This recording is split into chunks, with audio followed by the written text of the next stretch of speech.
first full bilateral series between the United States of America and Zimbabwe.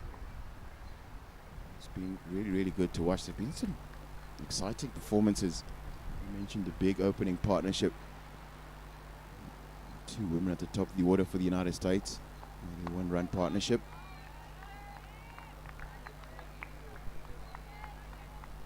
And we did see Olinda Chari able to pick up a couple of wickets on debut for the Zimbabweans.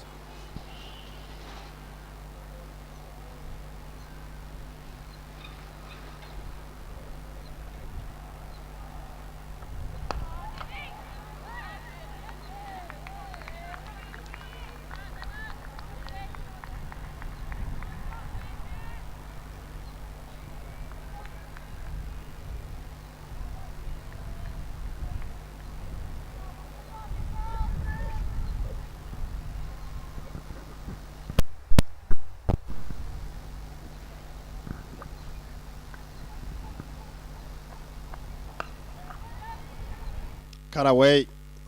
It's in the gap. They will probably look for two. There is a midfield. Will they look for three? Yes, they do. Good running from Modesta Mpachikwa. She's been in good touch, Darlington. Modesta Mpachikwa leading the run scoring charts. And probably the one better that the Zimbabwean changing room would be banking on some sort of runs and control of this innings. And that been very productive area for her. Square of the wicket on the offside and on the onside. And as a result, the Americans this morning have started with a sweeper on the cover boundary.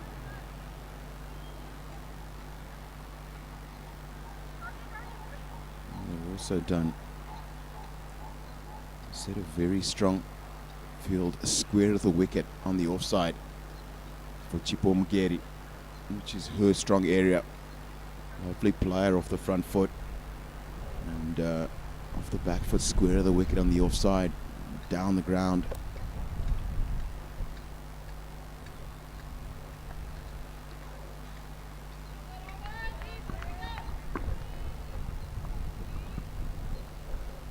Yeah, Darlington, that's been a very evident feature of the United States changing room, their technical team.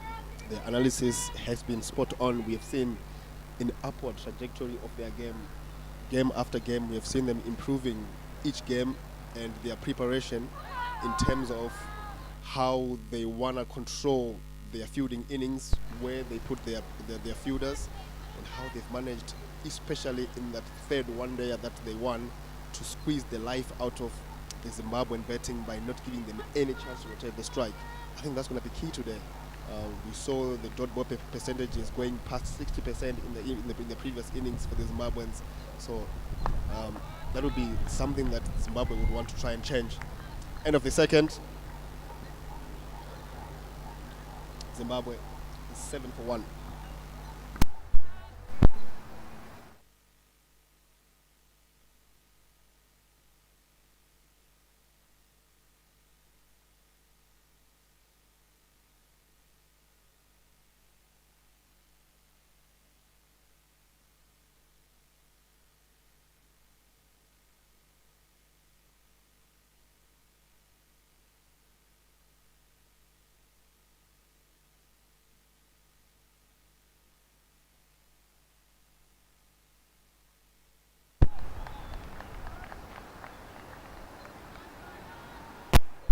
Spoken already about the leading batters through the series.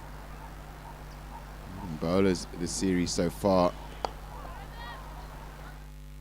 is Josephine Nkomo, the Zimbabwean captain, with 7 wickets from 3 matches. And it's Gitika Kodali in second place with 6 wickets from 4 matches, with the best of 5 for 43 in the one match that the Americans have won here so far. And then it's Aditiba Chudasama, the US captain, 5 wickets at an economy of 3.35. Wodri Mazis Shire and Nomvelo Sibanda have 4 wickets each.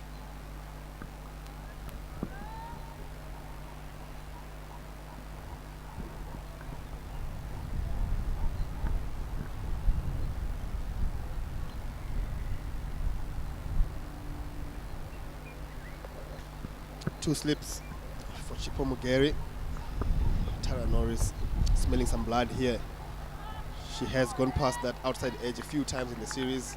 Sometimes she has got the edge unsuccessfully. So the slip fielding has been something that the Americans would want to improve. And Chipo Mugeri would want to try and make sure she gets past this period.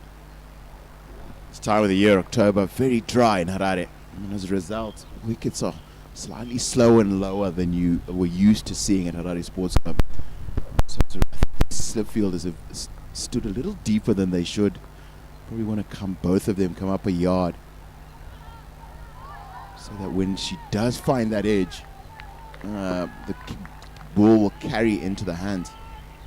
A couple of times we've seen edges that have, the times that Tara Norris has found Mugeri's bat, the edges have not carried into the slips. Absolutely, Darlington. We saw that, especially in the Zimbabwe innings, Zimbabwe bowling innings in the afternoon of Wednesday. Modesta Pachigua seemed to struggle a lot, sometimes catching the ball on the second bounce. Little tickle down leg side. Think that will be leg buys and it will run away for 4. Actually, it is bad. It is a boundary to Chipo Mugeri who gets to open the account.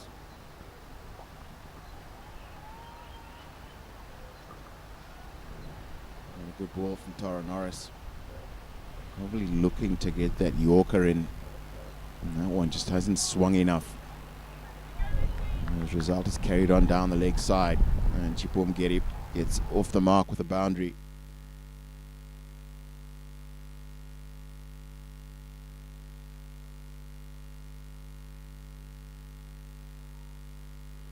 Tinashe, I have to ask, what do you think is a winning score batting first in these conditions at Harare Sports Club today?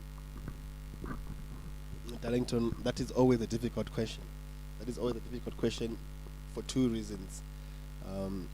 We saw in that third ODI that the Americans won, 180 towards the end, seeming like it was 15, 20 runs short. But in that second ODI, Zimbabwe seemed to walk. What a beautiful shot. If the Zimbabweans bet like that, it definitely signals a beautiful wicket out there, and I think something over 220 Darlington will be competitive. Mr. Length again to close out the over. 18 for 1.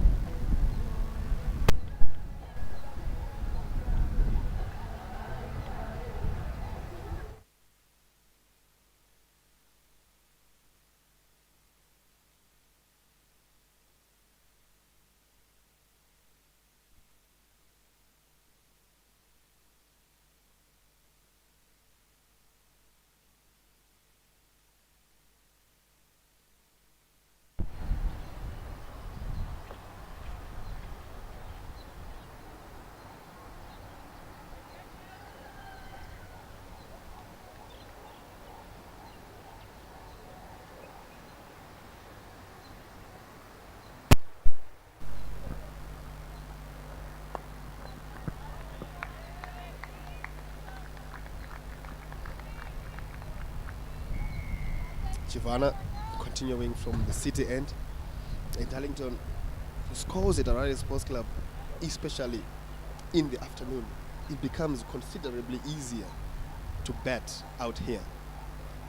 Obviously, Modesta Pachigua misses out. There was width, the length was there for her to go through that point area. She misses out and disgusted with herself. But if you realize how important it is that the spinners come and bowl well in the afternoon, then it becomes a little bit more complicated. This time, cut away for 4 with authority as well, Darlington. I think she's gotten herself into a much better position. I think she tried to overhit the ball before this one. But what she's done is kept a beautiful shape, got over the ball, gone through it. And this is a boundary early in the over. Very important in power play. Absolutely, Darlington. And still come back to this, Darlington, because I think it's a major concern for the Zimbabweans. They have been able to pick up the boundaries in all the 3 games. This is the 4th one. In all the 3 games, now the 4th game, they've been able to pick up boundaries. What they haven't been able to do, and this is a much better shot. The sweeper is in play, but he's got no chance. Another boundary, back-to-back boundaries for Modesta Mpachikwa, and it is the same shot. This is such a good shot because there is protection back there, and she's found the gap. But yeah, I think for me, the problem hasn't been finding boundaries. It's sometimes they're running between the wicket, has lacked intent or aggressiveness. And so often, several times we've seen batters just forget to back up. So when those sharp singles are on, if you're not on motion, you're not going to get there. And as a result, you find batters hesitate.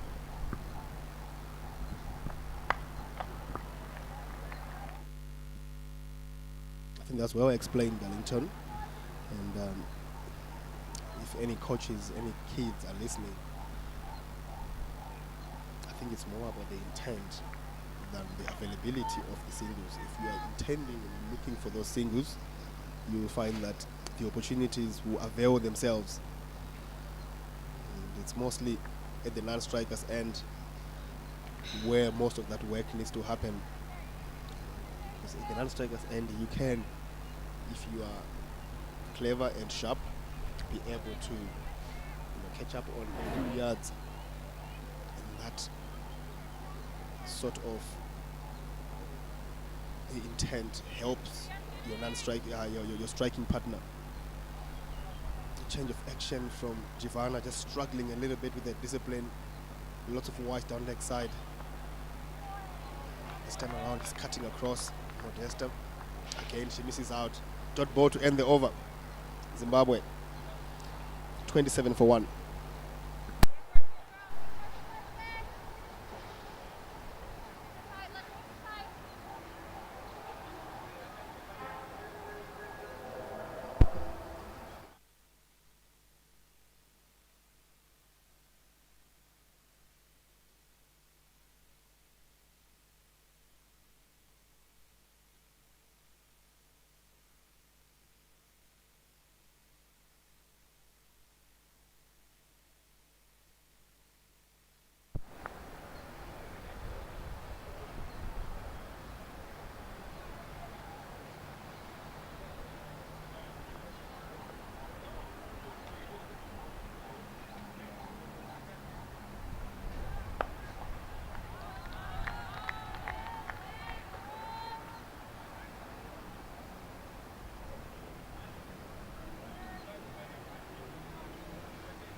Probably entering the last over of Tara Norris's bowling today of her first spell. Something we've seen.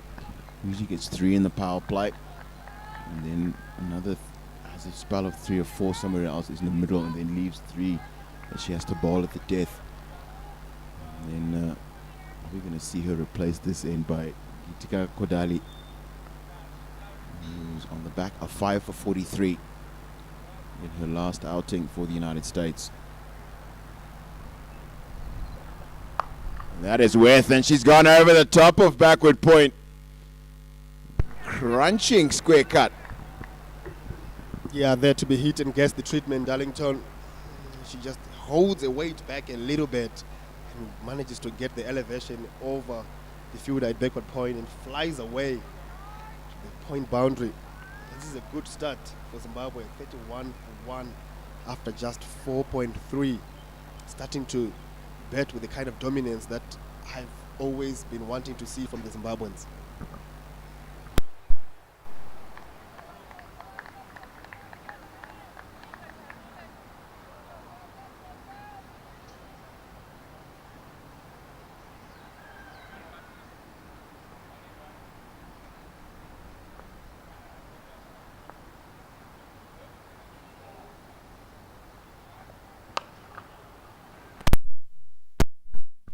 the other side of the wicket. And to be fair, I don't think that was that bad a delivery from Tara Norris, but it's the intent from Chipo Mugeri Tiripano here. She gets herself into a good position and smashes it away to the boundary. Very important, Darlington, to note that she just holds the weight back again there, just allowing that ball to fly. And that's something that we spoke about in the first ODI, how she sometimes just lands into position. This time around in those two deliveries, just holds back her position a little bit, manages to just punish those slightly back of a leg deliveries. Edge, there's no slip. Run away for another. It's brilliant running, Darlington. Just taking advantage of a little fumble down at third man. This has been a good little period of play for Zimbabwe, and for Chipo Mugeri Tiripano in particular. She's been a little bit more aggressive at the beginning of her innings that we're used to seeing her. She generally takes her time to get started, backs herself to have the shots to make up for her slow starts, but this is a good quick start this morning. She's already passed her runner ball.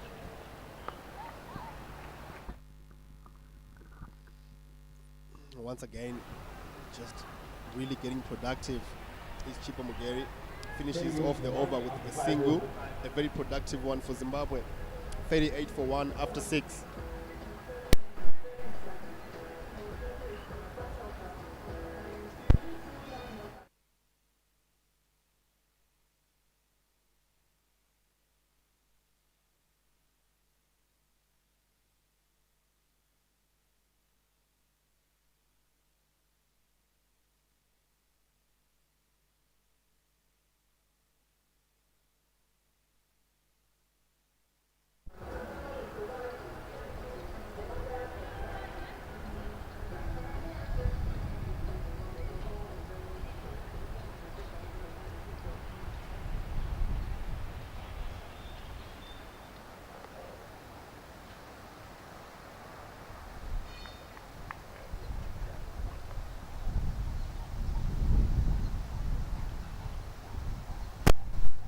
Bowling change from the city end. You can understand why these two just taking a liking to Giovanna Aras in the previous over, Modesta Machikwa in particular. So there will be a change. Sani Bagela, one of the youngsters in the side, will try and find some consistency, and perhaps just control the run scoring for Zimbabwe, who are running away with this power play. 8 after 5. Something that we have not seen from the Zimbabweans, Darlington. And the other thing I've liked most about it, it's been very orthodox cricket shots, played with intent. Really tried anything fancy to get the run rate going. At the moment, they're going at 7.35. I haven't done anything fancy to do that. It's just been, I think, the mental idea that we've got to dominate the United States today.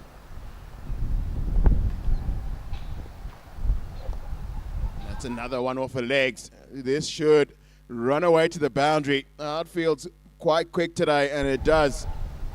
Again, you get the boundary early on in the over. Yeah, absolute pie for Chipo Mugeri, who doesn't miss out. There is a deep point in play, and there is a third man in play, and there is no boundary rider on the leg side, and Sani Bagela just plays into Chipo Mugeri's strong areas there, full and straight. She doesn't miss out.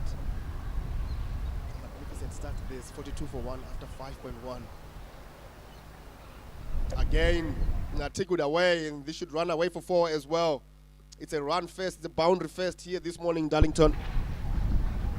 Sani Bagela gets the line wrong again, and Chipo Tiripano plays it a little finer this time.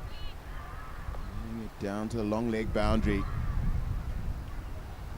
Another really expensive start to an over. There's 3 balls gone from it, and it's already 8 runs.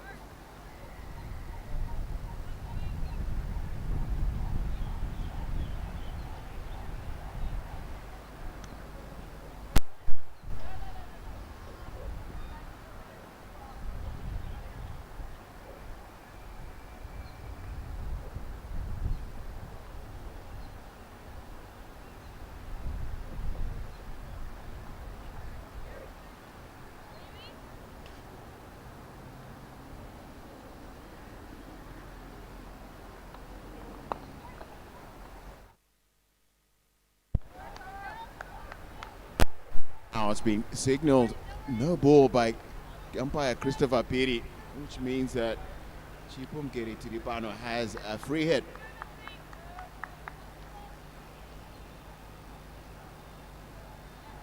Looks like she's in such good form and probably going to take full advantage of this free hit. Gives herself room and gone over her strong offside. Didn't quite find the middle of the bat, but picks up 2. Yeah, beautiful ideas there from Chipomgeri, not trying to overhit that one. Just giving herself a little bit of room. Allowing her to free her arms through the offside, goes over point, doesn't really get all of it, but still gets 2 runs to just tick that score over to 49 for 1. The best start Zimbabwe have managed to have in this series so far. Again, this time around, this should run away for 4. The sweeper is in play, doesn't manage to put it back in. It's a beautiful shot.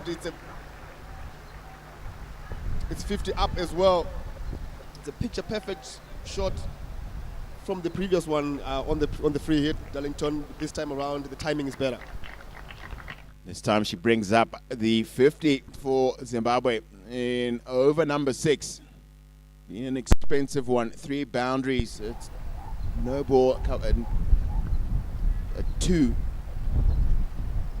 And still 1 ball to go in it. Chipomgeri Tiripano looks like she is planning to really cash in on this Lisani Vagela over.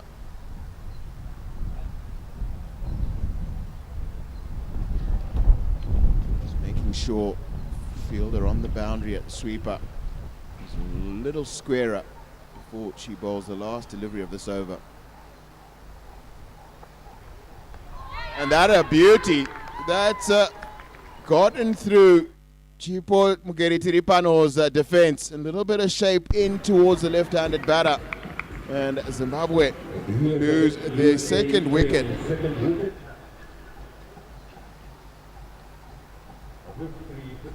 After a very enterprising knock of 33 from just 22. Strike rate 150. Chipomgeri Tiripano is bowled Lisani Vagela and 53 for 2.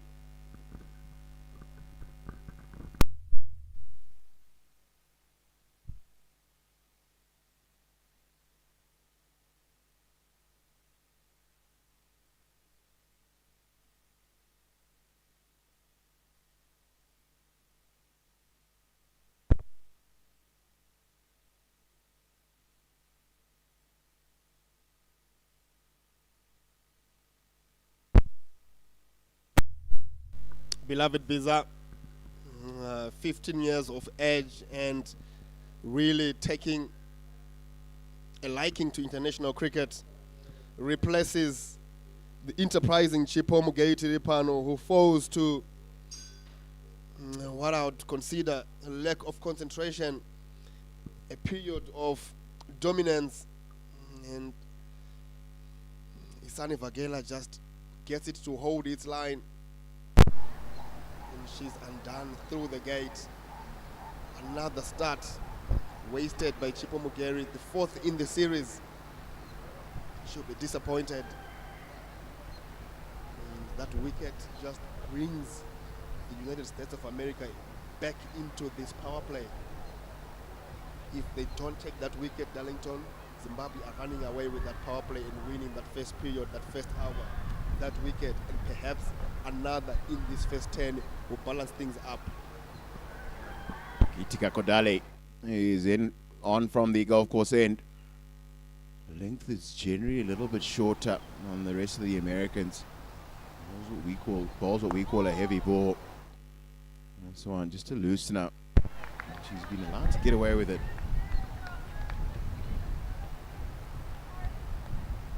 Biza.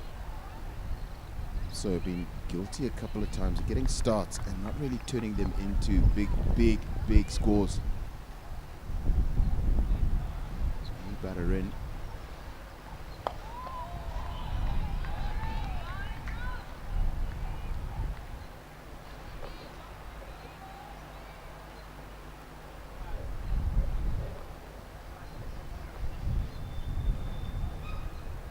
4 of her 5 wickets in the third ODI, taken by shorter deliveries.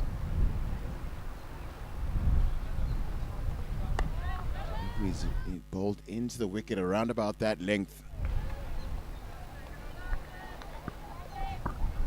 Yeah, you spoke about her dominance around the back of a length area, where on the previous wicket you can see the 2 strips that are on the picture right now. The one on the left of the picture that they used in the third ODI, where the balls didn't really get to carry as much from areas where you'd expect to find some carry. That gave Zimbabweans a little bit of problems, because especially if you look at the dismissal of Krista Bochatoni, was trying to pull that one, and that didn't really rise as much as she was expecting. And that sort of area, that sort of bowling gave the Zimbabweans some trouble. If she can be able to replicate the consistency of that back of a length line, we might see maybe a repeat of that bowling exploits.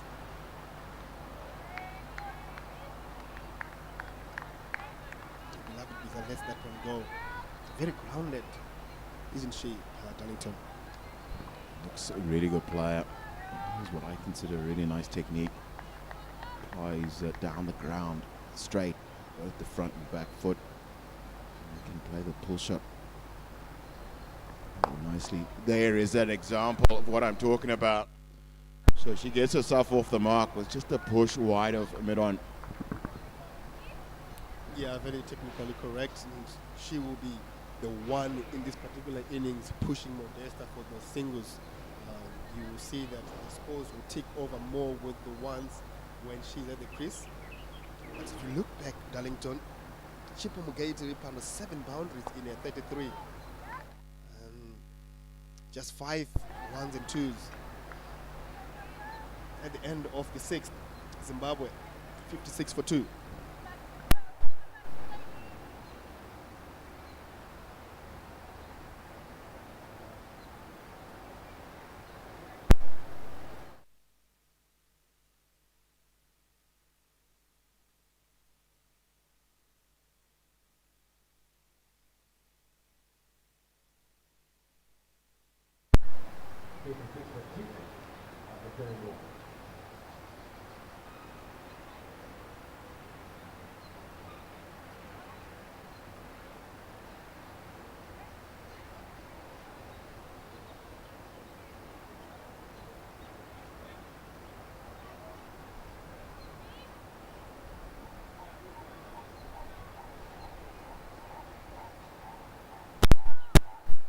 Sunny Vagela continues from the city end, gets rewarded for that wicket of Chipomo Gary. He went for 15 in that particular over, but the captain won't mind if you see the back of Chipomo Gary, who is in top form.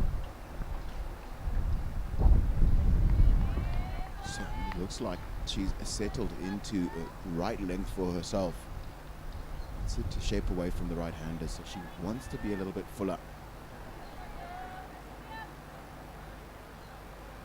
Dingra in that first slip,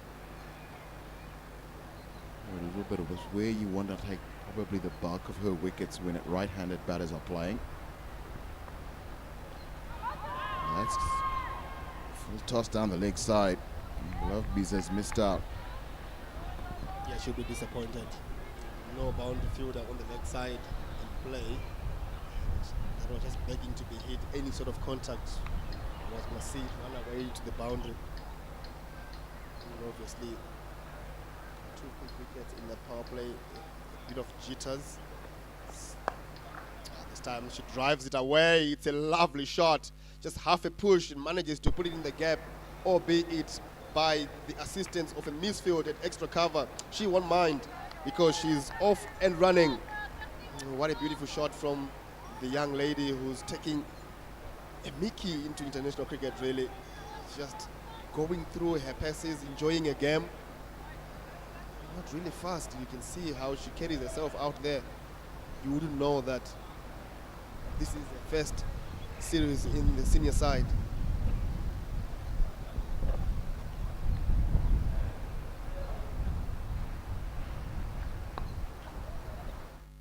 full and straight. Just tries to go a little bit too square, in my opinion, in that particular delivery.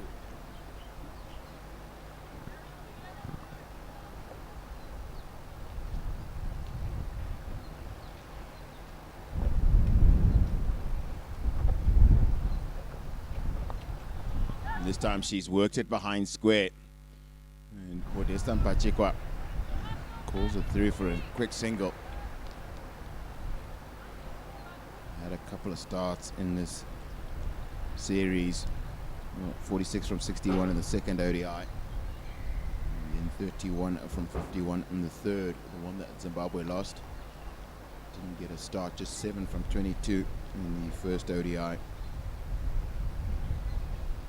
Needs to convert those into scores, 3-figure scores. Needs to get through the 40s.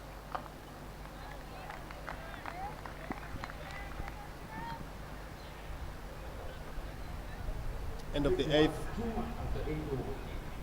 61 for 2.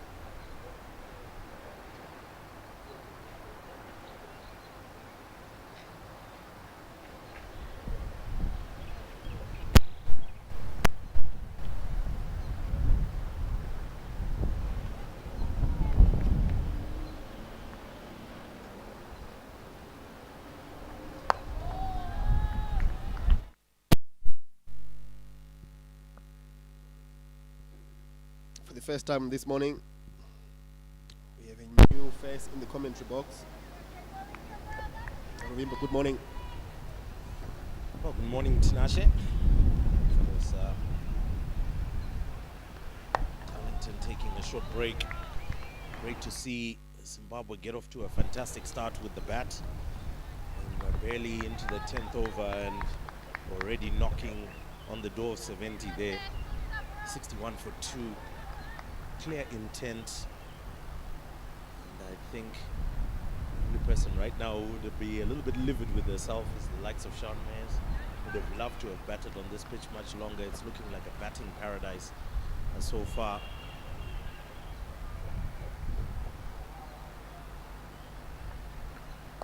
Short cut, but straight down to third man, just only for a single. So didn't quite get on top of that. Seemed to come more off the top edge there, going down to third man, but nonetheless, the most important thing is that runs are coming through. Now, for the likes of Modesta Mpachikwa, clearly it looks like it's a better batting wicket than the one that they faced. You would want her as well to go as deep as possible within the innings, maybe reach as far as maybe the 34th, 35th over. Pull shot and great fielding. And very interesting fielding position. She wasn't really at a square leg position. It was at a bit of an angle, and that is what allowed her to get to that ball, because if she was squarish enough, that was gone for all my money, Tinashe. Yeah, brilliant fielding is Ella Claridge down at, I would say, a very squarish fine leg, or what I say, maybe deep backward square. Wide, and this one will run away for 4. The wicket keeper, you can see she's not happy with herself. Definitely, you want to use your basics. You want to use 2 hands, especially when you are not entirely in a strong position. Gives Zimbabwe 5 free runs. It's a good start, this, Rovimbo. One major concern for me is stats. Zimbabweans, the top order especially, have been in the business of getting stats and getting out. What can the technical team do? Because if you are Sean Myers, you have had a difficult series, okay? You have got no problems because you know what you have to work on. If you are Chipomo Gary Tiripano and you are Beloved Visa, you are Ashley Diraya, What sort of thought processes can you go through? What can you do better to get past that 30 mark? Because that's where most of the Zimbabwean problems are coming from. You find 2-3 good partnerships that have got 30s, and then if you then get a few batters that don't get involved in the runs, then you're stuck with a subpar total of around 150 to 210. 100% as we come to the end of that over. 69 for 2 after 9. Well, simply put, Tinashe, I think it goes down to psychology. And I think this is something that has been at the top of the list in terms of discussion with many analysts as to why, and this doesn't only happen with the Lady Chevrons, it does also happen with our men's team as well. We get ourselves into good positions, but we then don't finish off. Sometimes we can even bowl a team down to 46 for 5. But then that team goes on and makes 270 all out. I mean, where did the other 230 something runs come from? So it does come with psychology, it comes with concentration. But then again, if we are just to whittle it down to what can immediately be done, you're looking at play yourself into the game. So once again, maybe for the likes of Sean Mayers, we know you're generally aggressive, but we're asking you maybe just for the first 2 to 3 overs. We're asking for slight tentativeness, so to speak. We need you to get yourself in, maybe a couple of 1s and 2s, get your eye in. That's a great shot from beloved Biza. That one is going to stroll all the way into the boundary, despite a very valiant chase. Just got down on the knee, clipped it over onto the leg side. Nobody was going to get to that one, so a great boundary shot, beloved Biza. But just coming back to it, Tinashe, as I finish off my point, is just to say players need to learn how to play themselves into a game. And the mindset should always be, as a side, we have to get to the 50 overs. That's what's been allotted to us by the version of the game we're playing. We have to play the full 50. Let's divide it into the sections and segments. In the first 20, we're expecting at least the entire top 4 to be able to make it through the first 20. In the next 20, we expect the middle order to be able to make it all the way through. If you make it past the 20, even greater. And then the last 10, then maybe we expect the lower order to be able to finish things off for us. Absolutely, Ruvimbo, nicely put. Beloved Biza just forcing a few change. Giovanna not happy with that boundary that went to deep square leg. Finds a man. Tisha Dingwa goes there. He's a good fielder, strong athlete.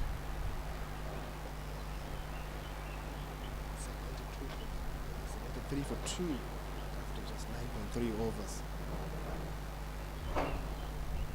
Tries to go the same way, misses out really. Again, any sort of bat there will result in a boundary. So it's been difficult for the captain really. And if you see this particular field, there is a deep square leg in play and a deep point in play. That just signals that the bowlers haven't been as consistent as the captain would have wanted. Because what message are you trying to put across when you have a deep point in the deep square leg? Literally saying, I want to protect all the red balls, I want to bowl both sides of the wicket. And that is why at this point of the game, Zimbabwe are going at over 10 and over. Because they haven't been able to put the balls in those areas and use their straighter fielders. End of the 10th over. The first power play is gone. Lots of activity in that first power play. Zimbabwe strongly in control, 73 for 2.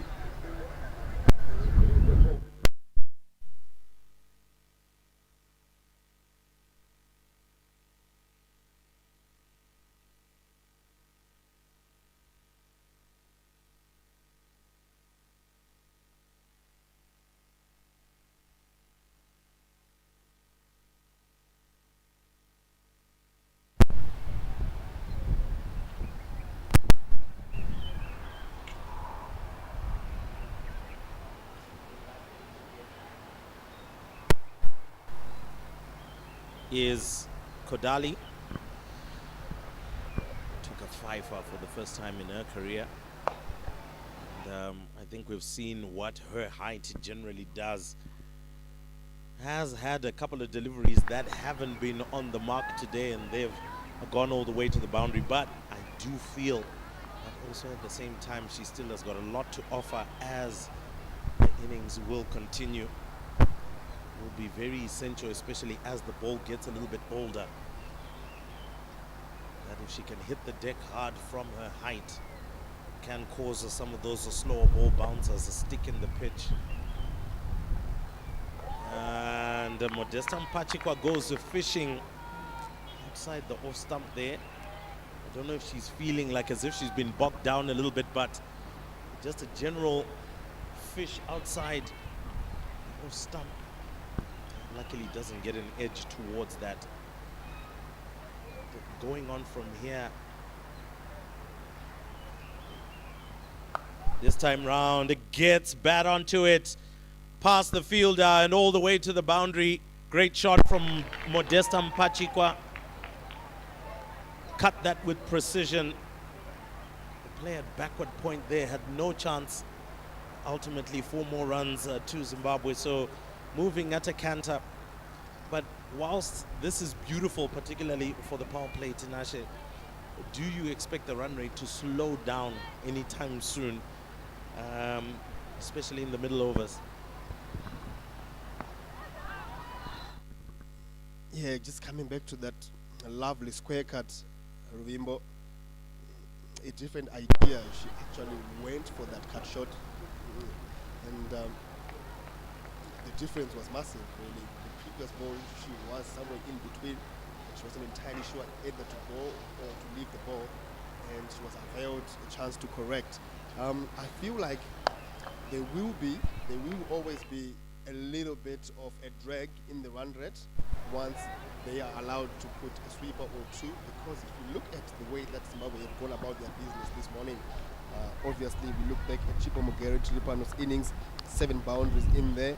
Modesta Mpachikwa right now, she's managed to put together a lot of boundaries as well. So once they are able to put some sweepers in the Zimbabwean better strong areas and just cut down on those boundaries. We saw even in the third ODI how difficult it was for the Zimbabwe to rotate strike. So if they can't get the boundaries and they cannot rotate the strike, that means that ultimately the run rate will go down. End of the 11th over, Zimbabwe 79 for 2.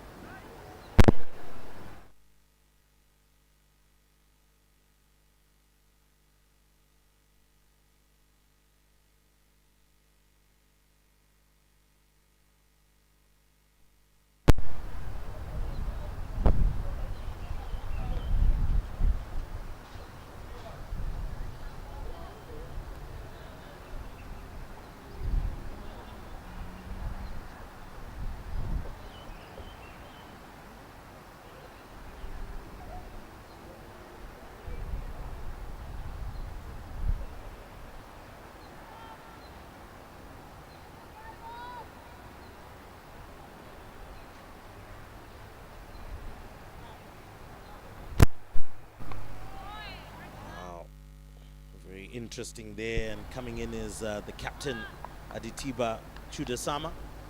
Immediately that ball getting a lot of bounce from the deck, and you can see exactly from where the ball is coming from a high elevation, so she's able to get that bounce in there and make it very difficult for beloved Visa to play any straight shots.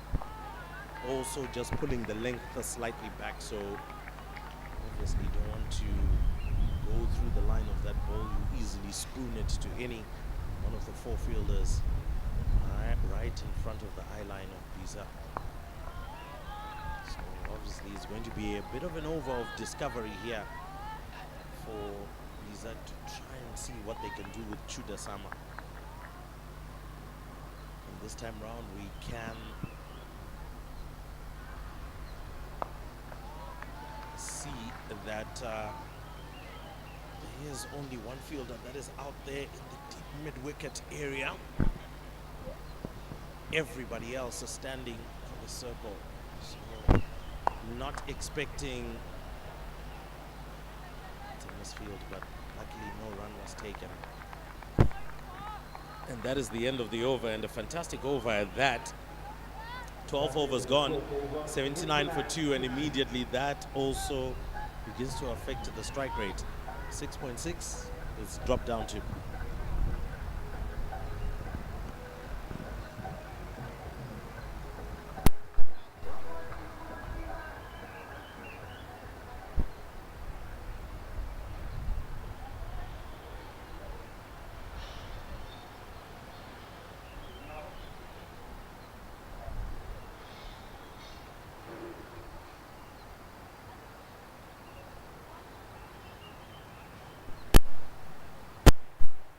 Brilliant over from the captain, just coming into the attack and asserting herself, slowing down the pace, managed to get a little bit of patience, remember?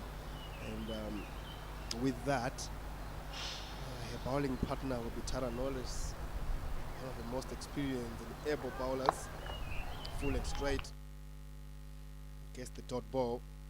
With the only period of control for the United States of America in this innings, 7 dot balls in a row for the first time in this particular innings. I was wondering if that little bit of shift of momentum, I can't really say it's an absolute shift of momentum, but you can start to see the United States of America starting to drag the momentum back a little bit with the end of the power play and introduction of spin. Most importantly, introduction of the most experienced fast bowling wicket taker. Tara Norris has been able to come into the attack and create some chances. And they would like to get a chance or two here and get into that middle order while this ball has a little bit of shine. 100%. I think you spotted it early. USA now trying to arm wrestle the match back. That's short, down leg side, and might just sneak away. And yes, it's gone over the boundary, and that is going to be 5 byes. Now, not so sure how it became 5 byes, but anyway, I'm not the umpire. I felt it went down leg side there. But yeah, once again, I'm not the umpire, I'm not ICC. I didn't create the rules. It's 5 byes, and I think Tara Norris will not be too happy with herself, having bowled 2 deliveries, each of them at the start of the over. But this is where, once again, for Zimbabwe, the question now is, do we understand how to rotate strike? That one is on the leg side, clipped just for a single, and sent back in by fine leg. But again, as I'm saying, do we understand now that we need to rotate strike and change the mode? Yes, we were hitting boundaries for fun in the power play, but the power play has changed. There's a bit more protection in different areas that we were scoring. Now let's put the ball into gaps and let's run. I believe that's why we have our fitness trainer, who's part of the technical team, who ensures that we're fit enough to go through a game, being able to do these things, being able to stand out in the field. So I think, again, change the mode, get into the single mode, pick up the singles, and keep the scoreboard ticking. Absolutely, and I think that's something that obviously the technical team would have been speaking about, trying to find options for the batters, working with the mentality of the batters, and we are hoping to see a different type of thing. Edged away, she was trying to go over mid-wicket, doesn't get the type of line she was expecting. It seemed like a premeditated shot, gets away with it, manages to just get one, spooned it towards that man. In this type of situations, where in the previous game we saw what sort of circumstances that Lisa put herself in after a couple of good overs.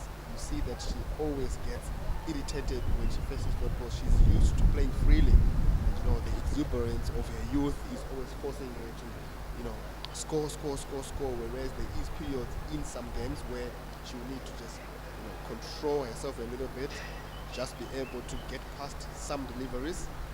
With that, I think that is the end of the over. A little bit of confusion with the umpires. In the end, it's 8-6 for 2 after 13.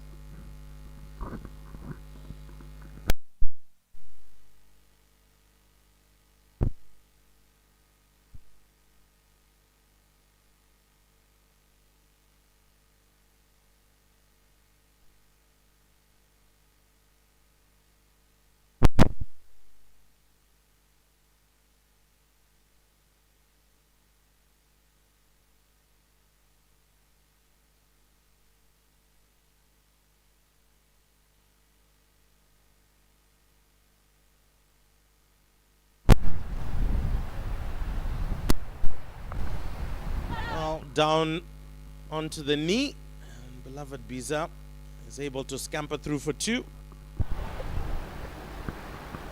Takes Zimbabwe's tally to 82 for 2 after 13.1 overs.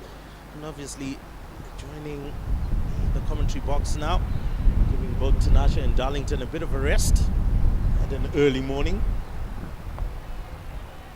Clearly weren't out partying last night.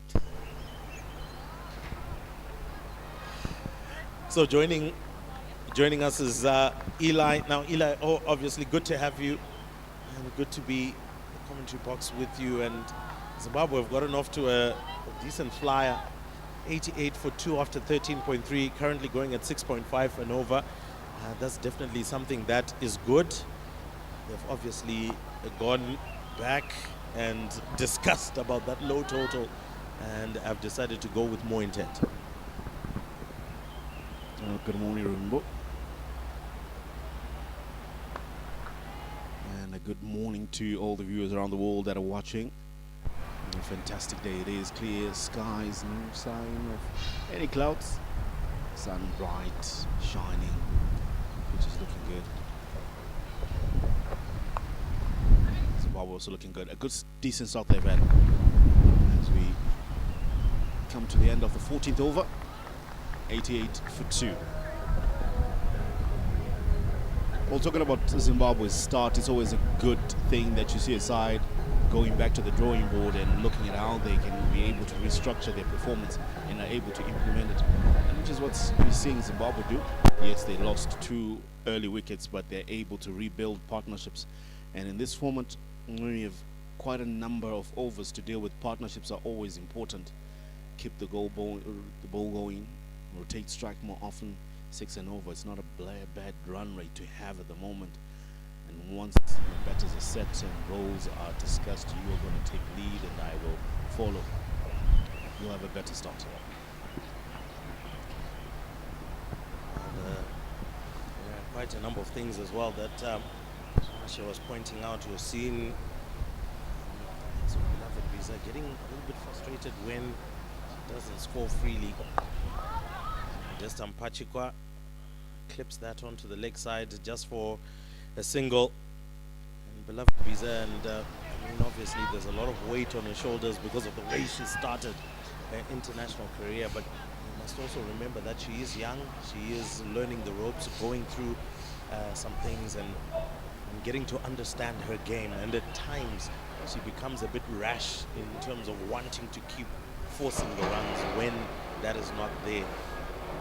What kind of a role does Modesta Pachikwa play here? Do you feel, Eli, to just make sure that beloved Biza can keep on going? Fancy that one on that occasion is Biza. Well, the role for Modesta is quite easy. Modesta, we always know that for the Lady Chevrons, she drops anchor, she works around things, she builds her innings, and then later on will she look to be more attacking.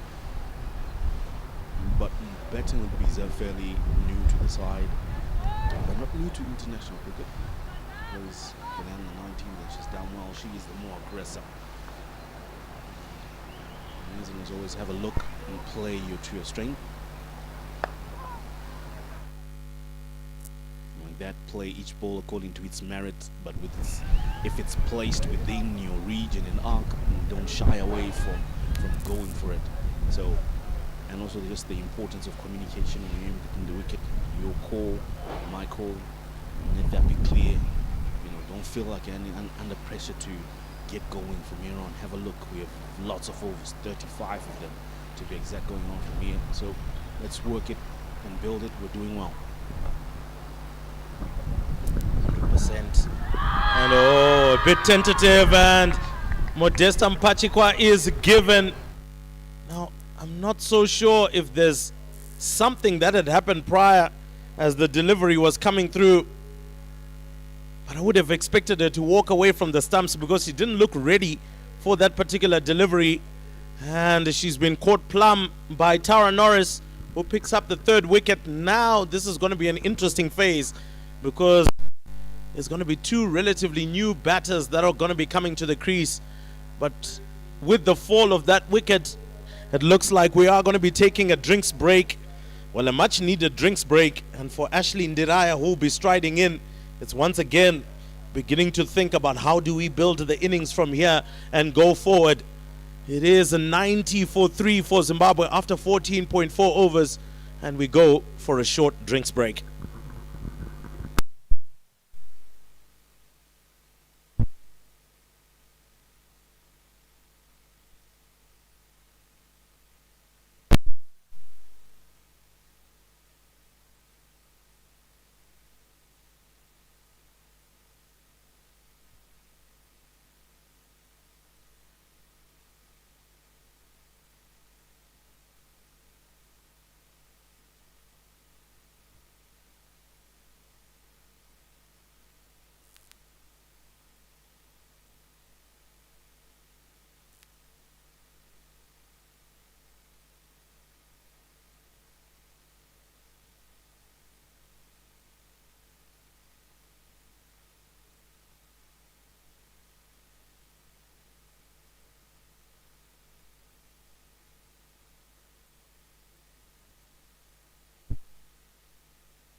100% there. One is floated, and despite it being clipped onto the leg side, and no run there, and that's the end of the over. So at the 15 over mark, it is Zimbabwe 90 for 3, still going strong, still have a good run rate of 6 runs and over, but kind of wondering what target Zimbabwe would be pushing for, because then again the United States were able to make 250. So I think Zimbabwe should be aiming for the same as well, somewhere within the region of 250, 260. In my view, I feel it's going to be a belt of a wicket later on in the day, and anything pitched short, pitched wide will be sent to the boundary. And they're quite lucky at that one falling short of a very shortish third man. And well within the circle. So expecting Beloved Biza tries to go onto the leg side, and that was a swat at that particular delivery. And once again, those frustrations coming in. Now, Eli, in the third ODI, what we did observe as well was the fact that the United States were able to pick up singles even within the circle. And I feel that Zimbabwe at the present moment are playing with very hard hands and not allowing themselves to be able to drop the shot, pick up a single. I do believe it's very possible, because most of the hard-handed shots will go straight to the fielder, and it will be another frustrating dot ball. Frustrating it might be, but if you look at the field set that the ladies from the States have,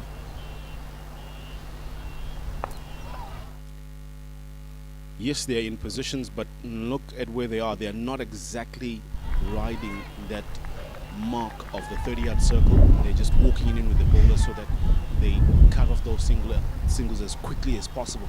So that's the important fact to note about their fielding. End of the 16th over, Zimbabwe 90 for 3.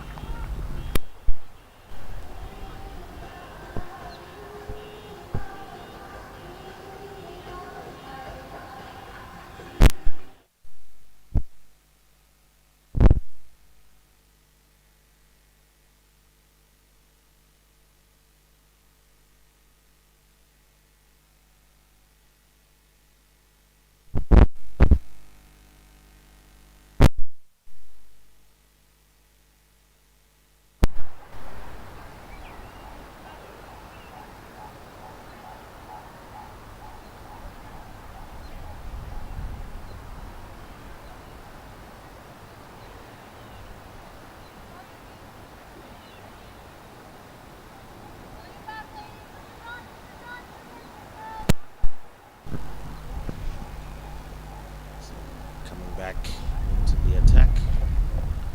Kodali, that one a little bit in the air, but he's going to do the business and allow Ashley Ndiraya to finally get off the mark with a single.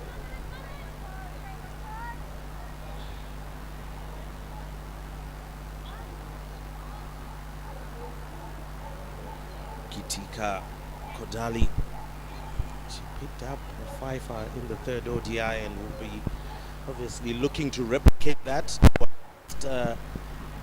Zimbabwe's desire to get to a decent total. I think we have been discussing a bit about that. This one a bit wider, but again not able to get it through the covers. You'd actually call it a thicket because it's been really strung, very well knit together, very hard to pierce the gap.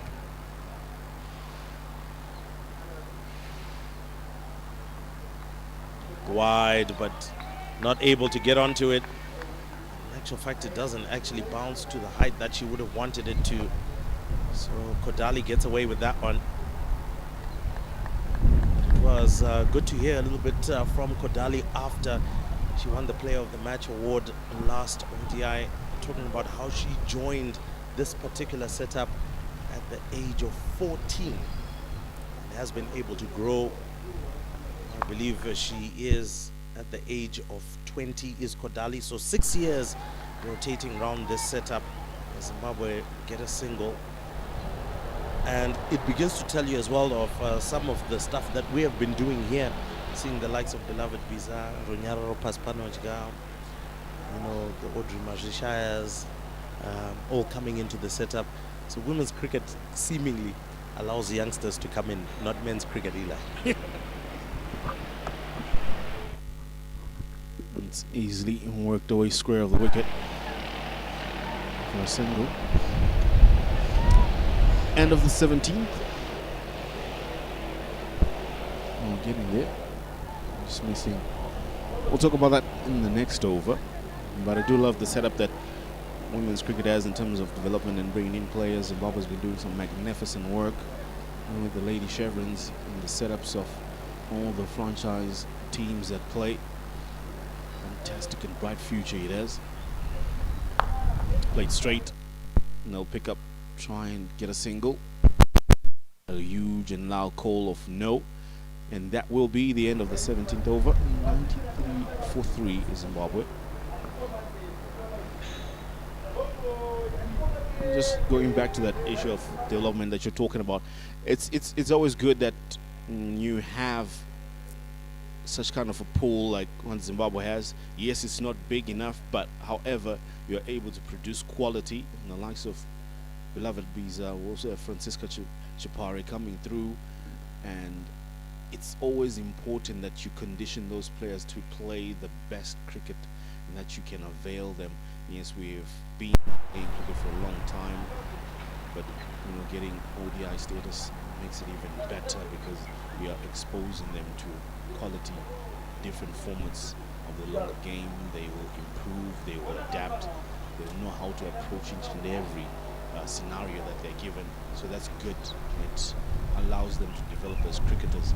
And the fact that you're exposing young cricketers at a young age like Beloved Biza, I believe it gives them ample time to understand the game at a higher level, much quicker. So it's a good ploy, a mixture of youth and experience. Indeed, and wow, immediately Chudasama finds the outside edge of Ashley Ndiraya's bat. One of the things that Zimbabwe will have to watch out for when it comes to Chudasama, she's getting purchase off the pitch, getting lots of bounce, and immediately, as you can see, very aggressive intent. A slip has been put in place. And Ashley Ndiraya will have to watch out for that.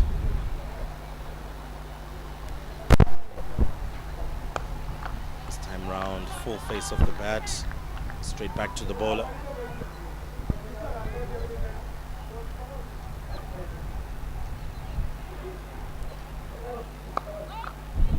Drive it through the covers and very tightly knit offside field, very congested and packed.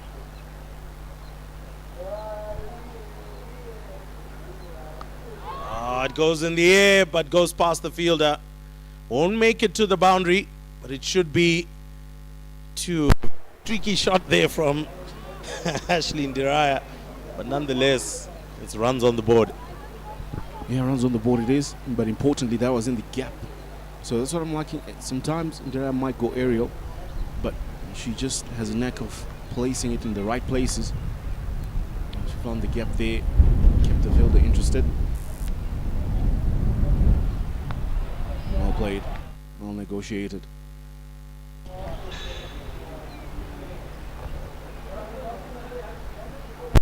The States trying to take advantage of the wickets that they've picked up quite early. Going for the sweep shot. Doesn't get the desired connection. And that's the end of the 18th over. It's 95 for 3.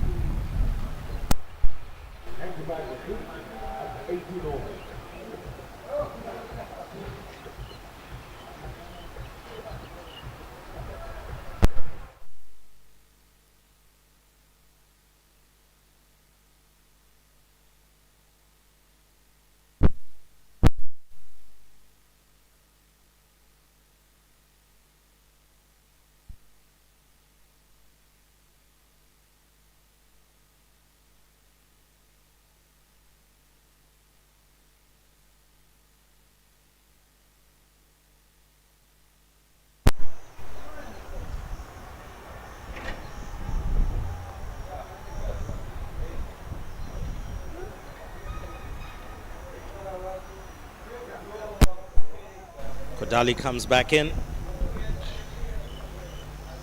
Oh, well. Not so sure that came onto the bat as she would have wanted. And these are some of the things we saw once again in the third ODI. The ball just stopping in the pitch, where it just doesn't come to you as easily as you would like. Invariable bounce here and there. This pitch has been more consistent in bounce, but I think in terms of the pace and the carry off the pitch, it has been quite variable. So this is happening in the morning. Oh, that's a beautiful shot. Of course, there's a sweeper out there, but great timing as well. And also great use of the face of the bat to be able to find that angle and send it through the gap. Now, this left-hand, right-hand combination should be able to allow Zimbabwe to score a bit more freely, because it gets the USA to have to change their field. The hope will be that they don't get bogged down at one end of the pitch. Being bogged down is something that they won't, but it works in Zimbabwe's favor, because it means the bowler needs to change their lines and length strategy as well, because you're not bowling to the same kind of batting style, either being left-handed or right-handed. Brilliant. It's a good delivery and well played as well. Not much pace on offer to work with for the Zimbabwean batters, so your timing needs to be precise. You don't want to be in too early to the shot. You just play it as late as possible, but also just be watchful of the quicker deliveries.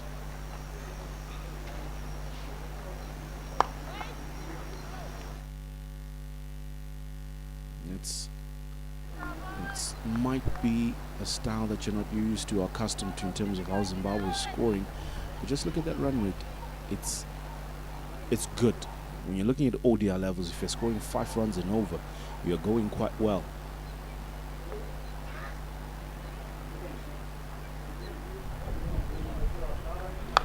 Crack through the covers. This is in the gap and should allow them to run a couple with ease. And they do come back easily. Great placement by Ashley Ndirai on that occasion. Oh yes, a beautiful shot. I agree with you there. Once again, it just also goes to show the skill level and technique of an experienced campaigner in Ashley Ndirai, being able to find that gap.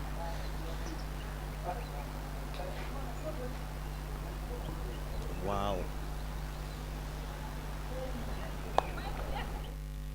And again, a clipped onto the leg side just for a single. So good running, good sense, good cricket, pretty much for Zimbabwe. And that's the end of the 19th over. Zimbabwe are 99 for 3, about to enter the 3 figures.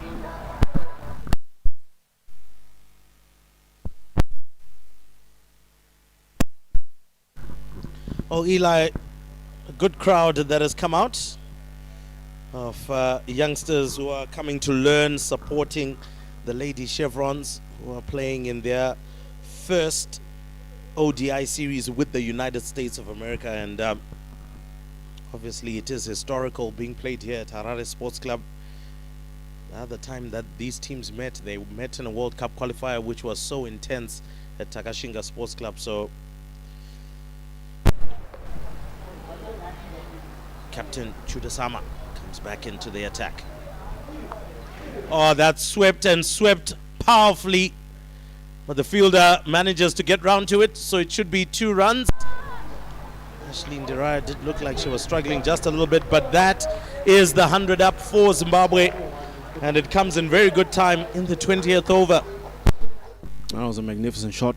100 comes up for Zimbabwe. The beauty about that was good cricket all around. The shot was played. And the fielder doing well, throwing herself behind the ball to save 2 there. It's good cricket.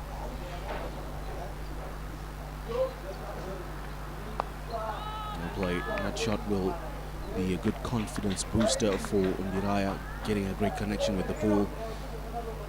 Never despise the importance of that. Allows you to settle. Well played. And going back to the shot that we saw of those kids, don't despise that picture. It's a beautiful picture. Get to see players on the field and say, one day I want to be like them. They're looking to play that through the offside, pretty much targeting to pierce that offside, and there's vacant areas there. So it's a good ploy even by Indiraya. Comes down the track, good connection, and they should run well, hit the sweeper, and allow them to come back for 2 easily. That's good cricket. Already 4 runs off the over, as we still await the last delivery. So that's good pull by Zimbabwe. Well aware that they need to score runs, strict dot balls as much as possible. Not that it would matter, but it just keeps you going. Good ball, well played. Draw the better outside off stump, and you might just get in the end of the 20th over, and Zimbabwe 103 for the loss of 3.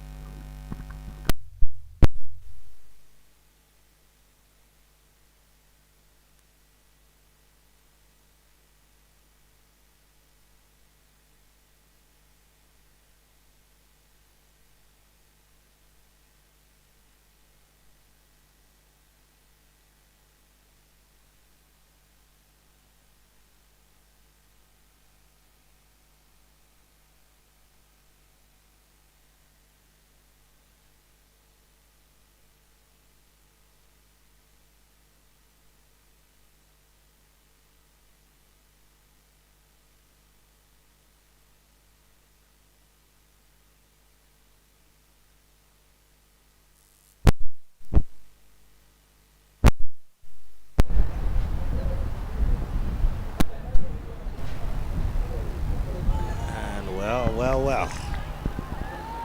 Immediately on the money, Sanvi Imadi. She was very good in the previous ODI for very few runs. And is someone that... No! Oh my word! A mix-up. Beloved Biza manages to get back. Very lucky. And the miscommunication between her and Ashley Ndirai. Ashley Ndirai, I think, was very clear in her call. The run was not there. Beloved Biza, very lucky, because she did slip right in the middle of the pitch there. Could have lost a wicket. But anyway, all's well that ends well.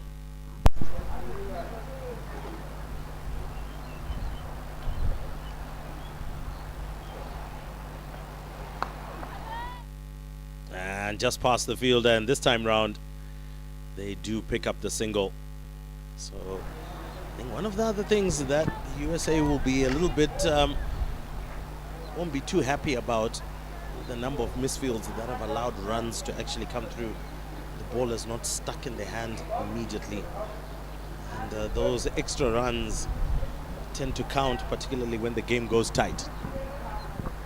Well, your fielding is important. It's an art, I'll tell you. Many might despise its importance, but it's a very essential part of the game. Catches winning matches, as the saying goes, but as well as, you know, saving and putting yourself behind the ball is important. Taking one for the team in terms of hits. It took quite a while in the air, flighted. Let's give a little bit more flight. What I love is that Zimbabwe, I know they're good at using their feet and to get into the pitch of the delivery. So you have to see that, like that. That's what I want to see. It's great thinking by Indiraya, because the United States are giving it a little bit too much flight, and Zimbabwe should look to capitalize on that. Give yourself, you know, a few steps towards it. That means it'll get to you on a full toss and you can dispatch it to any part of the field instead of waiting for it to bounce and turn. See, change of tactic now. They're pitching it up again. It comes to the area you're comfortable with. So always look to toy around with the batter's mind. 21 overs gone and 105 for 3.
looks like Isani Vagela coming into the attack.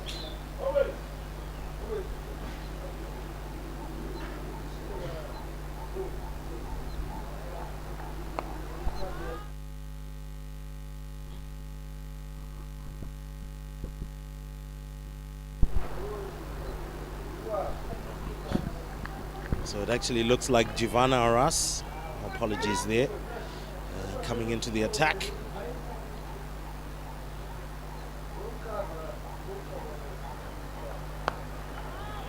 And good 2 deliveries first up there, right on the money.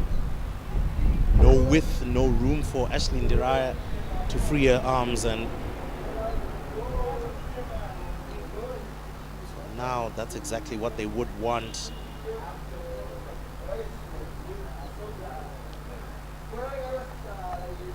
Oh, gets the bat out of the way there, Ashley Ndiraya. Hitting pretty much the same zone here. Harass, a different proposition for Ashley Ndiraya.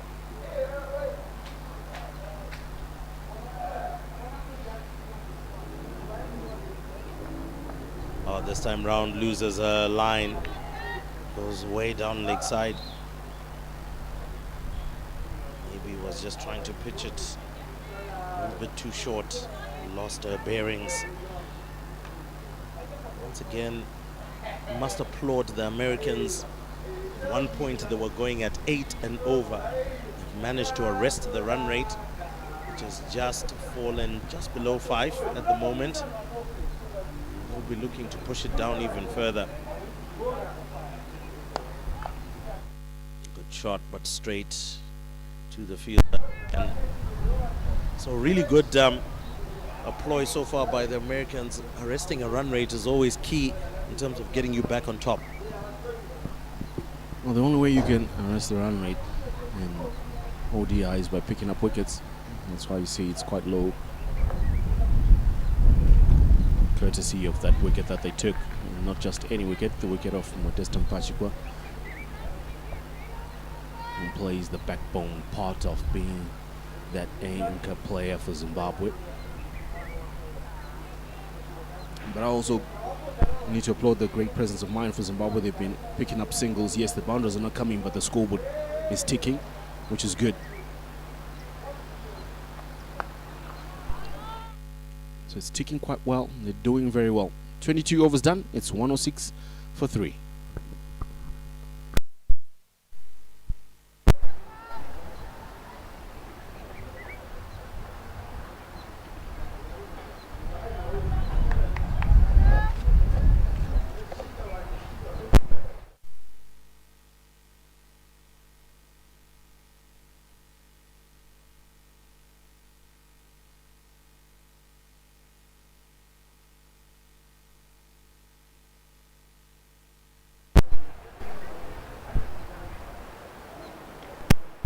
There's a key bowler for arresting the run rate, maybe even picking up wickets. Sanvi Imadi is one you would turn to as she returns into the attack. Leg spinner tossing it up and ensuring that you have to try and come onto the front foot and play her.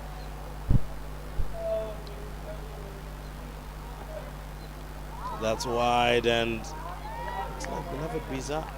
They've just gotten a nick in there. Wicketkeeper not able to hold on to that one.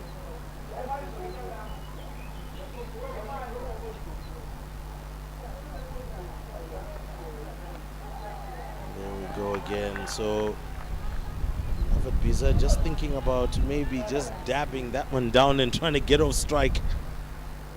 Be proving to be a handful here, Imadi.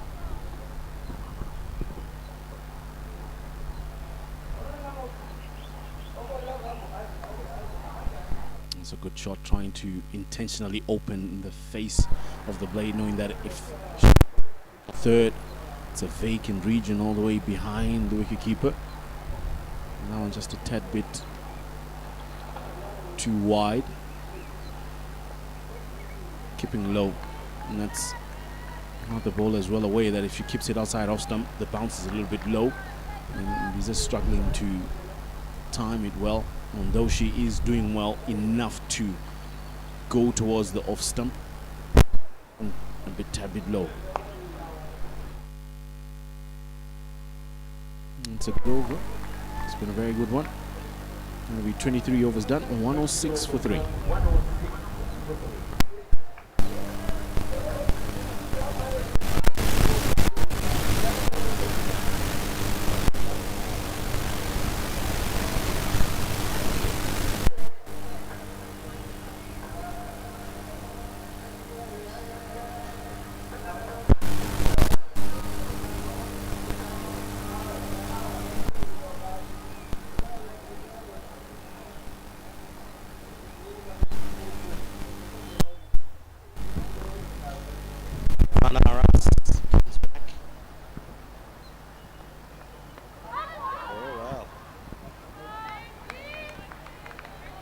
Once again, the general feeling is that at times, as the ball is hitting the deck and coming to the batter, it's causing you to be in two minds.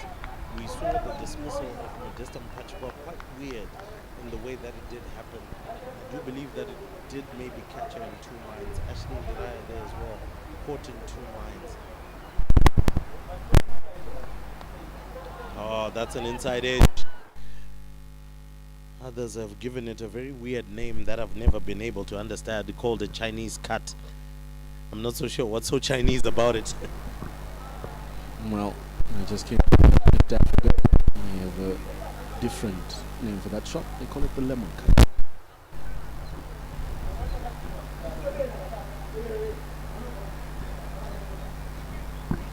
So both names you don't understand where it comes from.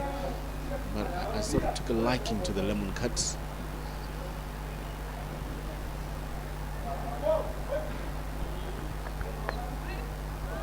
Good ball.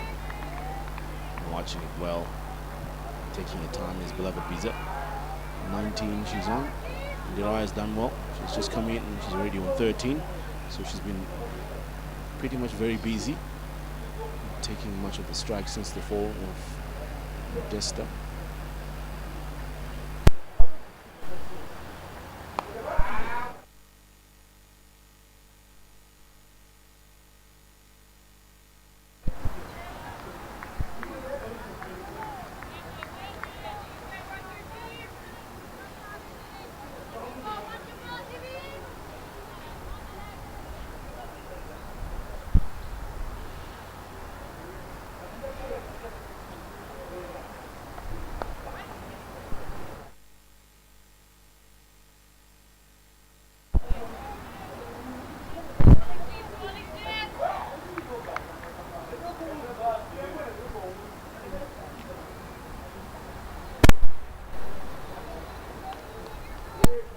Hundreds there, I think. Well, that was the right pull shot to play, but I feel maybe she was rushed a little. Maybe that ball came in a little bit quicker. Looks like RS is bowling at a very decent pace and rhythm, and also varying the zones and areas that she's hitting on the pitch. So good smart cricket from her. Good smart cricket from Zimbabwe. 108 for 3 after 24 overs as we're approaching the halfway mark of this fourth ODI.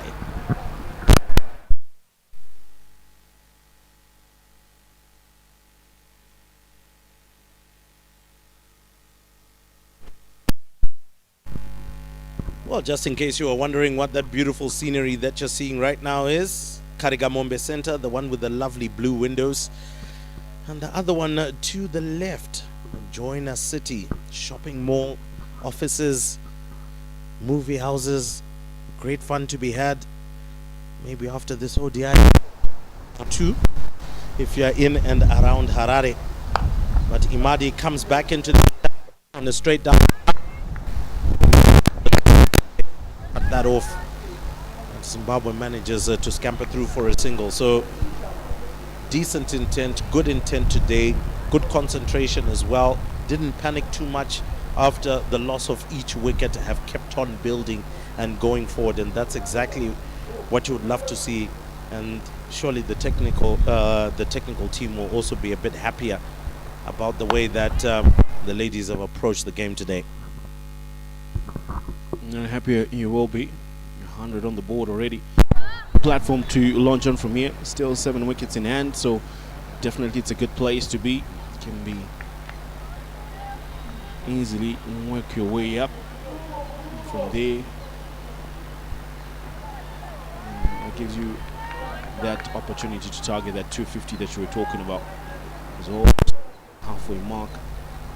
Pretty much gives you the opportunity to amp up things as well. Use of the feet and cracks through the cover region. And great work done by the fielder to cut that one off. Kauri Jella does some magnificent work fielding there, but Zimbabwe do manage to pick up 2 runs on that occasion.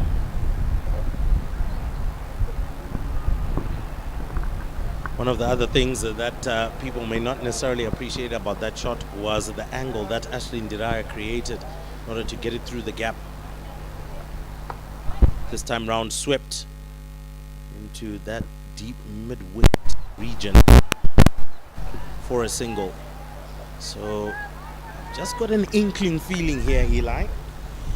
Might be acting on premonition or something, but I've got an inkling feeling that the discussion between Ashley Ndiraya and Beloved Visa is now, let's up the ante just a little.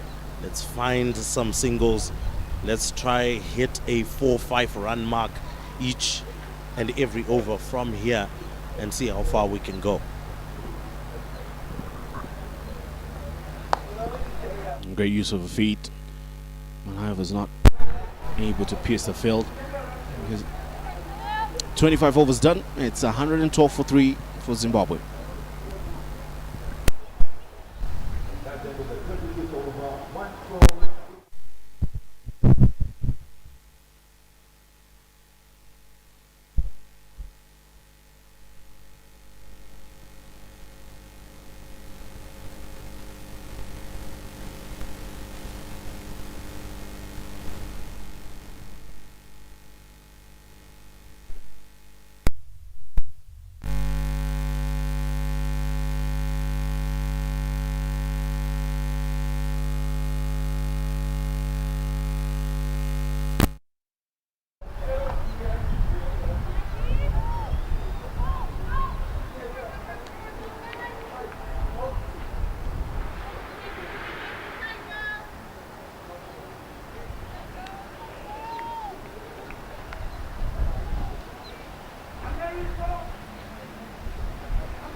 For 3. It's a beautiful played out there, and doing work in the deep are the Americans to try and make sure our boundaries are not as easy as they were in the power play. To the leg side, Ashley Ndiraya just tumbles through for a single.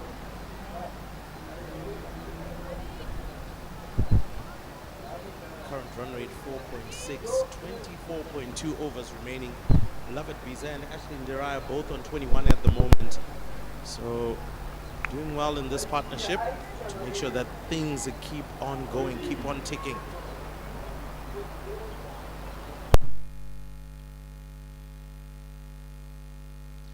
With cut, but it looks like Claridge out in the deep, able to make sure that she keeps that down to one. One more delivery left. Again, it goes on to prove the point that we have been talking about here with Eli, that girls are looking to up the ante. And the singles will count. So the USA will also be getting a little bit tired being out there in the field. It's not easy. It's been baking out there.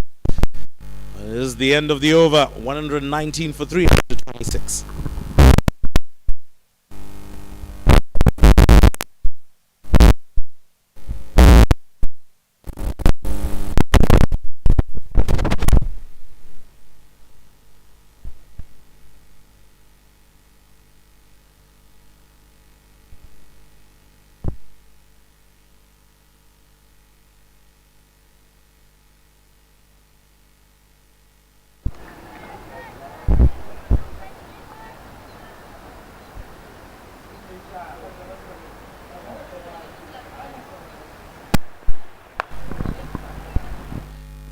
Imadi back into the attack.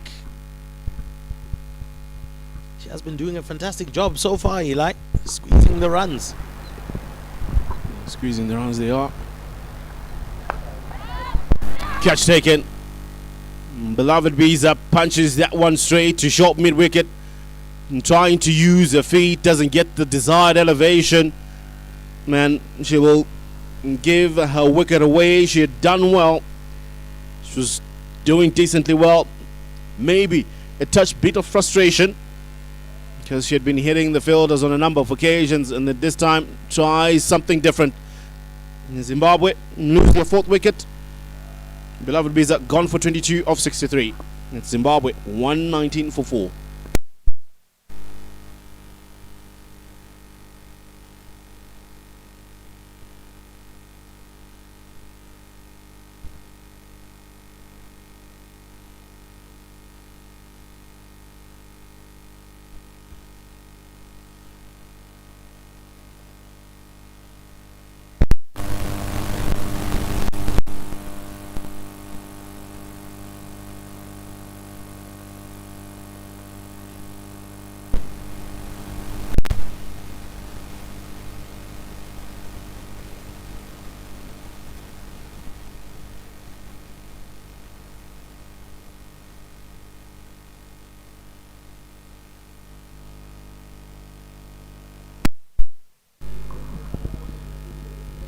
So out comes the captain, Josephine Como. A very interesting time, 119 for 4.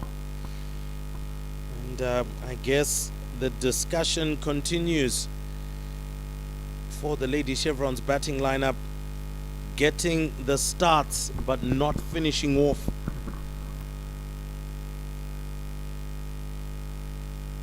And Mahdi has picked up her first wicket.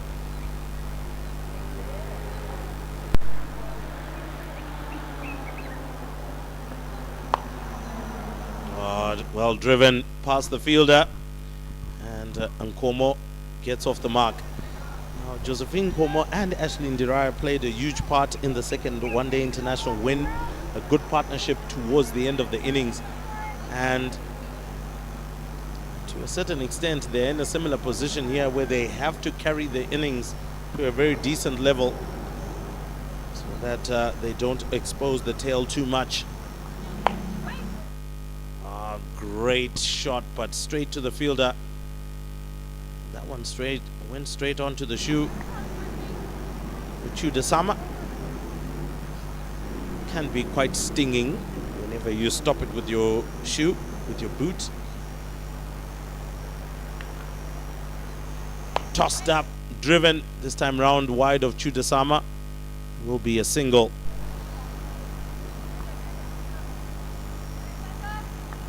Sanvi Imadi has been imperious with the ball. 3.5. And only 8 runs from those 3.5 and a wicket to boast of.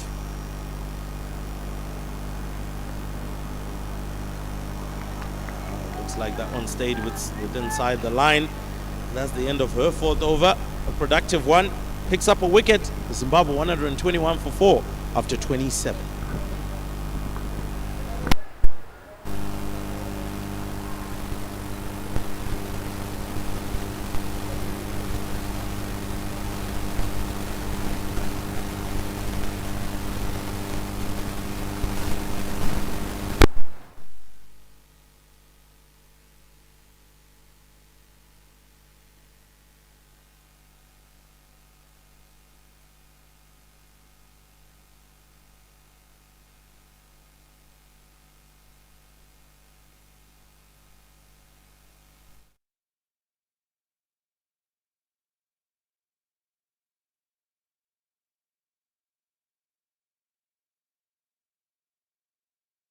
Looks like Isani Vagela coming back into the attack.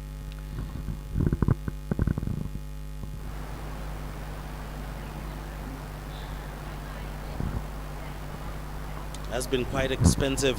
24 for 1, or rather 1 for 24 in 3 overs or so. She's quite expensive.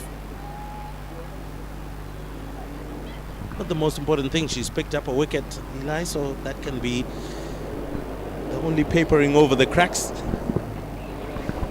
Well, wickets tend to matter sometimes more than runs conceded, because people will be looking to score off you. If you're able to get wickets, that's always good. And tuck leg side, you need to run hard, and you do get by. So this is where Zimbabwe need to be a little bit careful. Well into the middle order now. So of these 2 new batters, somebody needs to drop anchor and push through a little bit more. Ndiraya's already in, she's doing well, she's got a good strike rate. 23 runs on the board, so she's been there for a while, so she'll take lead. But they should look to score quite evenly more.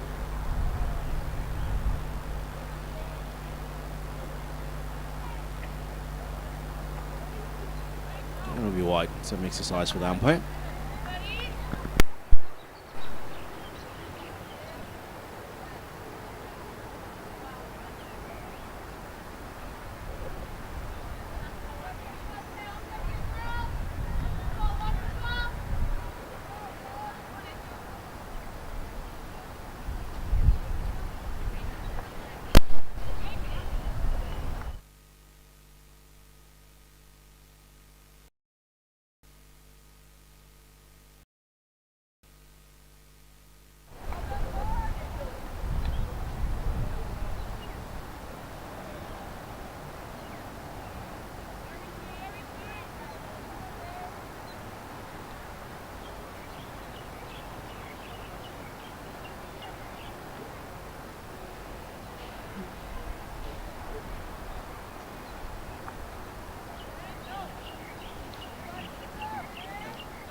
Well, that's the end of the over. There's going to be a change in commentary. Darlington, who has been enjoying his coffee break, will now be coming in and joining Eli. So Zimbabwe 128 for 4.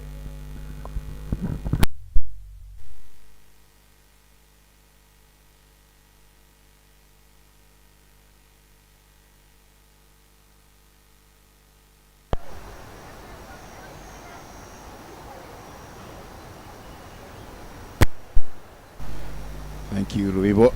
And good morning, Eli. Ashley Ndiraya is 23 not out. And if Zimbabwe is going to get a competitive score here, I think it's largely dependent on her. The score we've seen so far is 252. And Zimbabwe able to chase that down quite easily. So a decent score from here might be a little bit higher than that. Maybe somewhere in the sort of 270, 275. It's the captain herself who's on strike. Hasn't really gotten going. Just taking her time to get herself in. Just gives the impression she came out of the change room with the understanding that she has to bat until the 50th over. If they're looking to get to the score that you're talking about, she needs to definitely put in some work with the bat. Josephine Como cuts that one quite fine, and will keep the fielder interested. Great battle, whatever. It's 4 runs that should be. And ball always wins on this beautiful surface of Harare Sports Club. If you find yourself chasing it, and there's decent amount of speed on it, and that boundary should bring a little bit comfort to Nkomo, trying to get things going. Average is just around 30 in ODIs. High scores of 70 not out, which is an opportunity to do better today.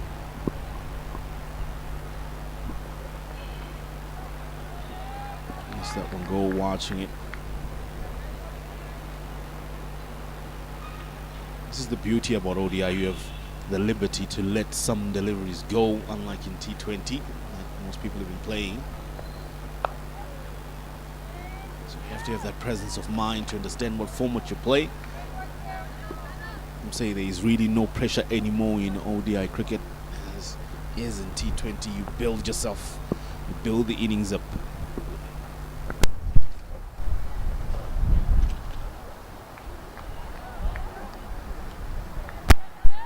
.29 gone, 132 for 4.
Players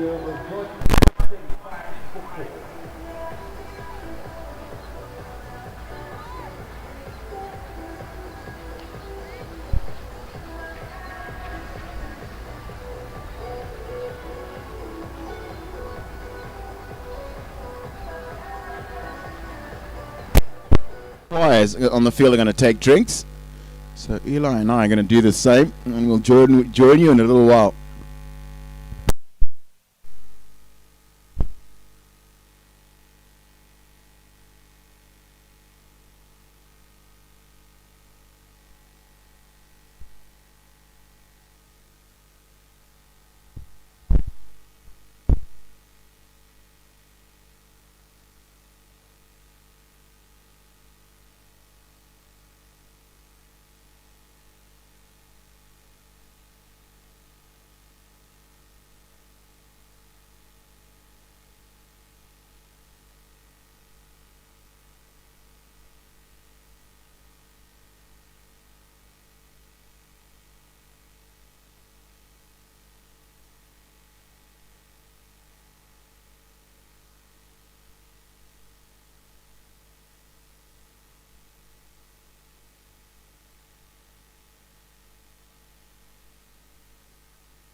We're back live, and it is Gitaka Kodali.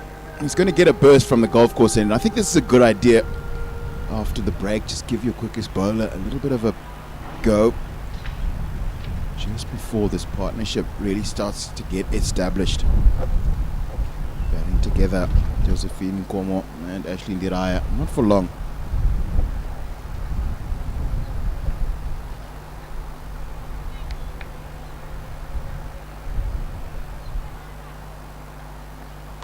That is a good shot to Greta. Fantastically done. Gets a boundary early in the over. Oh, fine touch. Magnificent shot by Ashley Ndiraya. Timed that beautifully. She is the set better for Zimbabwe. Timed it well. Picking her gaps, moves on to 29.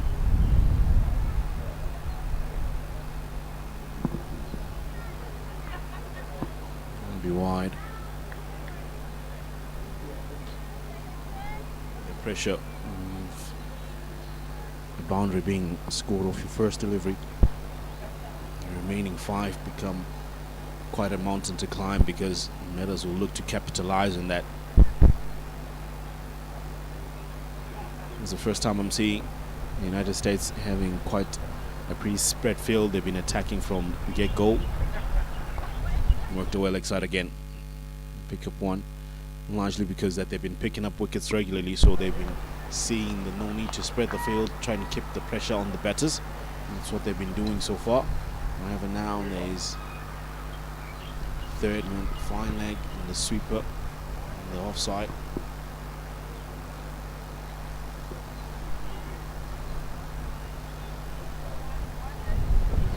so they're still pretty attacking, I would say. There have been some regions that have been vacant that runs have been coming from.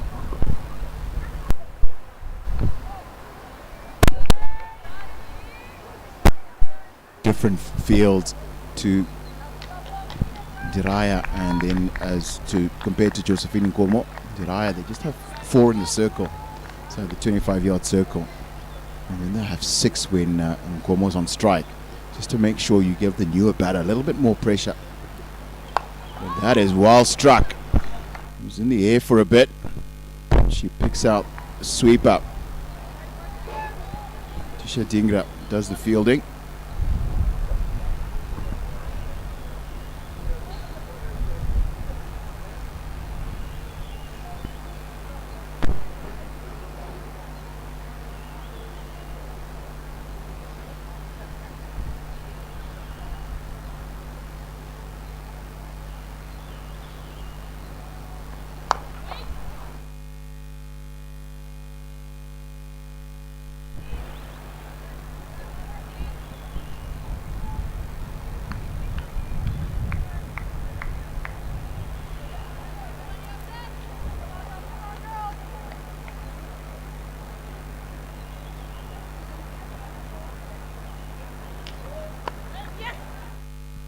That's a good, quick, sharp single.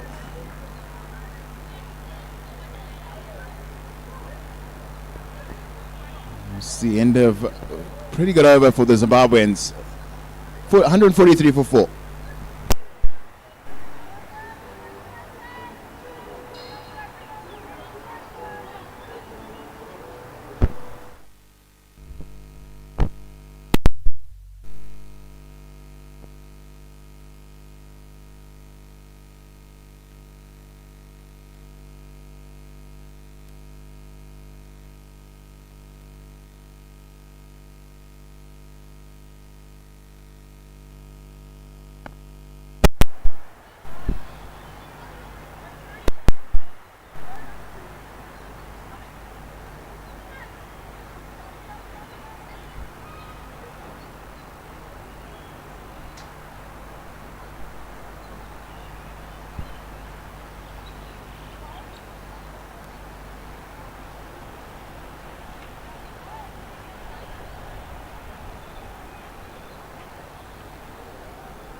Innings is just meandering a little bit. Has had no real impetus, no real direction. And the Americans have been able to just keep that scoring rate around 3.5 runs and over.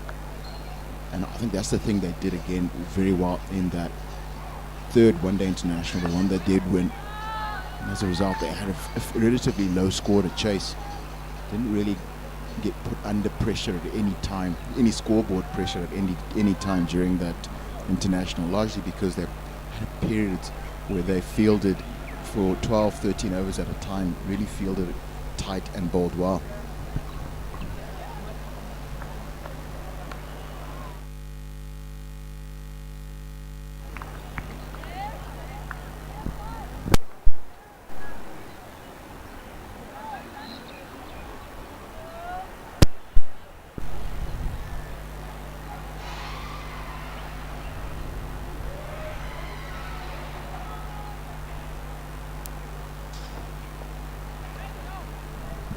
White called.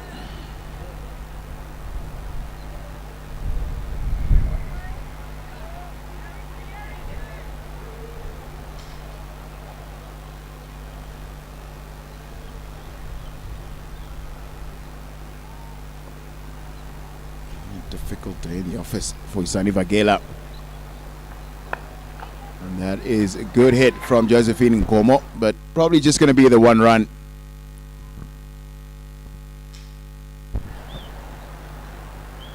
Vagela has 7 runs and over.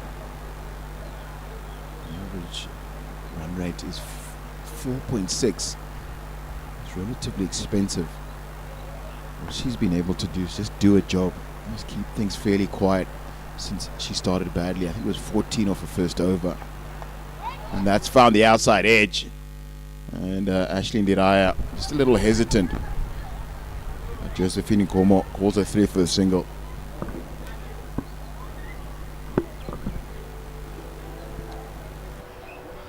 It's done 147 for.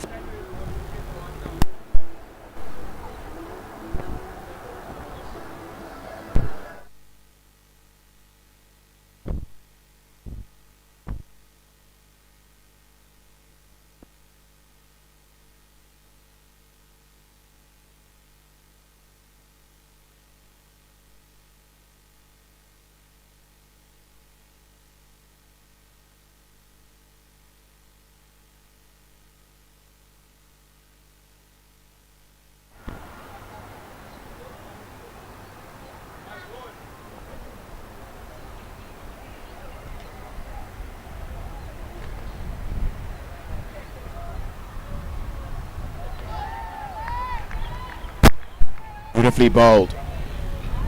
Struggled with the line straight after the second drinks break. Struggled with the line at Ashley Ndiraya. That's a roundabout where she's got to try and keep them. It's about perfect delivery at this stage of the game.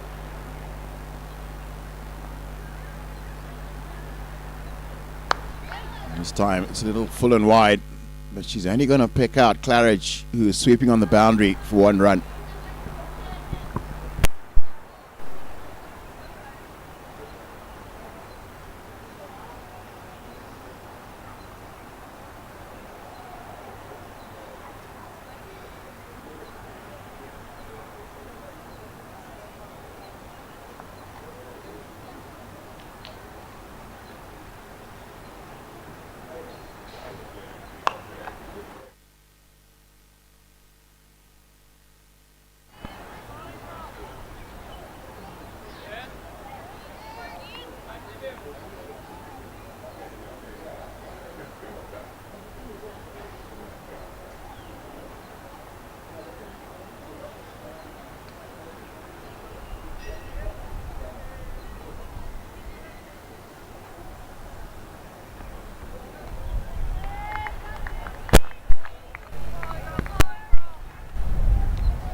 Delivery on that occasion. United States have been well disciplined in the areas that they've been bowling it, and also largely due to the fact that there is no pace on offer. On this occasion, pulls it away, and this is a good region. You should allow them to come back for 2, and they will do so with ease. Valuable runs.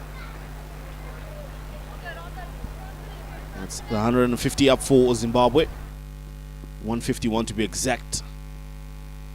At the loss of 4 wickets. And they will take this at any day, you would say, considering where they are and the number of wickets they have lost. Also looking at the quality of batters that have been sent back into the dugout.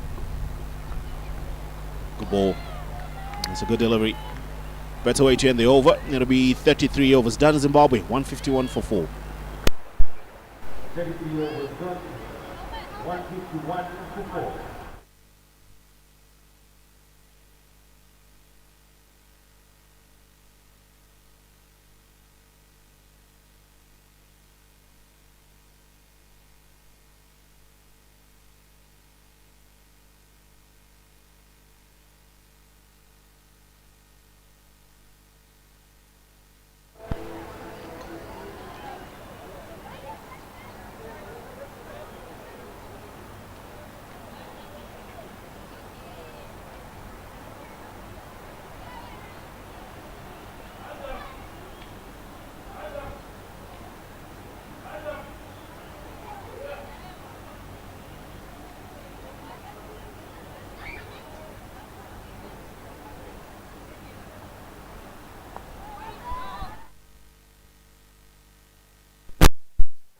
Just a little dab behind square.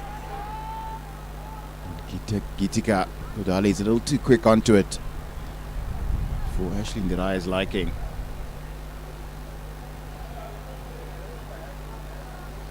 And this time she's found space on the leg side. It's been a long time coming, this boundary for the Zimbabweans. It is Josephine Nkomo's second of this innings. Now Josephine Nkomo does well on that occasion to pierce the gap beautifully and finds a much needed boundary. Takes it to 16, just off 23 and 24, sorry. Striker is just better than half, 66.6.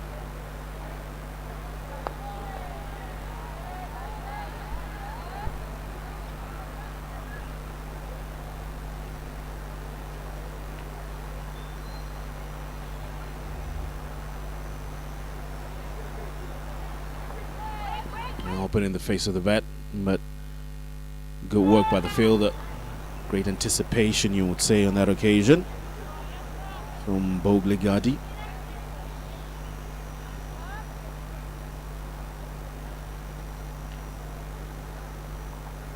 Again, works it fine off short fine leg. Should come back for two. Now they're running well in between the wickets, are the Lady Chevrons.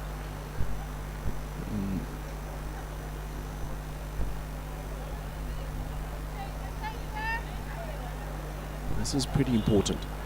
The ability to keep the scoreboard ticking regularly is always important.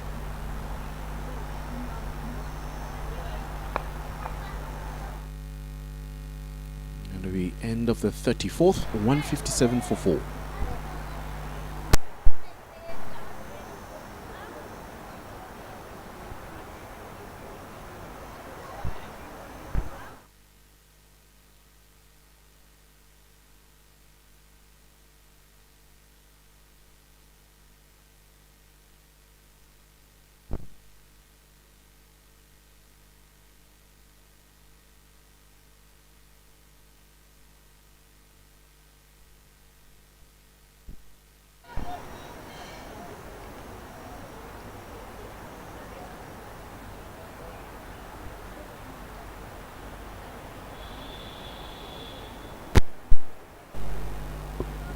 Norris Tara will be brought into the attack from the golf course end.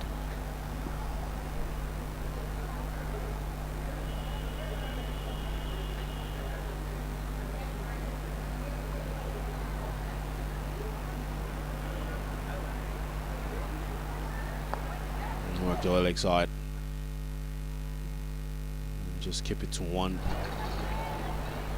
Norris has ball well. She's got 2 wickets to her name. Going for 27 runs. An economy of 5.4.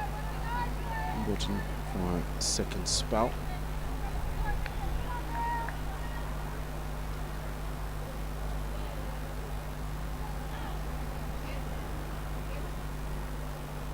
Changes in the field because of that left hand, right hand combination. Sometimes fielders caught napping. Wait a minute. Things are changing there in terms of who's batting. Better line from the left arm bowler. Seems pretty comfortable bowling to right-handers. Gets to push it across. Right-hander. Just try and keep it straight. And if you don't have a good batting stance, you might find yourself falling over.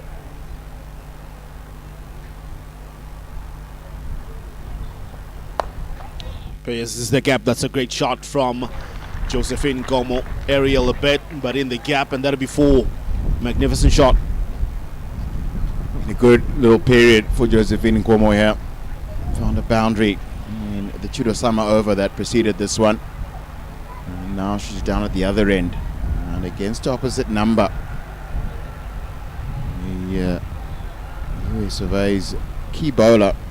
She's gone and got a boundary again early in this over. Forced the change in the field. That wicket moved into the boundary. Field has been taken away from the offside. Now there's just 3 fielders in a line on the offside and 1 on the cover point boundary sweeper.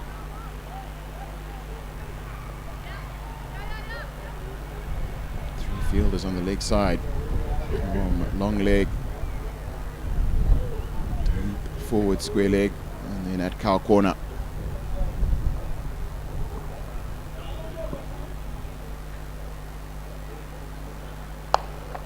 From around the wicket, she's hit the stumps, and the deflection allows Josephine Nkomo to come through for the single.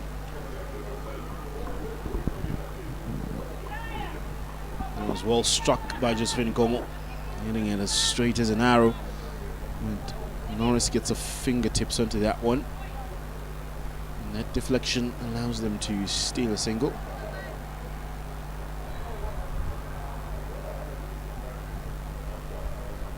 Change in field again for the left-hander.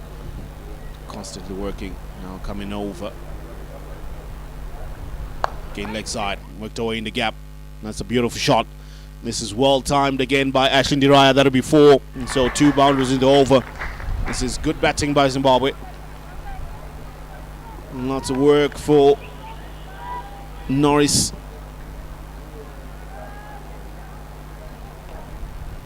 It's just been 2 brilliant pieces of timing from the Zimbabwean batters, piercing the gaps. She tinkers with the field again. 1 more delivery to go.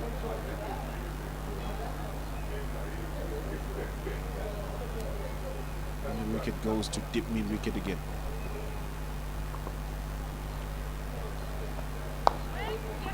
And with that push of mid wicket to the deep, allows them to steal a single. Good batting. End of the 35th, 168 for 4.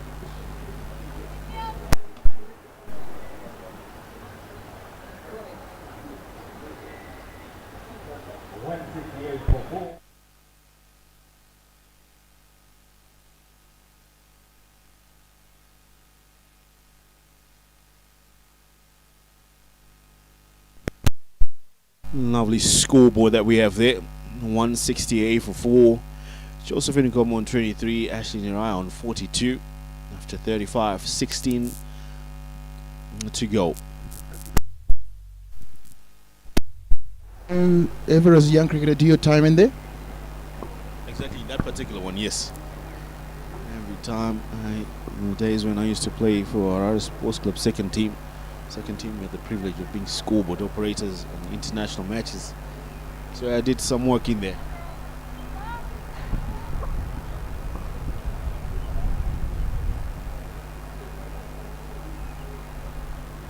Osama is going to continue, and Ashley Ndiraya has gone over the top, probably looking to get it between those 2 fielders, long on and long off.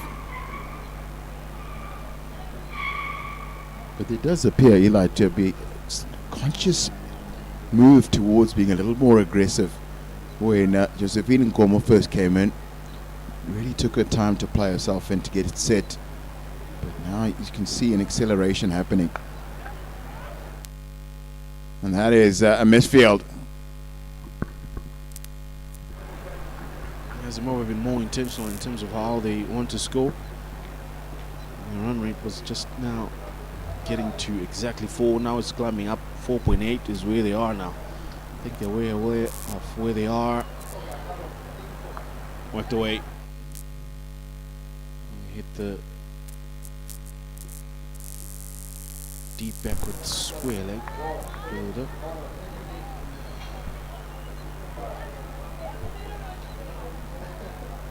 It's a great piece of batting, trying to add some momentum into how they're scoring now, Zimbabwe.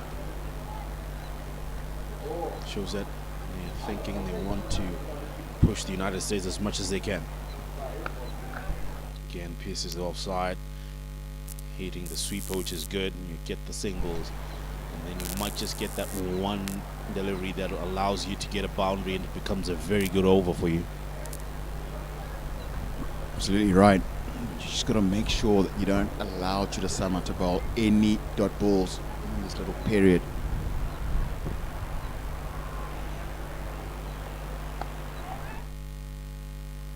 Very difficult field to get through. 4 fielders in a line from short third man to extra cover.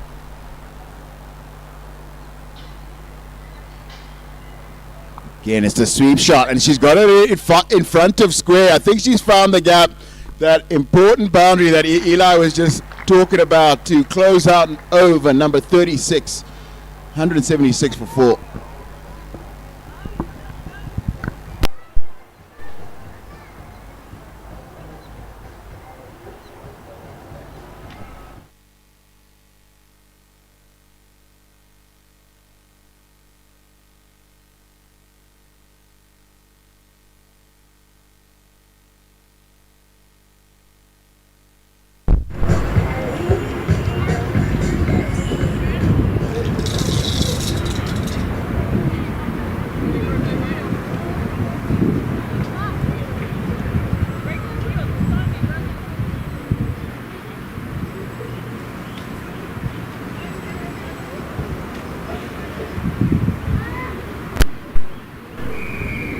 Sanvi Madi.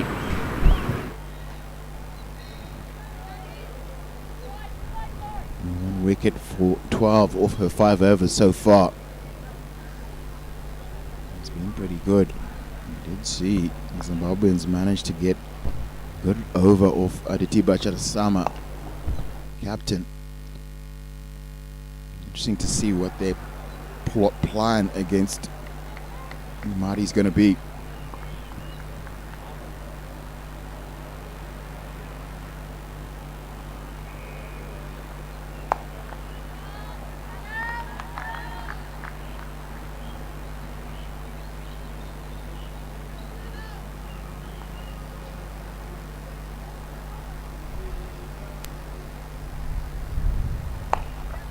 Such good bowling. She just bowled it into the line of the stumps. Josephine Nkomo's not been able to get off strike, get it away to the boundary. It's 3 dot balls.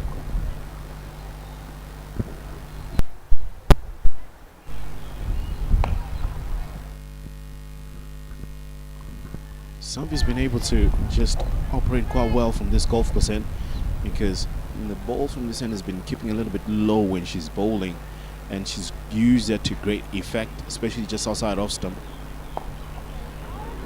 And just like that, she's going through the over quite quickly. 5 into the 6th over and has only conceded 12 runs. Good use of the surface. Overdone. Just like that. 176 for 4 Zimbabwe after 37.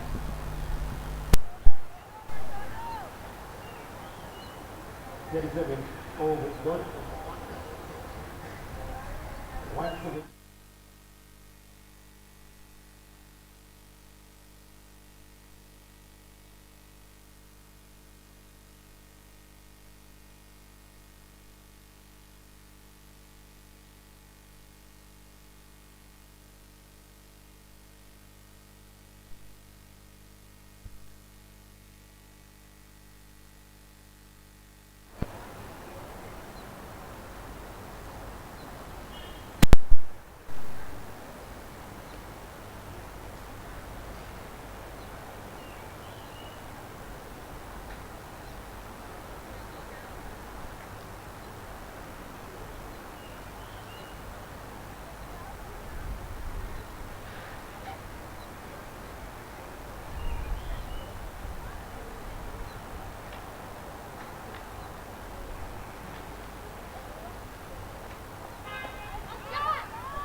Use of the feet. Finds the gap between extra cover and the bowler for a single. That is Ndiraya moving quite well to 49. 1 run short of that half century.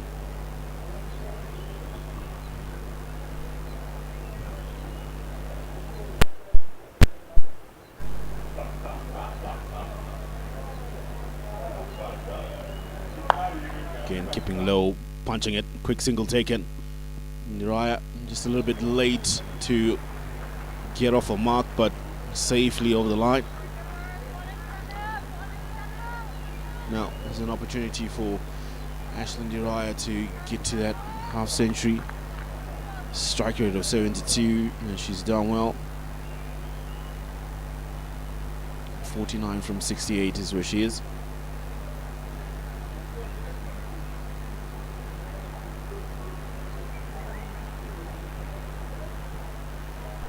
Did Josephine Nkomo scores throughout the series. That is actually getting Ndiraya's first 50 in this bilateral series against the USA. Got her side into a really good position.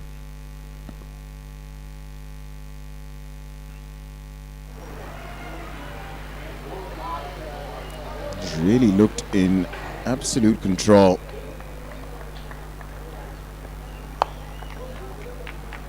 And again, with a skipper, Josephine Nkomo, they've put on a very important partnership.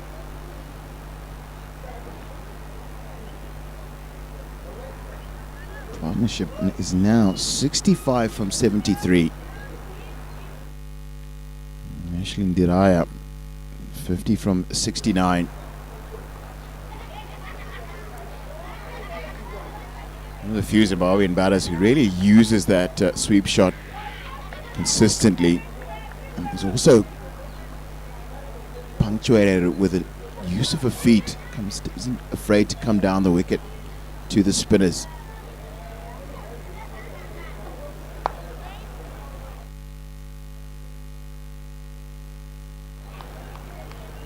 $185 for 4.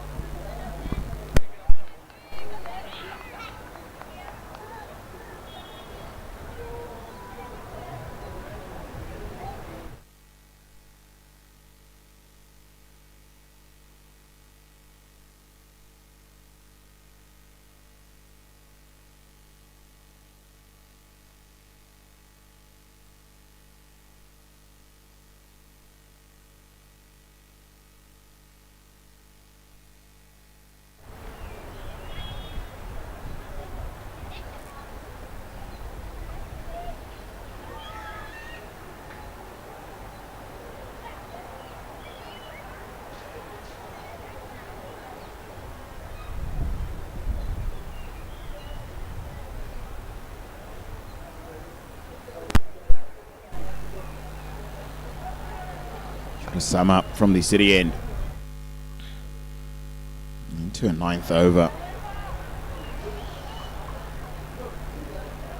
Should be looking to bowl the next 2 overs from that end. A little bit of a misfield. Her and Ndiraya got tangled together. Allows Josephine Nkomo to get off strike.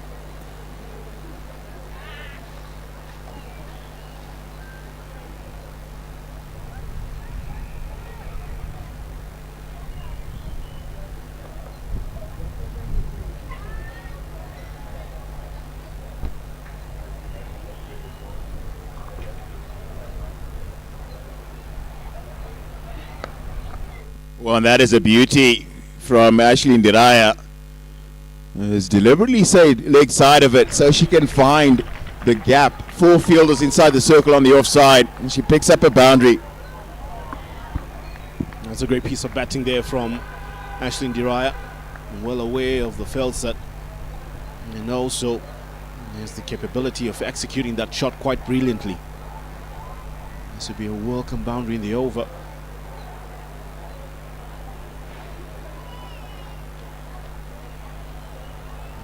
To 190 Zimbabwe.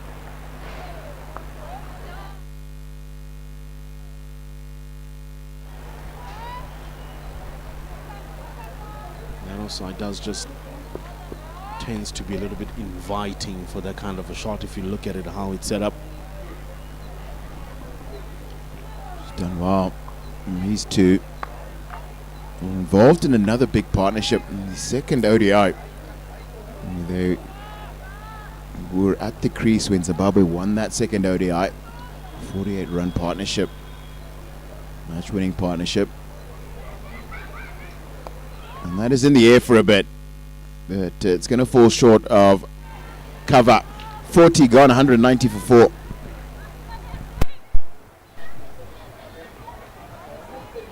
WODI overs gone 119 for 4.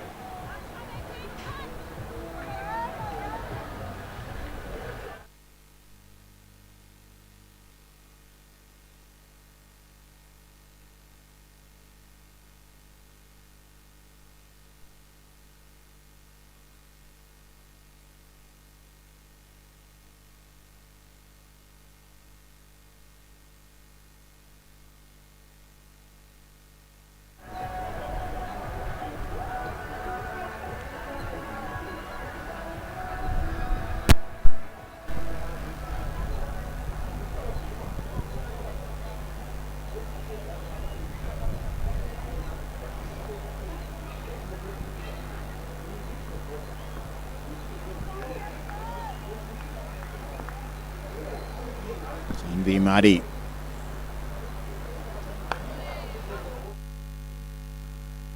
Just beginning her 8th over. It's been outstanding. 16 runs at 2.23 runs per over. And now Josephine Nkomo uses her feet to her.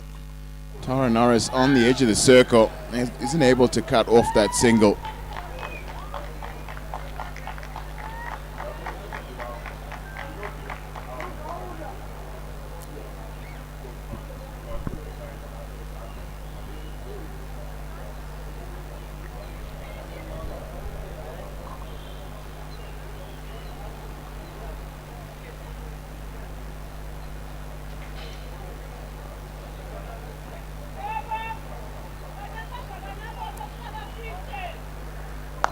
This time it's Ndiraya using her feet to come down the wicket.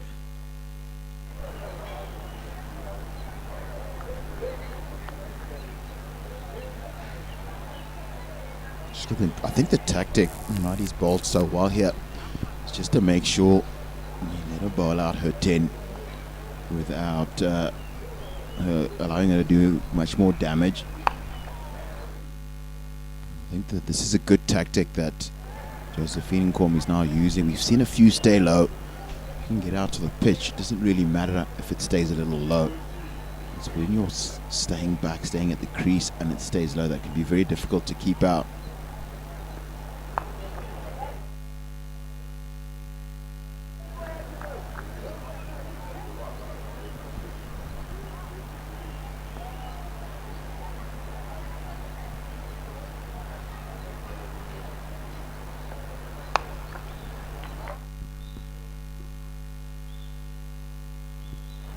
$192 for 4.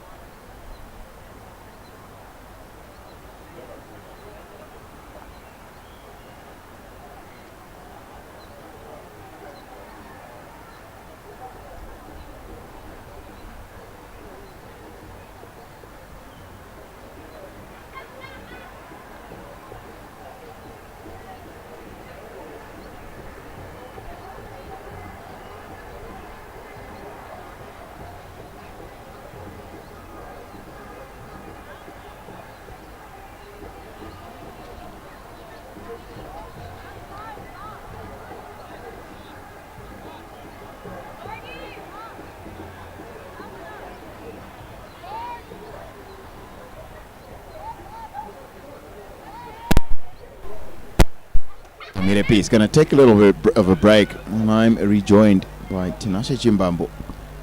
Tinashe just got a big partnership from Ashley Ndiraya and Josephine Nkomo. This is the second big partnership they've had so far in the series. After the 48-run partnership, they did winning the second ODI. Now it's in a totally different situation. And that's gone over. Backward square leg. Not enough bat on it to get it to the boundary. But still important runs.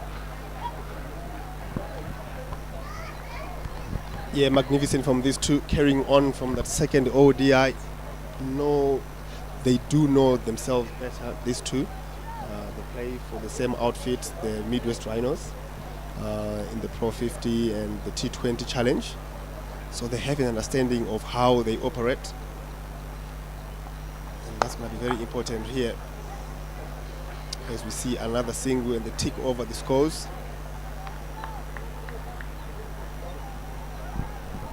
The thing, and obviously because they play together, we've seen that Ndiraya's running has improved in this little partnership that they've had. Not little, but in the partnership she's had with Josephine Nkoma. I think it's that understanding that they have. Sometimes, particularly with Beloved Ibiza, there was just a little hesitation when she was called by Beloved. But every time Josephine Nkoma calls her, you see she commits to that, taking that single. Driven away, and that is going to run away to the boundary. It was there to be hit, long wide half volley, and it gets the punishment. This takes Zimbabwe just one away from 200, and this partnership continues to grow. What an emphatic cricket shot from Josephine Nkomo. There's width on it. You still got to put it away. What's important is halfway through this over, Zimbabwe, if they find another boundary, this one turns out into a very, very good over. This one is wide. Extra runs. Any extra runs are going to be accepted. And that brings up the 200 for Zimbabwe. He's still 8.5 overs to go.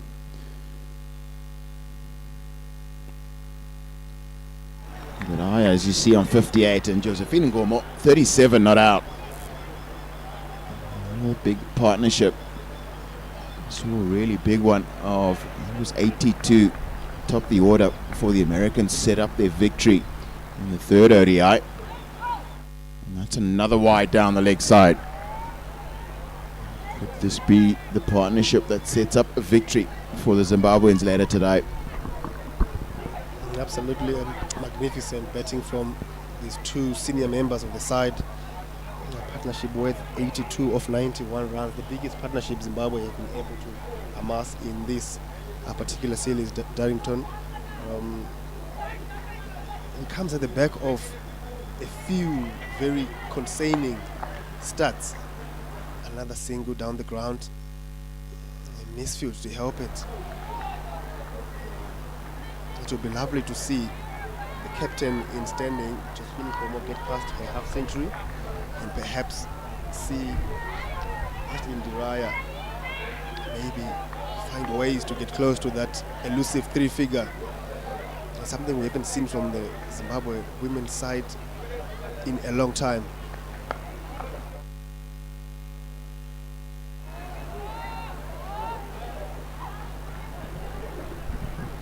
Marianne Msonda, the incumbent Zimbabwean captain, out with injury for the series, knee injury. Last time I saw Zimbabwean get 100 in ODI cricket, it's been a while back.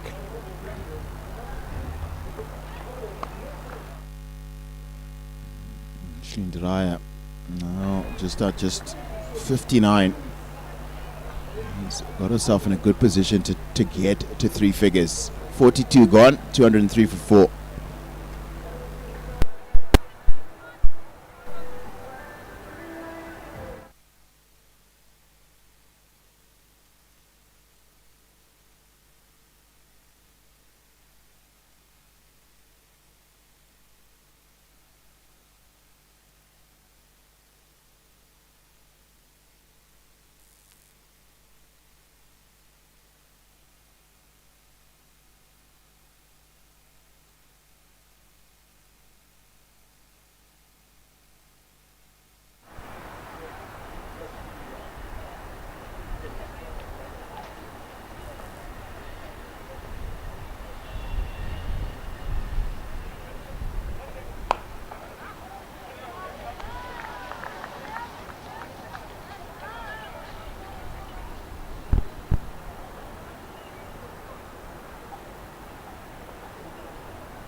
the over is gone. 206 for 4.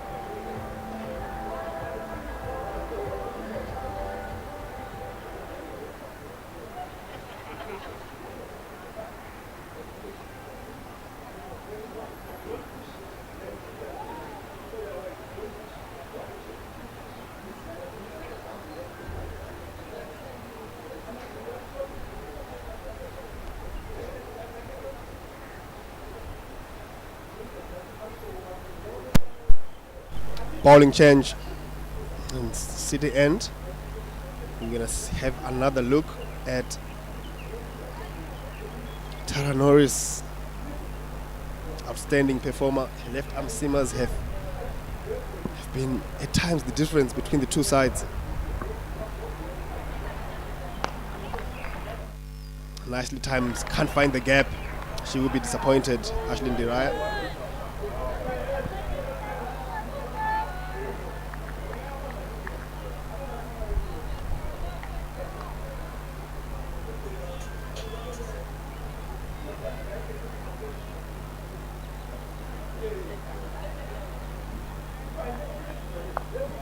Swept away, beats the man at square leg that might run away for 4. Fielder in pursuit, can't get there. A timely boundary for the Zimbabweans. And we might have a problem with Ashlyn Diraya at the non-striker's end. She's limping, she's not entirely happy with something. Zimbabwe cannot afford this, Darlington, can they? Can't have a set batter. 65 not out. Striking it as well as Ashlyn Diraya is. We're in the last power play. Can't have a problem. Set player. She's just going to get some treatment. So physiotherapist makes her way out to the middle.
Welcome back. After a small delay, I think Ashlyn Diraya is back on her feet. I think that's the same problematic ankle that she was on the sidelines for. In 2023, she spent the better part of 23 on the physio bed. And obviously, the team doctors always doing a great job to keep the fitness of the ladies so we can have them out there and enjoy their talent. And she will continue.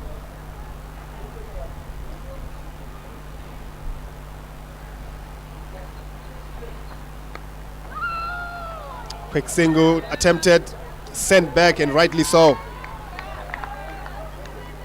Surprising, isn't it? Darlington, she was just down in about a moment, and then first ball she faces, she wants to scamper down the ground for a quick single. Wanting to get away from the strike, I think, which is often a good way. Just had a little bit of a break in play. Down to the non-strikers end and make it somebody else's problem for just a little while.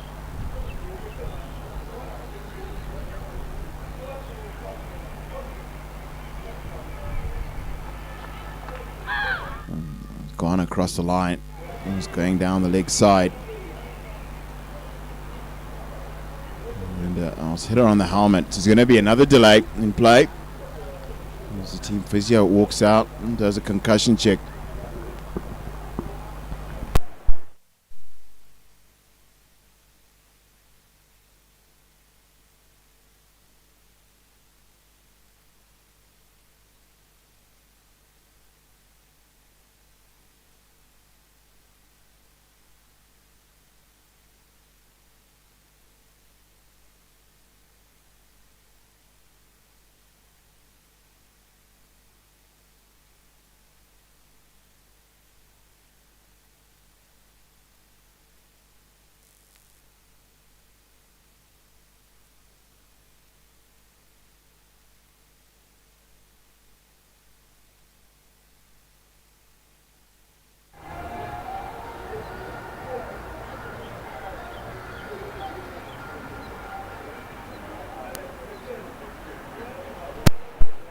Quick concussion test done, no harm done, and Ashley Ndiraya will continue. Just trying to find that gap behind square again. This time there is a man on the boundary. She has forced that fielding change. A quick single. Josephine Como is quick between the wickets. They get away with it. Good to see from the Zimbabweans drop and run. Take over the strike.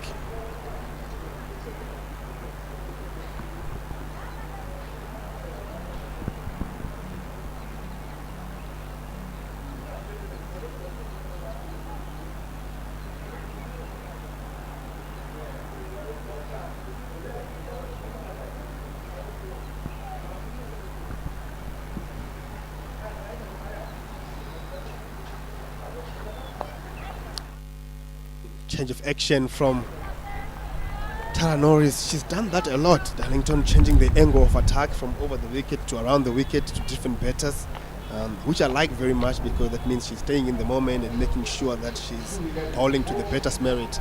End of the 45th over. It is 211 for 4.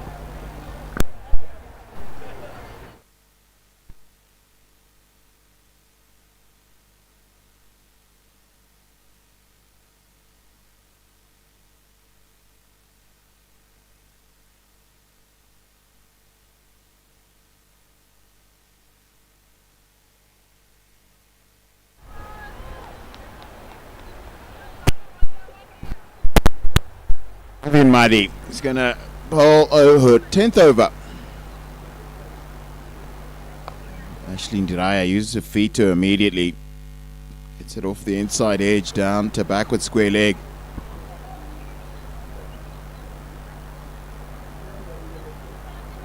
22 runs just have come off her bowling so far today.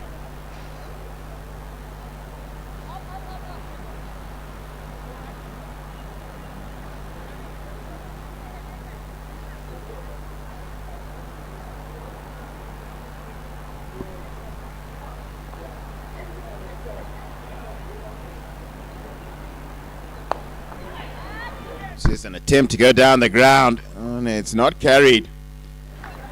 And Gagi Bogle had to throw herself forward to try and get underneath it. And as a result, not able to hold on to it. So Josephine Nkomo was given a life. Yeah, interesting field set, that one, Darlington. We saw this again in the previous match. The captain not entirely happy to spread her field. You can still see there's 1, 2, 3, 4 on offside 3 on the leg side, and they are only allowed to have a minimum of 5 in the ring. So lots of risks being taken. Quick single, nicely called. She gets there. There is a question. Elton Piri will not be interested in that. They take over the strike, and perhaps this is the best matchup for the Zimbabweans. That ball will be turning into Ndiraya, and if she wants to try and find some sort of acceleration here, they need to start scoring from both ends, Darlington. Already seen Josephine Nkomo take a risk. So it's Ndiraya who's come down the wicket, but picks out fielder on the square leg boundary.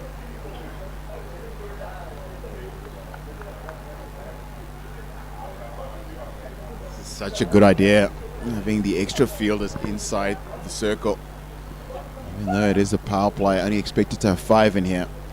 Just the extra pressure that Imadi's been able to create by bowling so well means that the Zimbabweans have just not found the gaps that they need in the field to find boundaries. We'll be looking for boundaries, at least a boundary and over from here on. 45 gone, 2-5 for 4.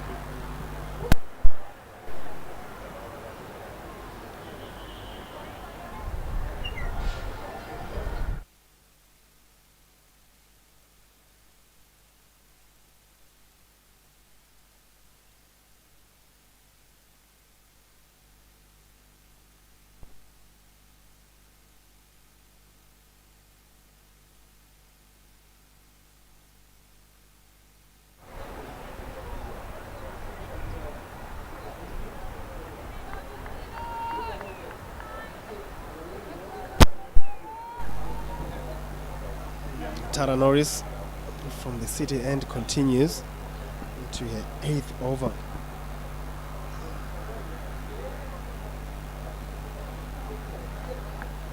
Bit of bounce caught Josephine Nkomo on the thumb. She's not happy. It's quite excruciating. Perhaps we'll have Farirai out there again, the physio. She's been busy in the last couple of overs. She just did get a little bit of bounce there, Darlington. This is a worrisome because it's also hit her bowling hand. It's a key component of Zimbabwe's response to whatever score that they make this afternoon. Usually takes the new ball.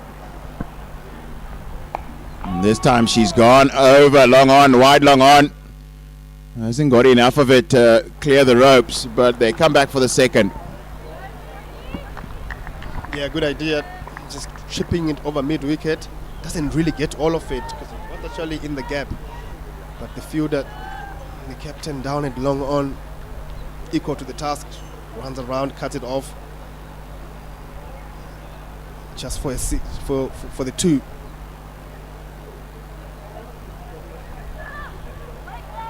Nicely bowled.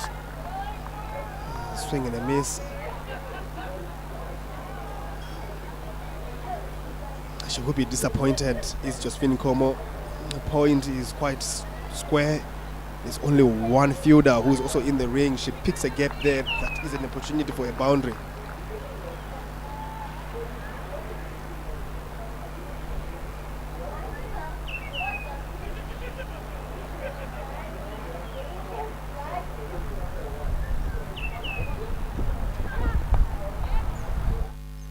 Another inside edge, nicely bowled, right in the block hole.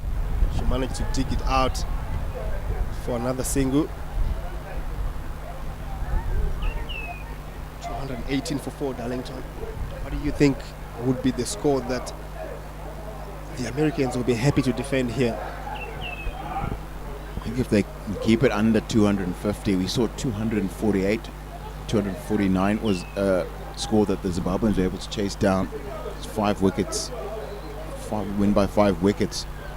Josephine Nkomo and Ashley Ndiraya were the partnership that won that game. But this is good work. She's gotten inside the delivery to find the fine leg boundary for that all-important boundary. She moves into the 70s. Tinashe was asking about a good score. I think psychologically anything over 250 would be very, very good. It takes some doing to get there with 4 overs and a ball left. It's the sort of risks we saw Ndiraya take now become more and more important if Zimbabwe gets to 250.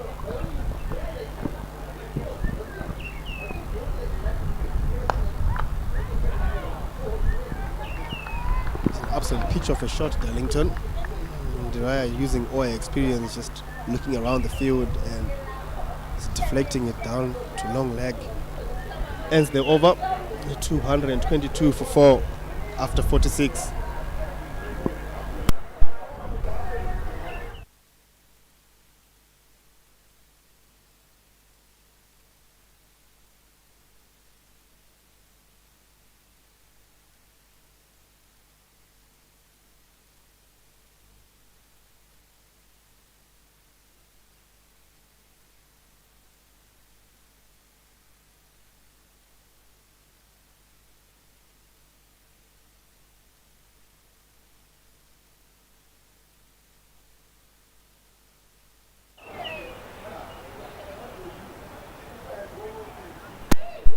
Bowling changed, one that would be forced because Sanvi Imad, magnificent, 10 overs, 25 runs, 2 maidens, 1 wicket.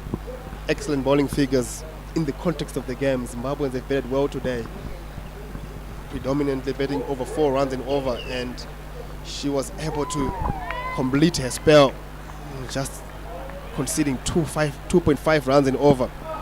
At only 16 years of age, that is a proper prospect for the Americans.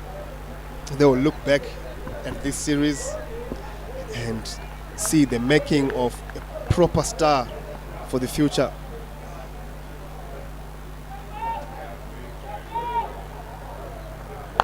Over the top, and that will run away for 4. There's a fielder in pursuit, does well. Is Bogler, keeps it down to 1. That is magnificent work because that was timed perfectly by Josephine Nkomo.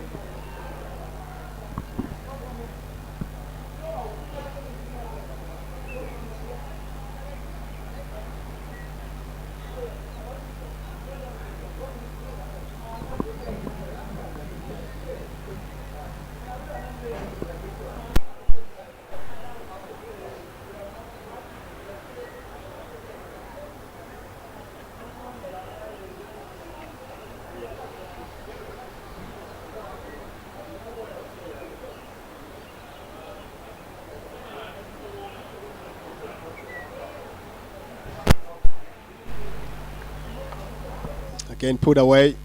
Good change of pace. Ndiraya finds the long leg boundary. Fielder keeps it down to 1. And this is an important part of the Zimbabwean innings that we have never really witnessed. Darlington, 4 wickets down in the death.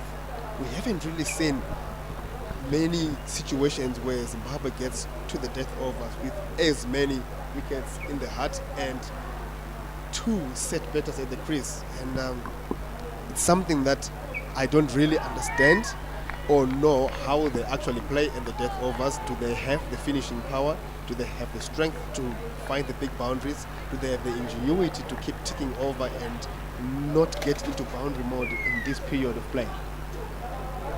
So far, we've not seen them.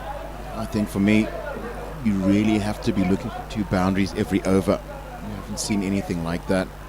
Try and get into double figures in your run rate this last little 4 over period of the match. And that is a drop catch. Intent was correct, but Josephine Nkomo's got it away with this one.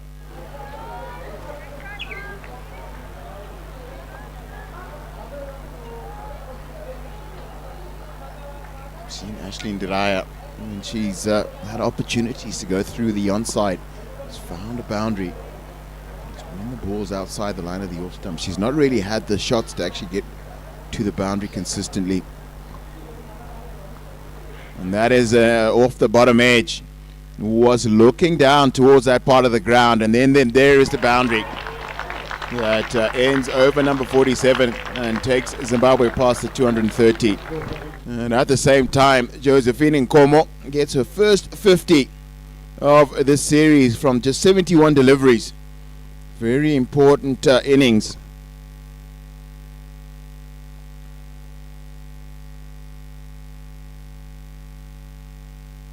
Came together when the score was 119.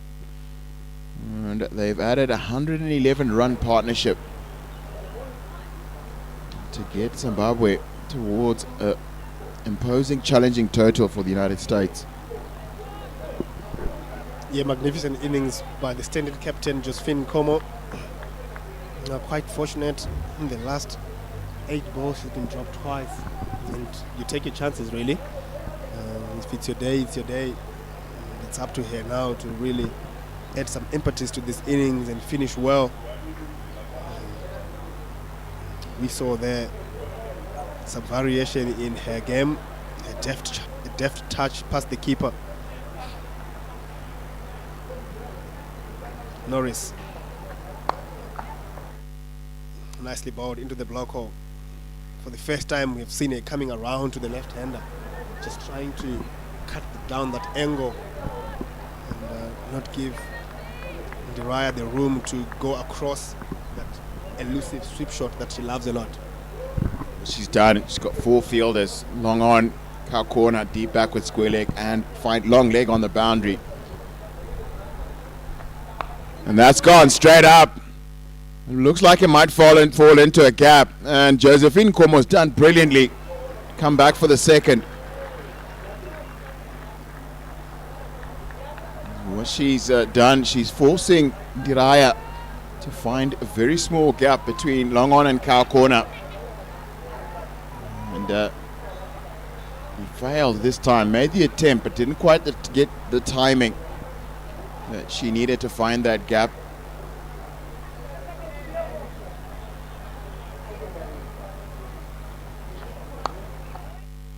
This time she picks out cow corner. It's Claridge does the fielding. Yeah, beautiful bowling this, Darlington. The planning is what stands out for me. Just making sure that Ashley Ndiraya only have access to the leg side where all her boundary riders are. And it's going to take some brilliance to try and find the boundary around those sweepers on the leg side. Josephine Nkomo.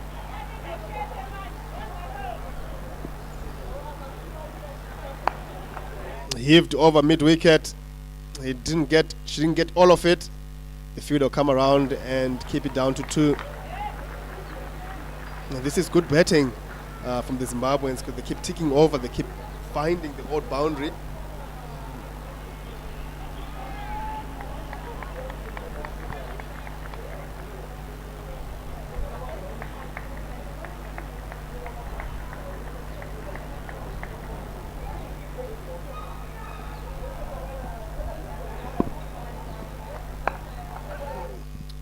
Chance taken this time around. Josephine Nkomo, her luck runs out.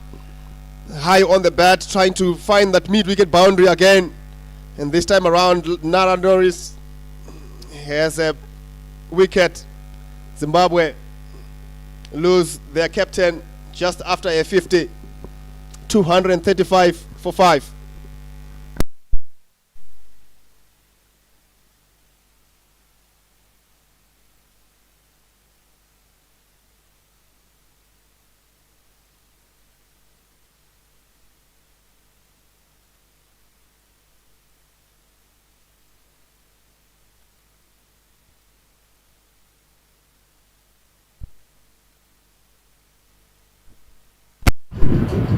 Piri back into the side today.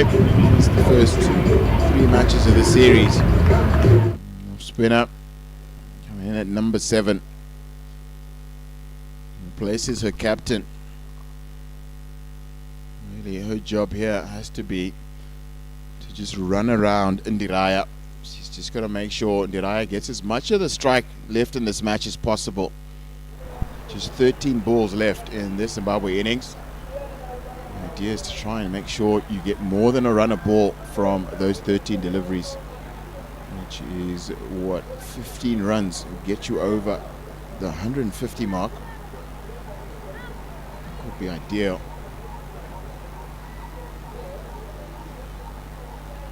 And Tara Norris has those 4 boundary riders on the leg side, 4 fielders inside the circle on the offside. Lorraine Piri picks out mid-off to start her attempt at the bat.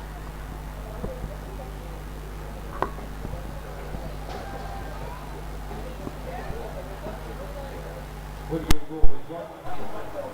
235 for 5. 48 gone, and it's at 235 for 5.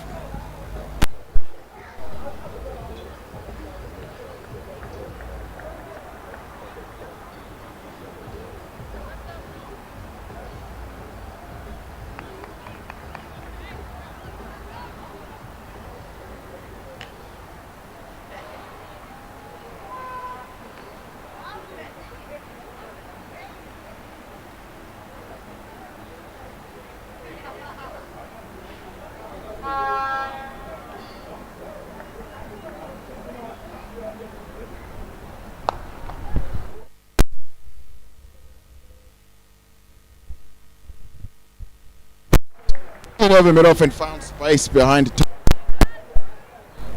and picks up 2 off the first delivery of over number 49. Didn't quite find the middle of the bat.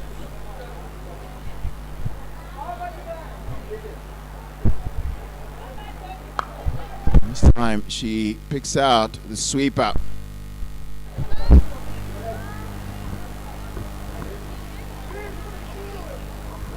Yeah, good batting from Ashley Ndiraya. It's making sure that Zimbabwe keeps taking over the balls.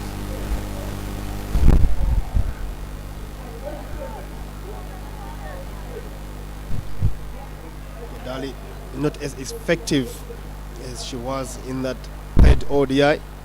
She will need to find her lines here against Lorraine Piri, who can bat. We have seen that in the just finished Pro 50 and in the women's regionals. She comes in at number 7. Facing the 2 off spinners, Christabel Chitonswa and Roparashe. Quick single, chance for a run out, and non-strikers end. The throw isn't good enough. They get away for 1. She gets off the mark. Lorraine Piri. And most importantly, she brings back Ashley Ndiraya back on strike. She finds that boundary in these last 2 deliveries of the over. In the back of Kodali's mind, she'll be thinking, how do I close out this over without much damage?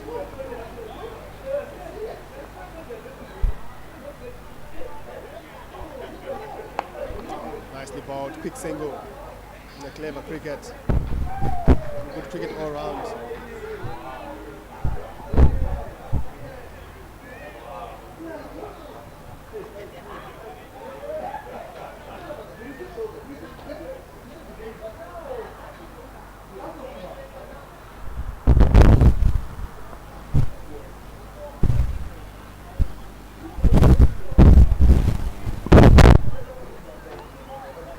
For that block hole, the strays down leg side.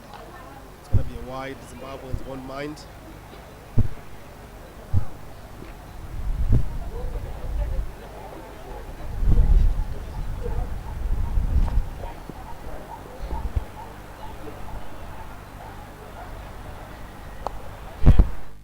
Shot nudged into the vacant square leg area. They managed to pick up a single to end the over. Raya won't be on strike when the 49th, when the 50th over starts. 242 for 5, Zimbabwe.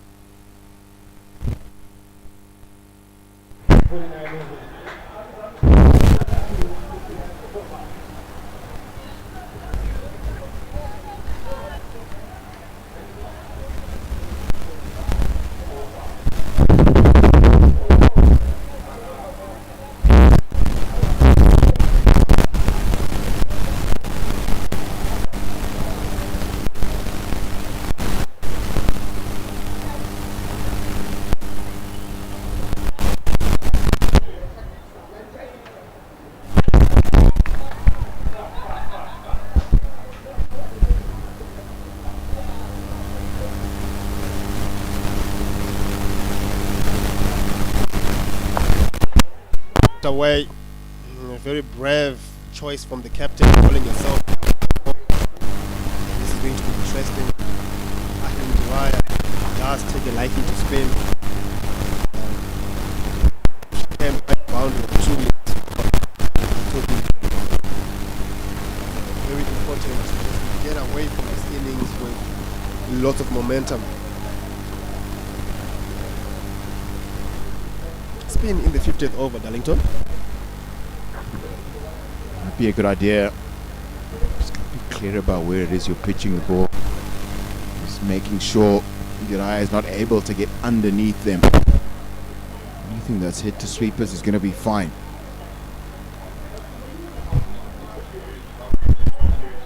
Sometimes you know that extra pace makes it easier to find the boundary.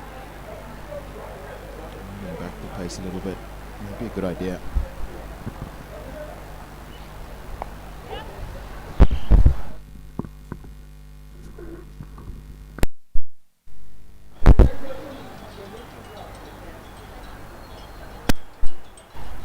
Another single to Lorraine Peary, who brings back strike.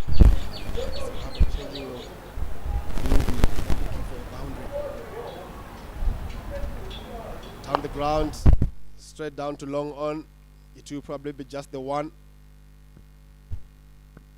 It's good bowling from the captain. Sama.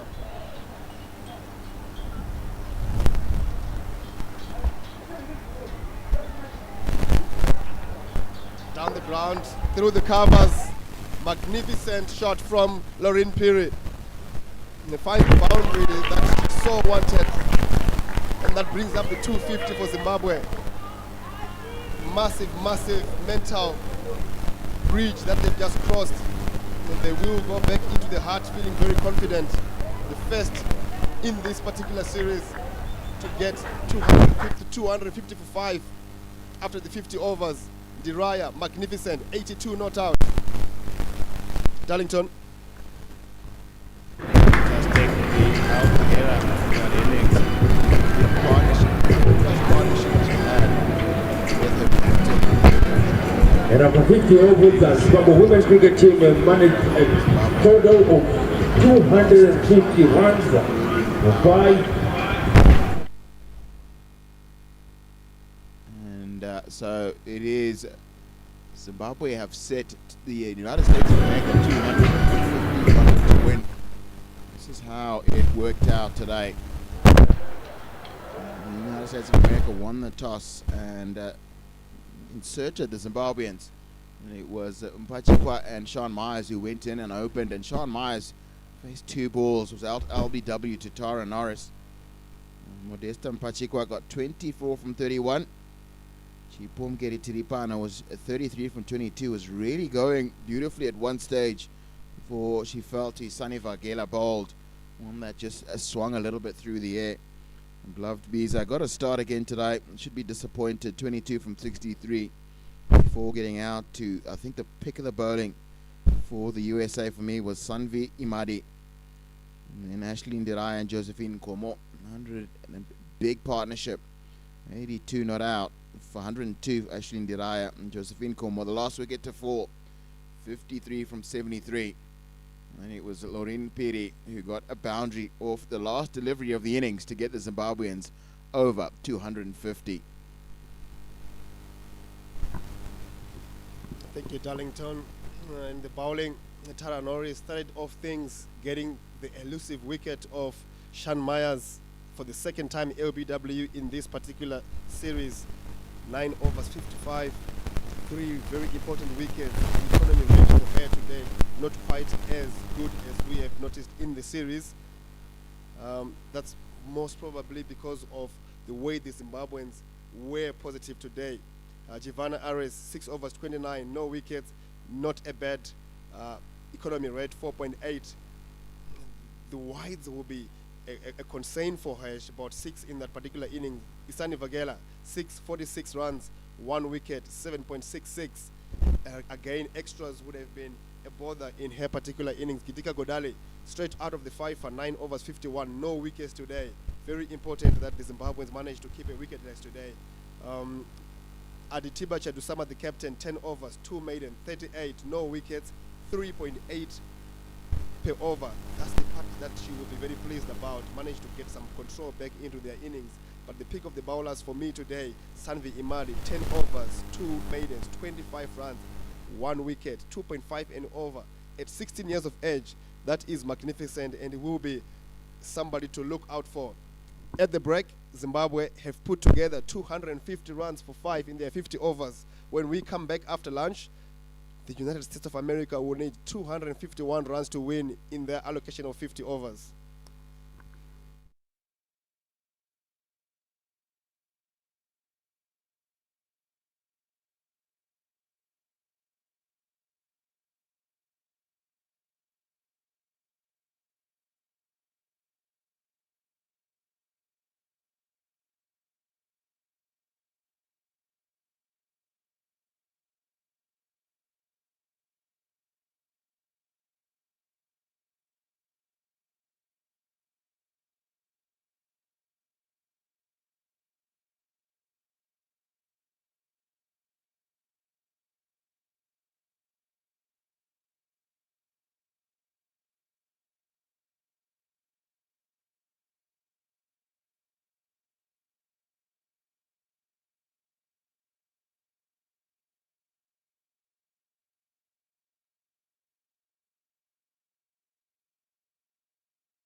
Good afternoon and welcome back to this fourth one-day international between Zimbabwe and the United States of America. A formidable total that has been set by Zimbabwe. Zimbabwe ending on 250 for 5, and of course led by Ashley Ndiraya's 82 not out. That is her highest ODI score, and of course she'll be hoping that it will be enough to take us home. Well, in the commentary box, Ruvimbo as well as Eli. Now, Eli, good batting performance from Zimbabwe, much better than what happened in the third ODI. Surely they should be confident to try and seal this win, but it's not going to be easy. It's a good afternoon, Rainbow. Not going to be easy, but half the work is done. You need to put a reasonable total, and I believe 250 on this surface proves much more to be that. And whatever, there's still the other work that you need to do defending it. USA will be more important this game.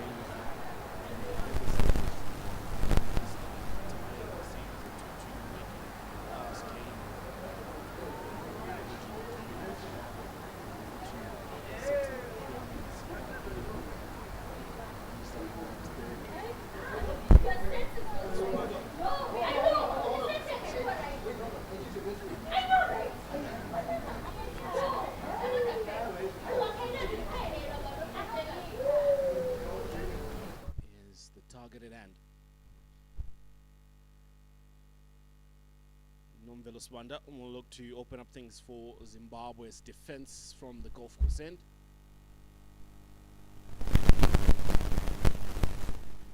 Seasoned campaigner, seasoned opener. Here we go, first ball up. On the mark. Definitely should be either looking to bring that ball into the right-hander. On a couple of occasions, that's what she's known for, but she's also got a quick delivery that cuts across the right-hander. Pretty attacking field, and there's a slip in place. Fine leg and third are the only two fielders that are on the boundary line. 4 on the offside. Swing and a miss, going for the booming drive. Yeah, that one just maintaining its line. I think she had hoped that it would cut in just like the first delivery, but it held its line and it kept on going, so quite lucky to get away with that one and not find the edge. But Dingra and Bogle are very good batters. We saw what they did in that third one-day international, 87-run opening partnership. Of course, it was a much smaller target then. We're looking at 150 now. They're looking at 100 more runs on top. So, gonna be a lot more concentration needed.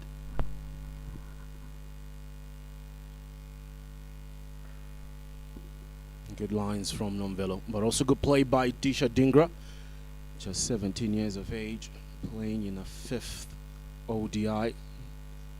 Young cricketer. Presented with a very tall order, but I'm sure the selectors have seen her to be up for it. Highest of 58, average is just 36. Looking for a quick single, and they will come back for 2 easily, courtesy of that fumble in the field. So the United States up and away in the chase, 2 runs on the board.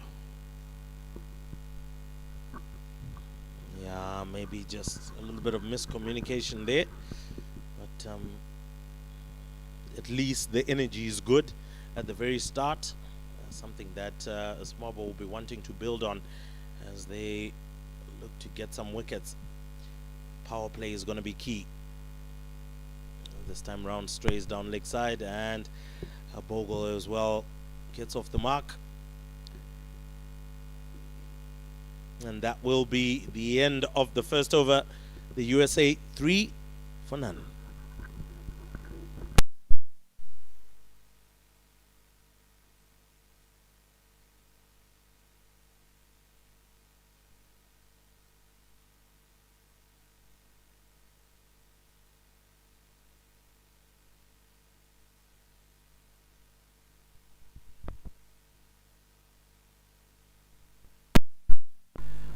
So coming into the attack immediately as predicted, Josephine Como. Now there was a bit of concern from Tinashe as they were doing the last part of the commentary when Josephine Como had her thumb hit by a nasty delivery which wrapped on the gloves. Hopefully she'll be able to bowl with the accuracy which we know she can. She'll be coming up against Dingra.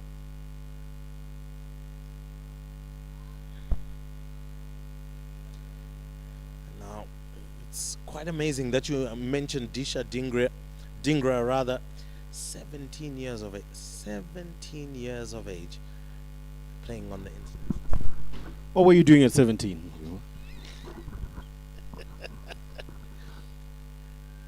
Well, I was playing cricket for my school. Well, clearly Disha Dingra is doing close to 3 or 4 levels much better than I was. And much more serious about her cricket than I was. I think it just also shows the difference in the type of class of cricket. She's international level while you're still at school level. Good start by Josephine Como. 3 dot balls on the trot. He's got a decent amount of wheels. There's Josephine, highly experienced cricketer. Usually plays on the local circuit as well as abroad, and when I mean abroad, on the Australian circuit, to be specific.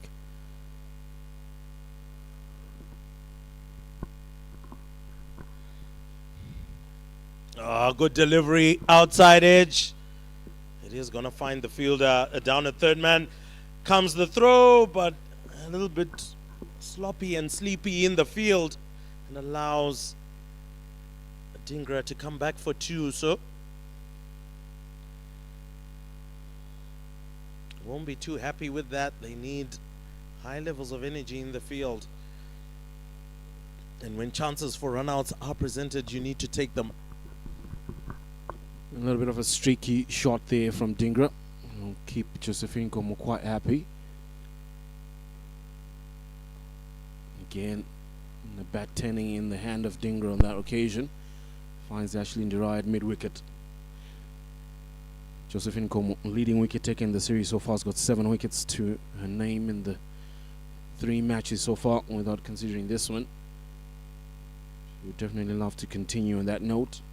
She's got an average of 13 deliveries before she always picks up a wicket, which is very, very good. Oh, they take a quick single, run a chance, but again, the throw not too accurate. And the USA here doing all that's needed to try and keep their scoreboard ticking. And so that's the end of the second over, an eventful one, and 6 without loss.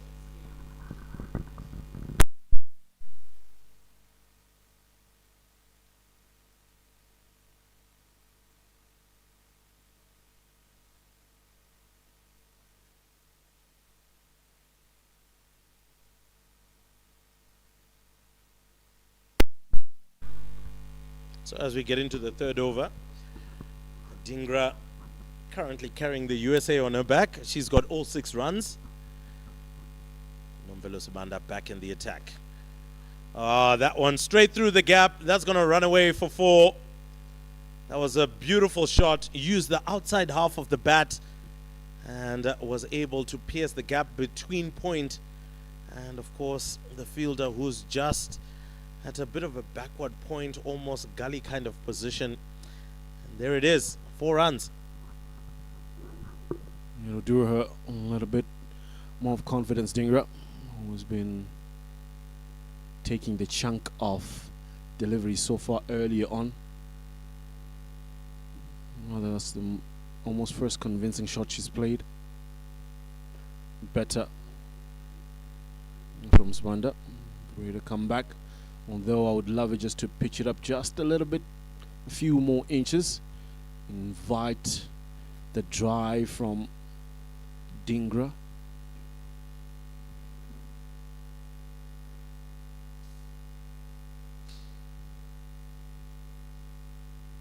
There we go. And that's the region, that's the area. Because that region has tended to just have a little bit of low bounce. We saw it early on in Zimbabwe's innings. That's where beloved Biza was struggling to play every time it was pitched in that region, frustrating her. So Zimbabwe need to have been taking note of that and just utilize that area a little bit more. Another good delivery from Nomvelo Sibanda, keeping it as tight as possible. That one moment when she offered width, she went straight to the boundary, so she'll be wary of that. And I guess that's the trick, or that's the danger of being a left-arm seamer bowling across a right-handed batter. If you just give too much width, you will go all the way to the boundary. There was width on offer, but Dingra decided to punch that one into the covers for nothing at all. So again, there's going to be that balance which you will need to strike as a Zimbabwe as to when do you introduce maybe the spinners, when, and this is obviously all dependent on how the USA innings will go within the power play and things like that. But we do have good fielding from Josephine Como. Did well to cut that one off, only for a quick single. 3 overs gone, 11 without loss. And so just coming back to the issue of just talking about how they'll have to really balance it out, that will also determine whether they can squeeze runs or ultimately if the USA can get on top of them.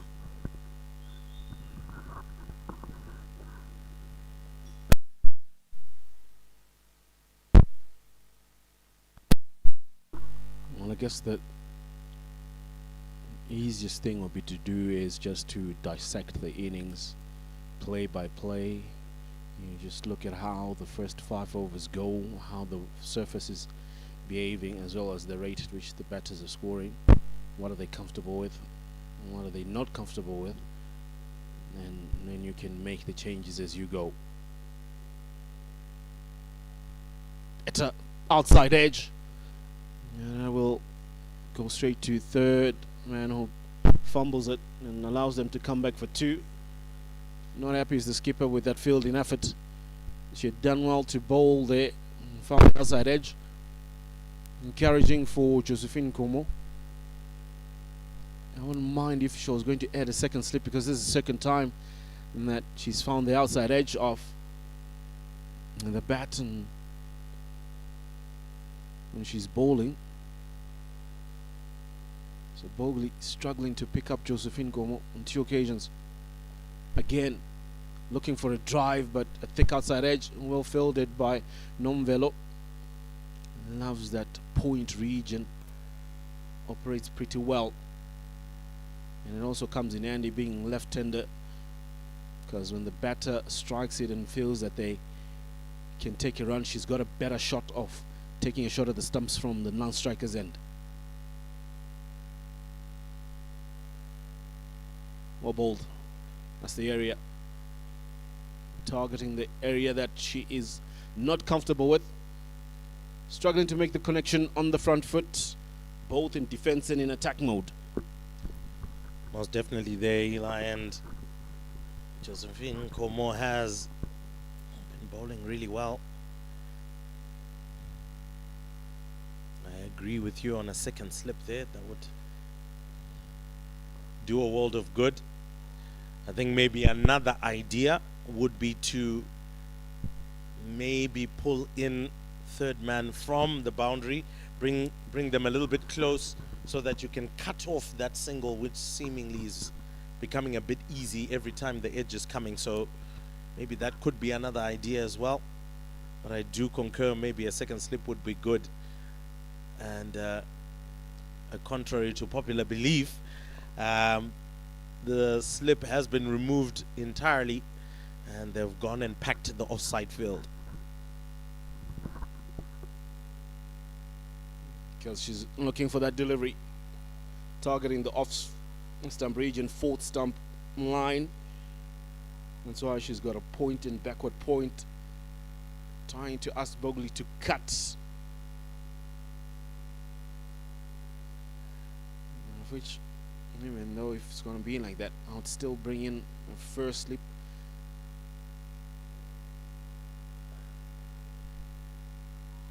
Brilliant over from Josephine Como.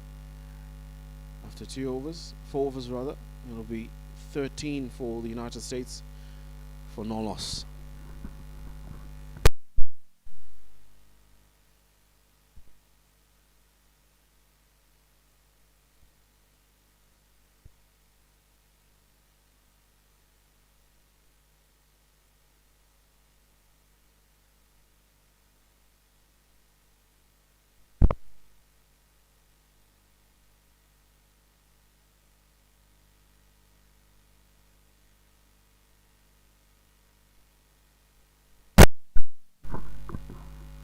Nomvelos Banda coming back for her 3rd over.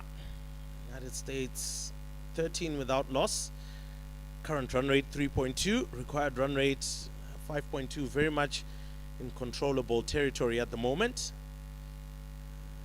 Nomvelos Banda just ensuring that Bogle would have to try and fish for that one as it moves away from the 4th stump line.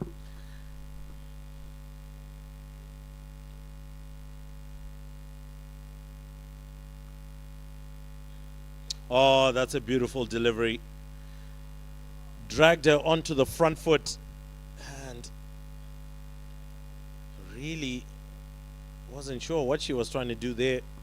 Was she trying to drive? Was she trying to block? But obviously caught in two minds because of the area hit by Nomvelos Banda. And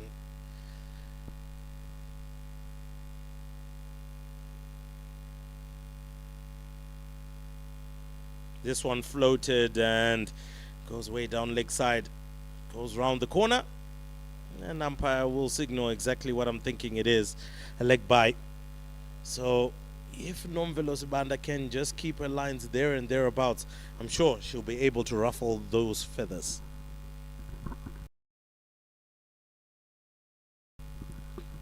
She's bowling decent lines. Gaji Bogley struggling to picking her up. Still yet to get off the mark.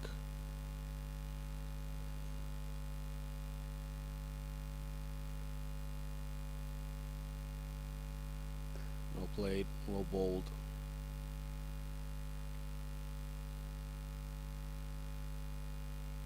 Nomvelos Banda, number 4 on the leaderboard. She's bowled well. She's been picking wickets regularly for the Lady Chevrons. 4 wickets to her name so far. Floated up again. Not able to make the desired connection. Great pieces of bowling from the Zimbabwean opening pair at the moment. It's always important that you bowl well as a partnership. There should be no end that is leaking runs. It aids to build the pressure besides the scoreboard pressure.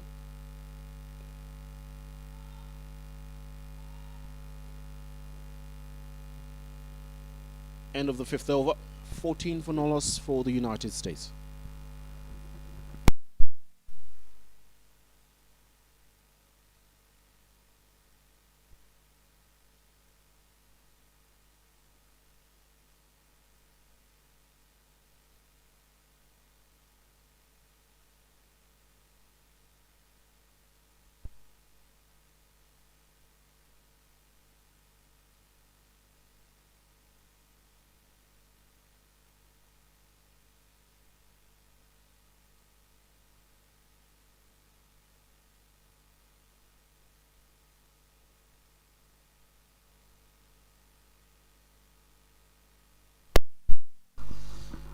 Josephine Como comes back for her 3rd as well.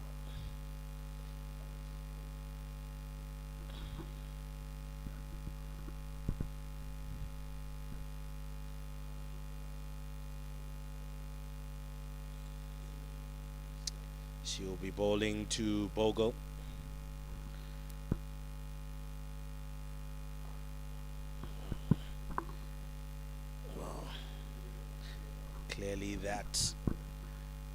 part of the field is a non-starter for any batter to hit into the offside pact with 4 fielders from backward point all the way to a shortish mid-off rather. Ooh. There is a mid-on, and of course quite interesting to see how she's navigating Josephine Como here, Bogle. Josephine Como.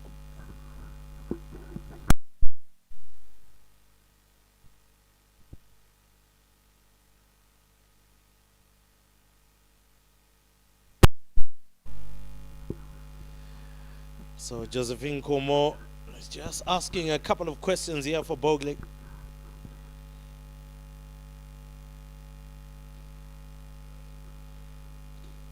And I think this is exactly what Zimbabwe is looking for, a very tight start to the power play. This is the time that you are usually expected to be hitting the big boundaries, but not so for the USA. Hasn't been that easy. And looks like the commentator's curse on Zimbabwe's bowling there almost goes to the boundary. They are looking to come back for the third, but not going to happen. So just cool 2 easy runs. I will have a little bit of a question, and might be a tough question here, Eli. Is it prudent to have some of the more experienced players to be in the covers, where you tend to know that you've got fielders who have to make runs or have to run after the ball or try to cover more ground as quickly as possible to shut down those singles? It's well bowled.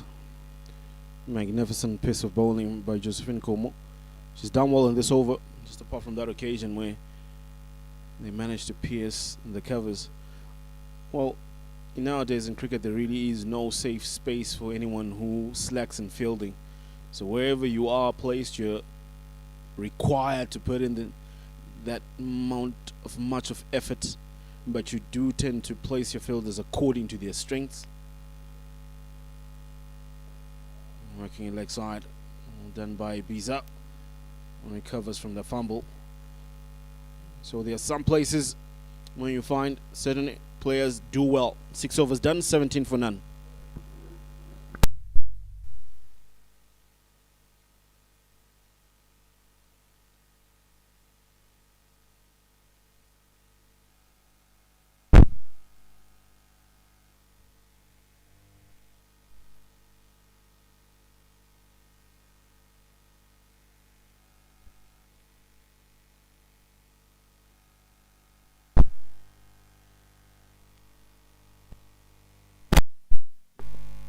Non-velus Banda back in the attack again.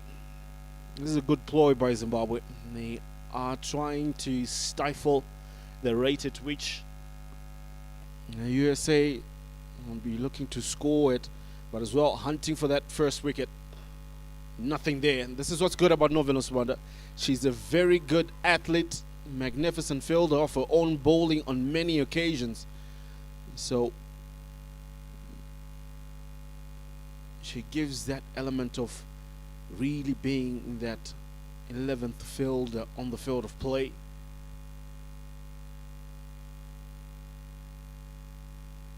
Bold! Magnificent delivery. Castled as Dengra. Drawn forward, but there was a big gap between bat and pad, and Middleston took a walk. That is great bowling. That's what Zimbabwe needed. They needed to strike early, and they have done it with ease.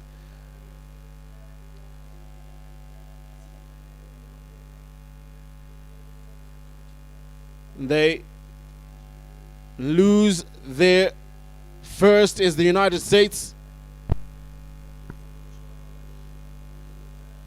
So it'll be Gaji Bogli who departs on that occasion.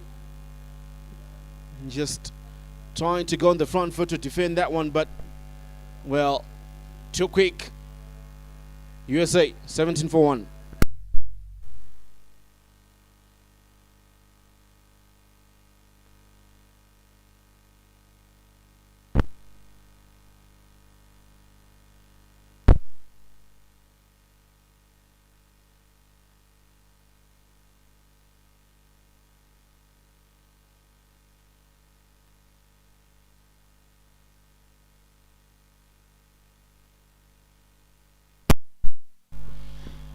right, in strides the vice captain Anika Kolan. Early wicket gone in the 6th over. Zimbabwe did lose an early wicket in Sean Mayer, so the USA won't be too worried about that, but they will be concerned about Nomvelo Sibanda because that was a peach of a delivery. Castled in the middle stump. Oh wow, that ball was coming back in. Maybe it started a little bit too wide outside, but that really came back in. How much of a joy was it, Eli, just getting a middle stump out, uprooted, especially when you were a bowler back in your day? On any day, even nowadays, it's always a magnificent sight. Again, well bowled. It's a brilliant delivery. Nomvelo Sibanda, cognizant of the areas that she needs to operate in. Off stump region, just outside off stump, bringing it back in, or just straight. Like that one on that occasion that got Bogley out was well straight. There was a big gap between bat and pad. There, come back in. That's good.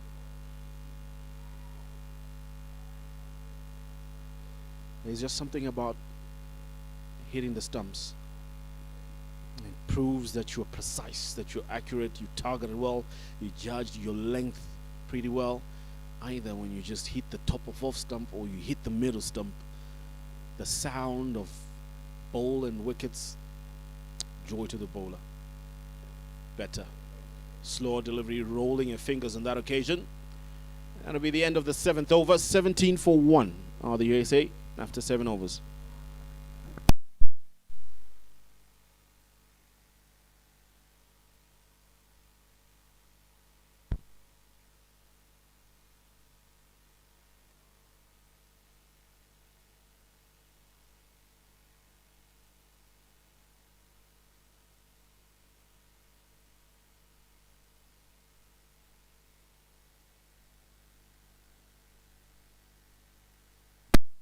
Lovely little crowd that is here at Harare Sports Club, particularly the school kids that have come out, and other areas as well within the field that have seemingly got a couple of individuals that are filling up the benches there. And Josephine Komo comes back in. Oh, what a delivery.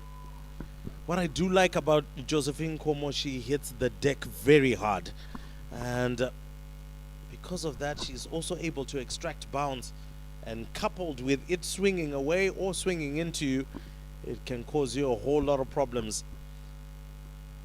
I think we were discussing even off air that for Dingra, despite her having 13 runs, it has been a tough stay at the crease.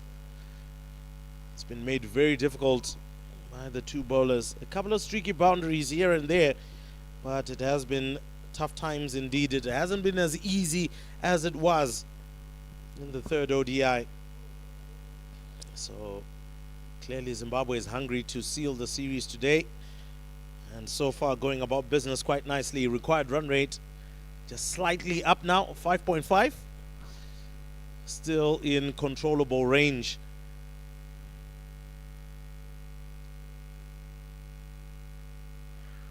That one a little bit wider, and causing the Lady Chevrons to really, you know, feel like their tails are up, and that ultimately they're right in this.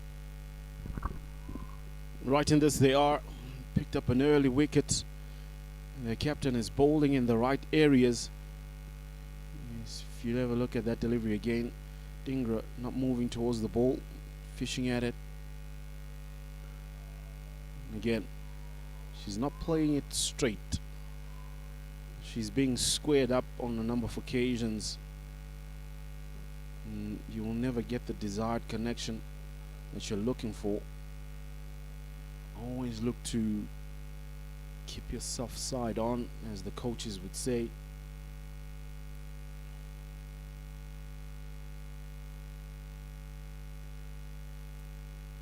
Alright, fine leg will come into the circle for Josephine Komo, and she puts a sweeper on the offside.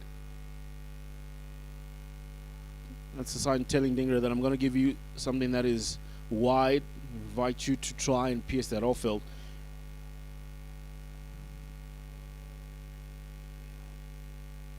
And that she does.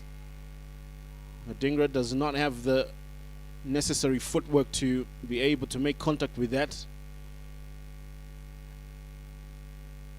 Also, it could just be a decoy and try and make you think that I'm going to give you something that is wide of off stump, and then you anticipate that's where it's going to be, and it might be full and straight. Go ball. That'll be the end of the 8th over, and it'll be 17 for 1 after 8 for the USA.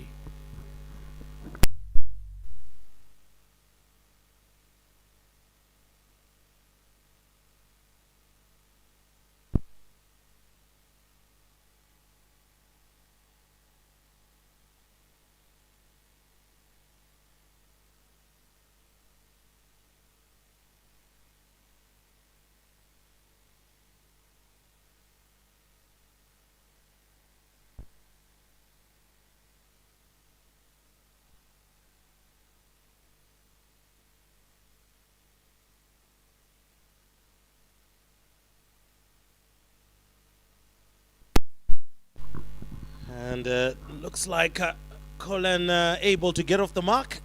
Just clipping that one off her legs onto the leg side for a single. A good number of dot balls that have been bowled by Zimbabwe, and obviously that is something that may be of small or slight concern. It is early on within the innings, but again, you don't want your batters to be bogged down on one end. You want them to be able to rotate strike. Played straight to the fielder.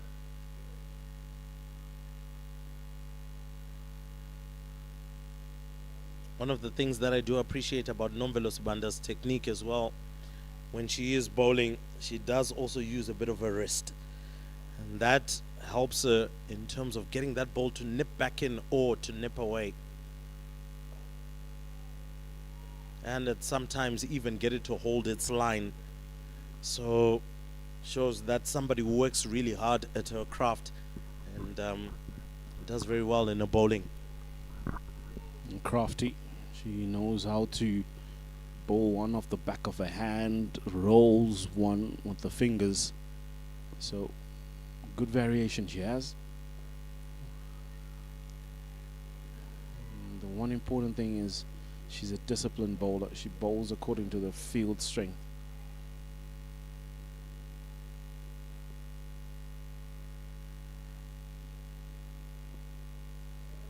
So Zimbabwe, they're building up pressure bit by bit.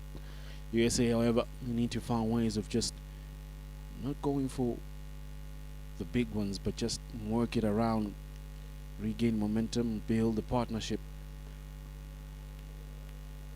It's always frustrating when you play a shot, but you're hitting the fielders. But of all the shots that they've played, they've all been pretty defensive shots. It's not that they're looking to score off them.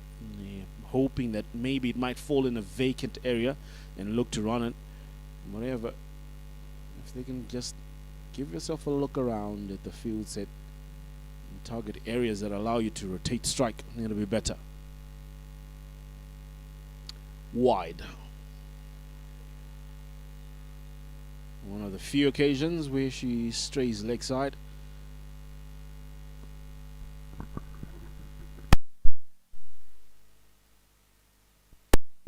A little bit too straight there. Ended up straying down leg side.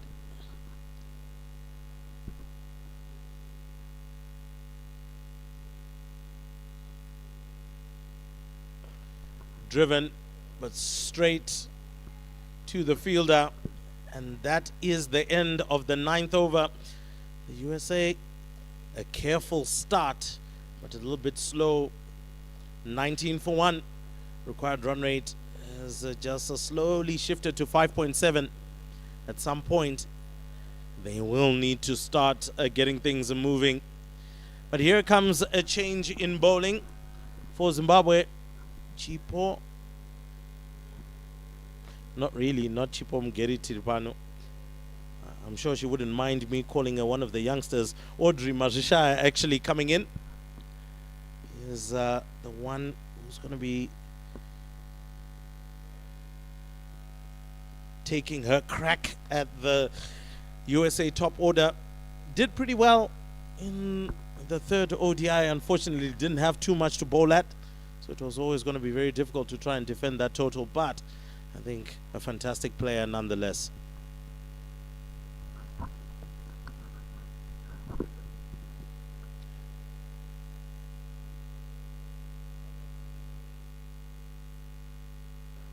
Just back off a length.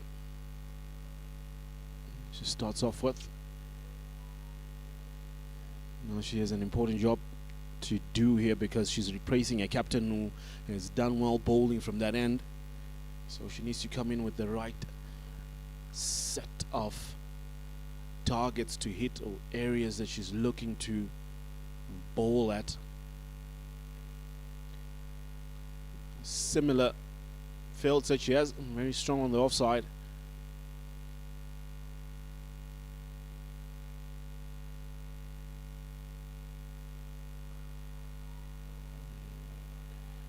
Back off a length, but negotiated to mid wicket on Lover, just if she can pitch it up fuller so that Ashley Ndiraya, who's in a flying sort of gully position, is brought into play, because you would want to utilize that fielder in that region. Again, a bit too wide, but the fielders are backing up.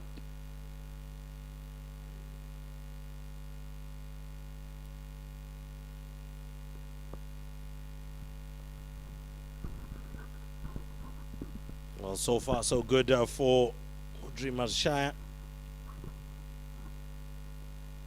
3 consecutive dot balls. The expectation is now that Colin will try and find a way to get a single or something out of this one.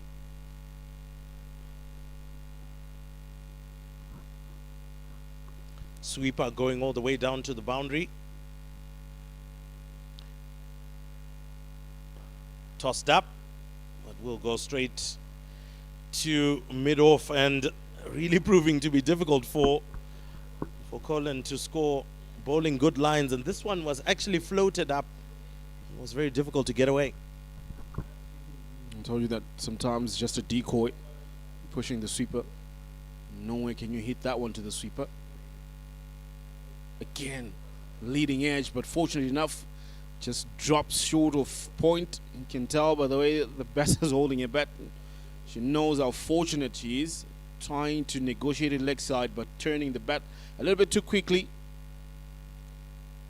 It's a good ploy by Zimbabwe, employing some tactics, getting into the mind of the batter. To fall, nice. Magnificent way to end the over. She's done well. 10 overs done. It'll be 19 for 1.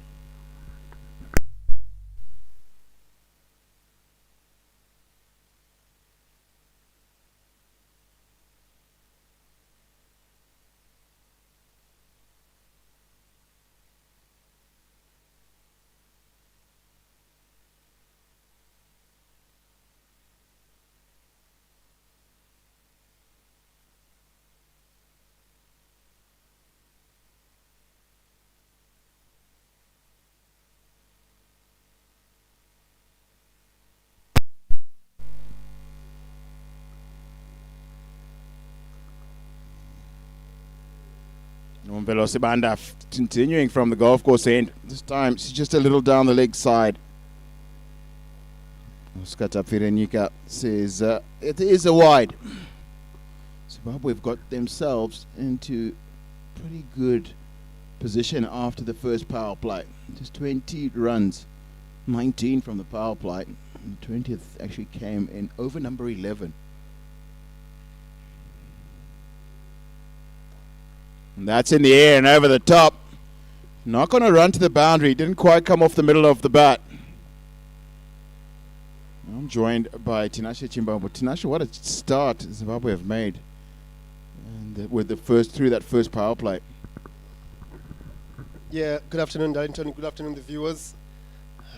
Clear contrast with the third ODI. The USA is struggling to get off the blocks in this particular power play, largely because of the brilliance of bowling and captaincy from Josephine Nkomo. We saw Nomvelo Sibanda taking the solitary wicket, getting a little bit of movement, pitching up the ball, but most importantly, the lines have been great. On Wednesday, we saw how much the two openers for Zimbabwe bowled on both sides of the wicket. It hasn't been the case today, and as such, the USA has struggled. Thick outside edge, good work at point from Lorraine Peary. She is that fielder. She will always throw herself around, single to the captain.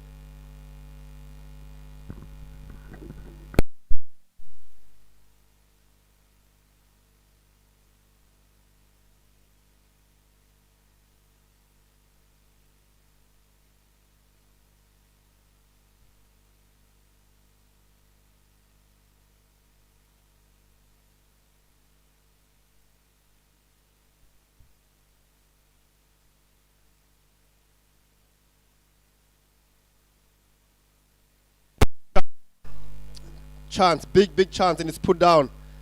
It's the captain's wicket, and she was trying to force that into mid wicket, but with the angle from Sibanda just going across her, she wasn't able to do that. And in the end, a return catch is put down.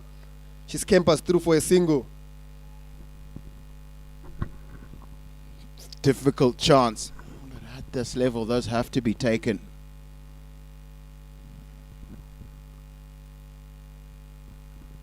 Zimbabwe have done so well up till this point. Just can't afford to allow the USA back into this match. Started out with a required run rate of 5 runs and over. And it's already now at 5.8. And it's because of very, very good work. It's about continued pressure.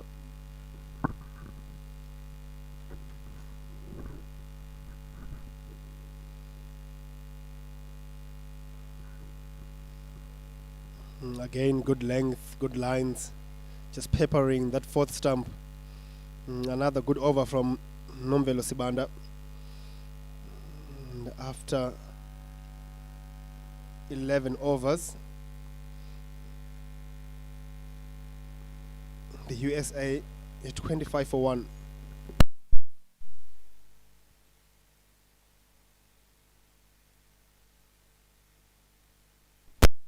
Banda has the amazing figures. 1 for 16 from 6 overs. She's bowled 2.67 is her run rate. Outstanding. And because of her performance, Zimbabwe has totally dominated the USA in that power play.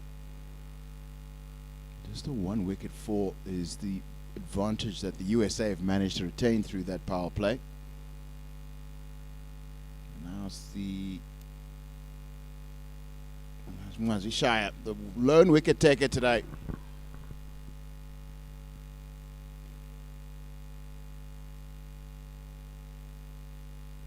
was actually Nomvelo Sibanda who took that lone wicket. It was Shire in her second over.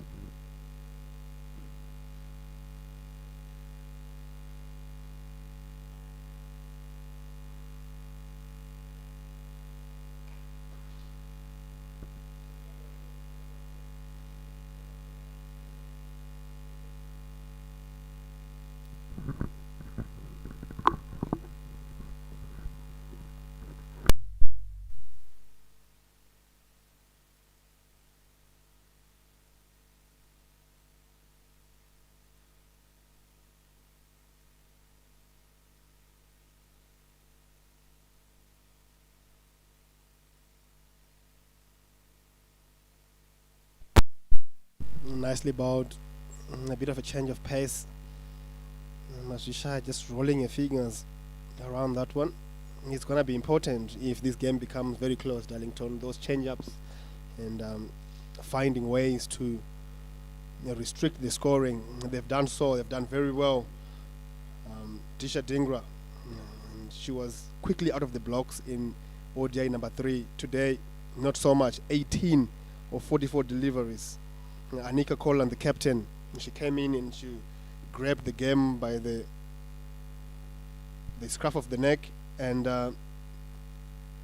took it away from the Zimbabweans. Today, 2 of 14, largely because of the grouping from the Zimbabwean bowlers. They've managed to bowl at a good length. It's just like that. Gets a little bit of bounce, gets rewarded by the Harare Sports Club deck. If you do put something behind the ball, you get something. Rightly said. It's been the grouping. Number of deliveries. They've just bowled one side of the wicket into that area on just outside the line of off stump. And it's a hot, humid day. Lots of moisture in the air. And as a result, it just helps ball get a little bit of movement through the air and off the wicket. But it's the energy which they've bowled and fielded that have really created the built up this pressure. As required run rate now approaches 6 runs and over. 12 gone, 27 for 1.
Now then, Darlington, a bowling change from the golf course end, and it's Adele Zimunu.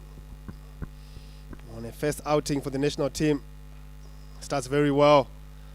Nice controlled action, a little bit slingish. And she'll have the job of trying to continue putting this pressure, exerting as much as she can to try and make sure Zimbabwe keeps this hold on the game.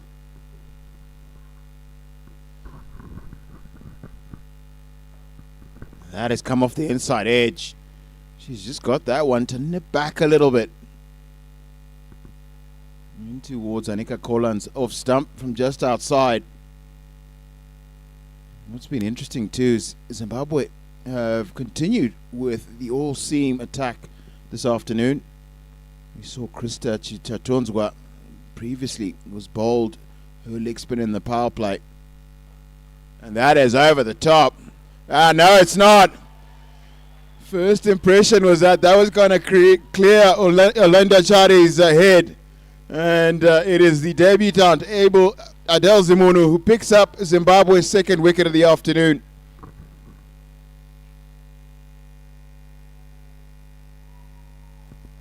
Pressure had been built by good work all round. No one bowler for me has stood out. It's been a fantastic team effort where a lot of pressure has been applied as a unit.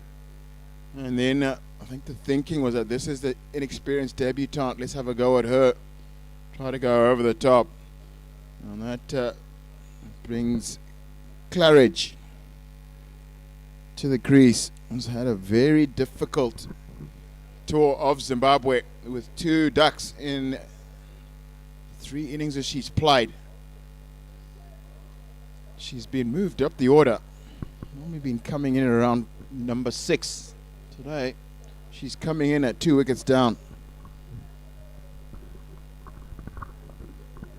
Yeah, outstanding start from Adele Zimunu. Gets the wicket of Anika Kolan, who had struggled to make a mark out there. Brings about Claridge. You speak about her struggles in Zimbabwe. And if anything, this speaks highly of the confidence that the technical team, the USA technical team, has on her. They have stuck with her. They've given her an opportunity to try and turn around her form.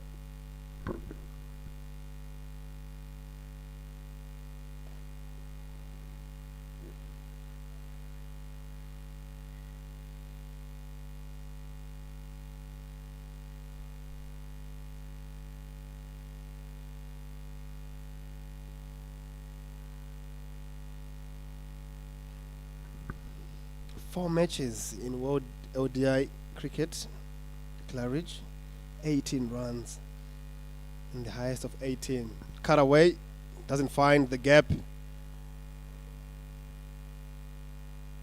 Averaging only 6 runs. She has a big job here today. 224 runs still to get from 37.2 overs. As we see a few change, Lorraine Peary drops down to the sweeper boundary on the offside.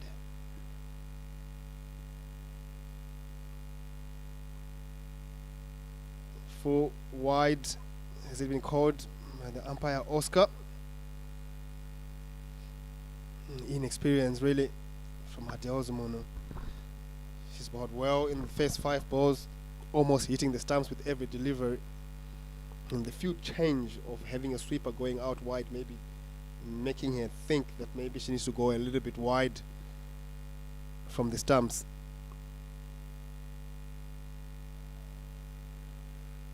Corrects a mistake, gets out of the over, just the 1 wide from it and a wicket. What a start to an international career is Adele Zimono. Zimbabwe taking control of this match. The USA 28 for 2 after 13.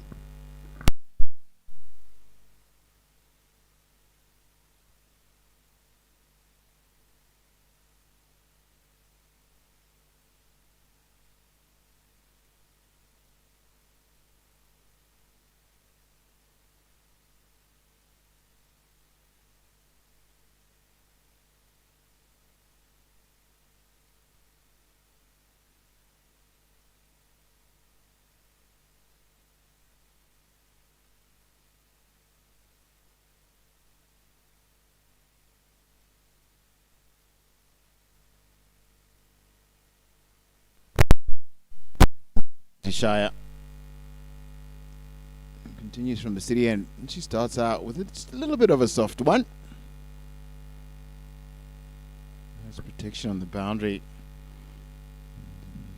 Not a lot of damage done.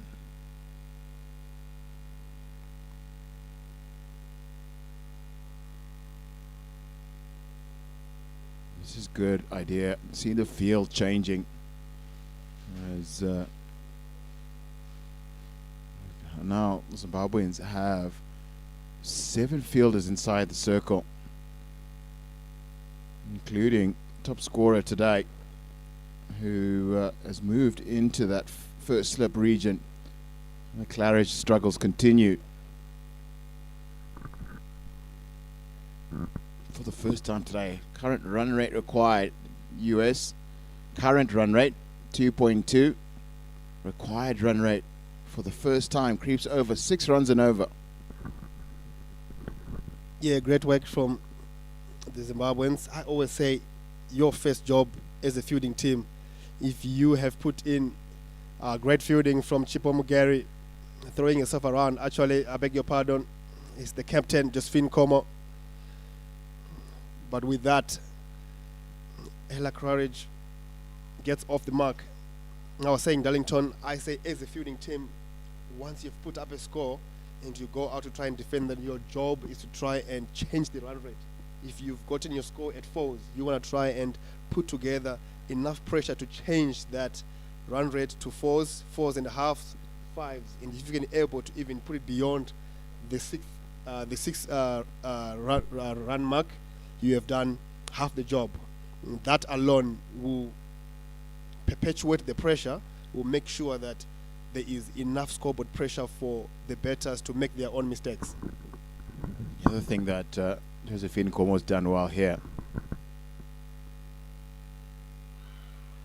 is keeping 6 fielders inside that 25-yard circle. even after that number is no longer required, because the Zimbabwean bowlers are bowling so well, not giving away any boundary deliveries. No bad balls, haven't been many. So what that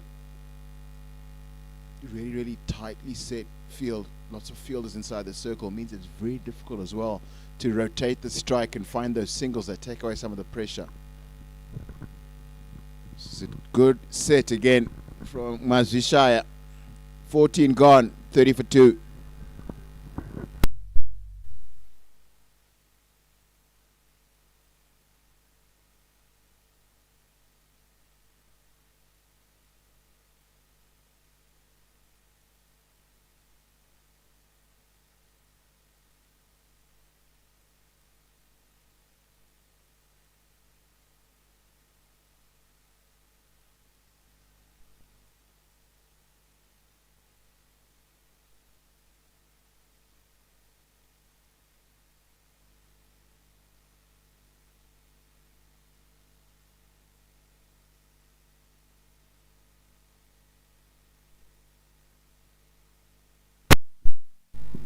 Slip in place for Adele. Driven strongly down the ground. The fielder can't make it. It's a strong shot down the ground from Claridge, showing a quality. He gets a boundary first ball. Not a good start from Adele Zimono. Just floated this one up. Never Claridge. Just a nice little punch down the ground. She gets her first boundary of this innings.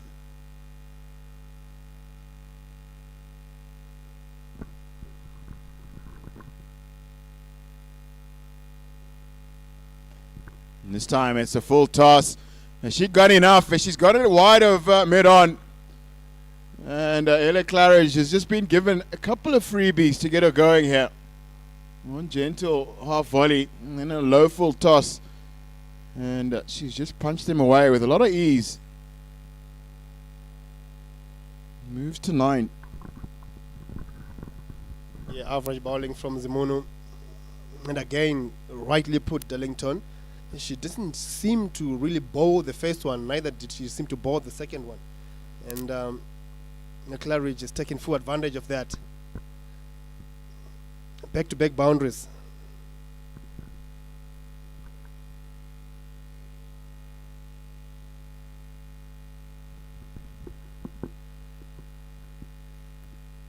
Wide down leg side. Immediate pressure to the debutant. And she needs to find courage here to go back to her first effort in the game. That over that only went for that one wide. And ideally, Darlington, you want to see her finish that action a little bit more strongly than she is at the moment. Much better.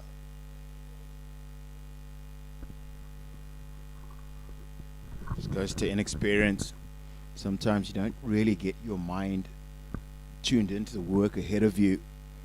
And often you find some younger players, it takes them 2 balls to settle into an over. And if you have an experienced player and you understand this, you can really get a couple of freebies early on. Swing and a miss.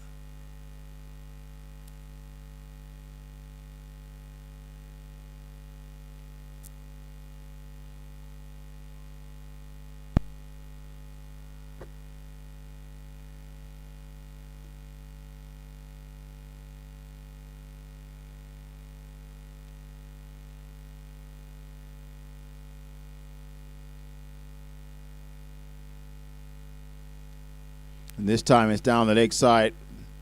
Sean Myers is on the boundary and does the fielding, keeps it down to just 1 run.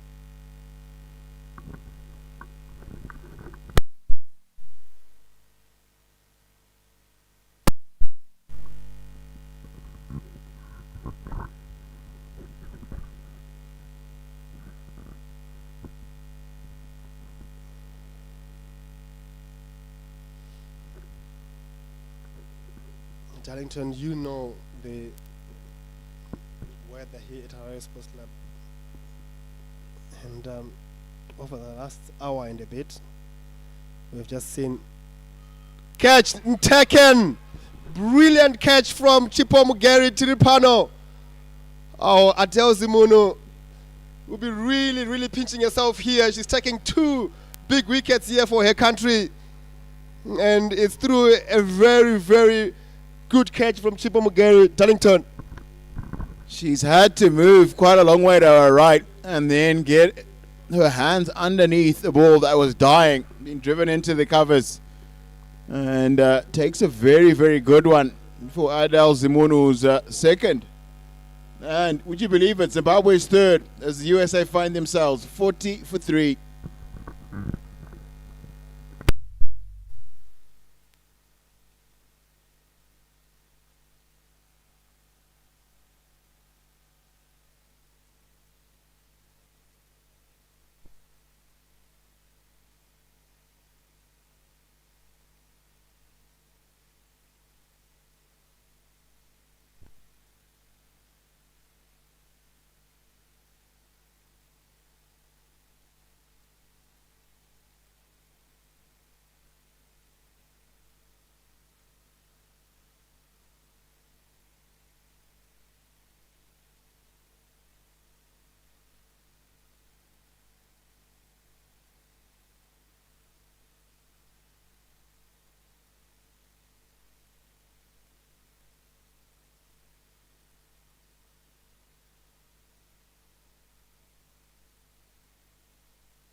Batter Sindhu Sirhasha at the crease.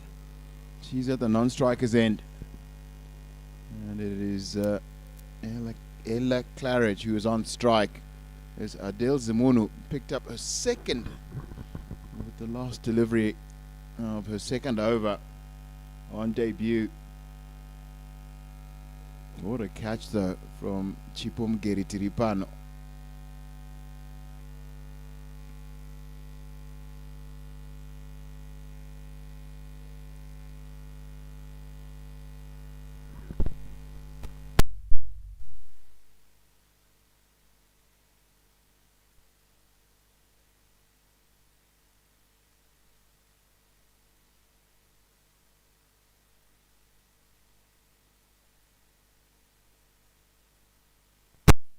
Mazrishaya.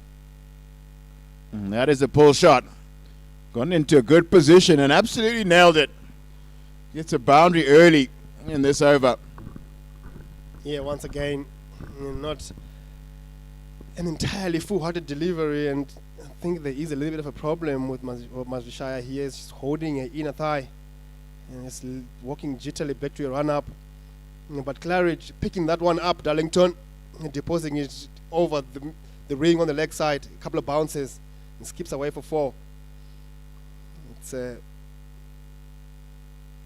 moment that we've all been waiting for Darlington to have a look at Claridge, obviously, originally of England, born in England, now playing for the USA. And this is a first major series, and taken 4 games to start showing us a quality. Quick single. Yeah, Shan Meyer is just sitting on her heels, and she takes full advantage of that. Really has come out positively. Really has hit 3 boundaries. 2 in 1 Adele Zimunu over. For me, the best shot she's played today was actually off Audrey Mazrishaya. Very difficult to play a pull shot that stays down a little bit, especially when you're expecting it to be around the top of the stumps or even a little bit higher than that. And then you find it a little bit lower. You have to be really watching it. Wow, and then your balance is going to be good enough for you to still get power through that shot.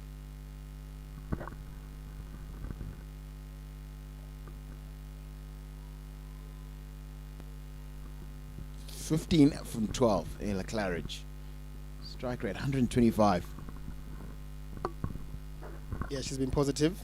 I think that's probably what you need to try and do when you have been out of runs. You need to forget about everything else. Watch the ball and play it as best as you know. Oh, a little bit of bounce and piece the outside edge of Sindhu, who was just hanging her bat out there. Sure, take a quick single. I mean, hit one straight at Sean Mayers. Sean Mayers is another one who's got 2 zeros in this 5-match series. Got a couple of starts that she didn't convert, and then she got two. One was the first ball, one was the second ball, LBW.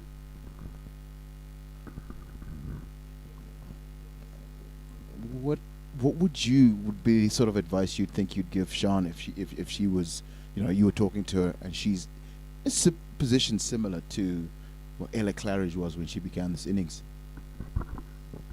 Difficult one, and I will be controversial.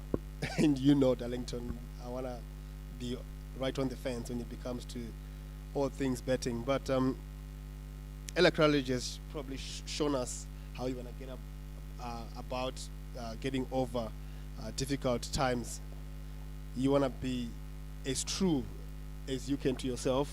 If you are a player who likes to attack, you want to go out there and attack freely, and that takes a lot of trust from your changing room.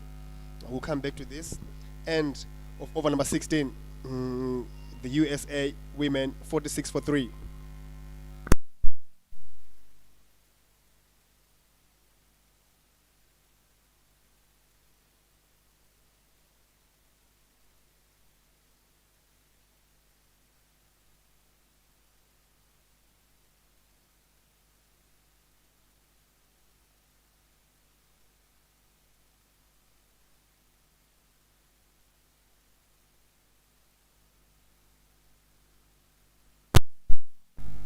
Adele Zemono with the golden arm for Zimbabwe, taking 2 wickets in the 2 overs just for the 11.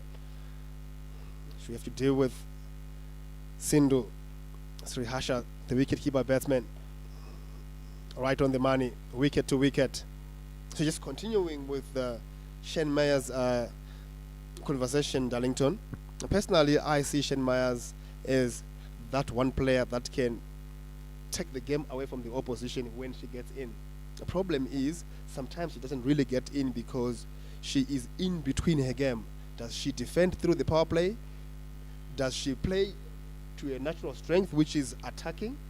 Personally, I would want to see her come out here, all guns blazing, putting pressure to all those seamers against the new ball and really, really getting stuck into her game. She is very good down the ground, and most of the seamers that we have seen here really just don't have enough behind the ball to stop her from going down the ground. I would want to see her sloppy, very sloppy from Modesta Mpachikwa. I think we've spoken about this before. The energy that Modesta Mpachikwa sometimes carries in the field isn't great, and such is what happens when your energies aren't there, and the basics tend to elude you a little bit. But I want to see Shane Meyers come out in that final one day, all guns blazing. It would have been nice if it would have been 2-2. And then we can see a real matchup under pressure. But Zimbabwe seems to have done the trick. Obviously, touch wood, 47 for 3 after 16 and a half. It will take a lot from these two batters and whoever is to come to try and turn around these fortunes and go 2-2. Saw a big partnership for the 6th wicket between captain Josephine Nkomo and Ashley Ndiraya. So 130 runs it was nearly. Something like that is basically what the USA are going to need to from this partnership, from the next one. they're to have any chance to get anywhere close to the 251 they need to win this match. Claridge 15 from 15. Sindhu Srihasha 1 from 6. Just got there, just got to the crease. Just getting a feel, I think, for conditions out there today.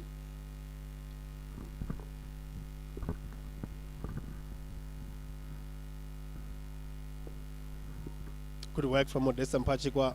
Wayward delivery from Adeo Zimunu. Just not keeping her action compact enough to warrant the type of control that she requires.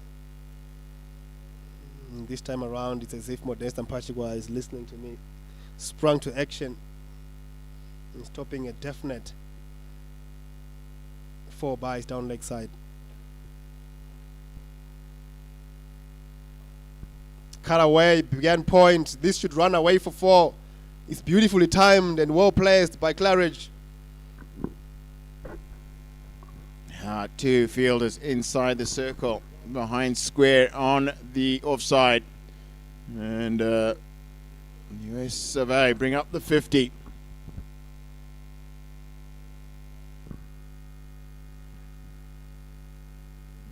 Ella Claridge picks up her 4th boundary of this rather entertaining innings. 52 for 3.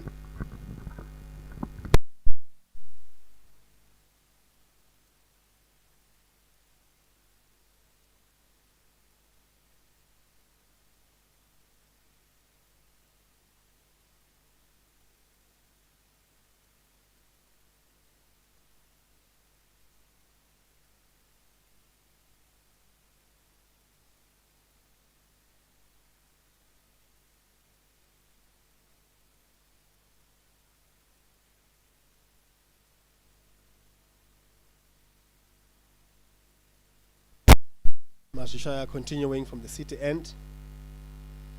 Starts off with another dot ball.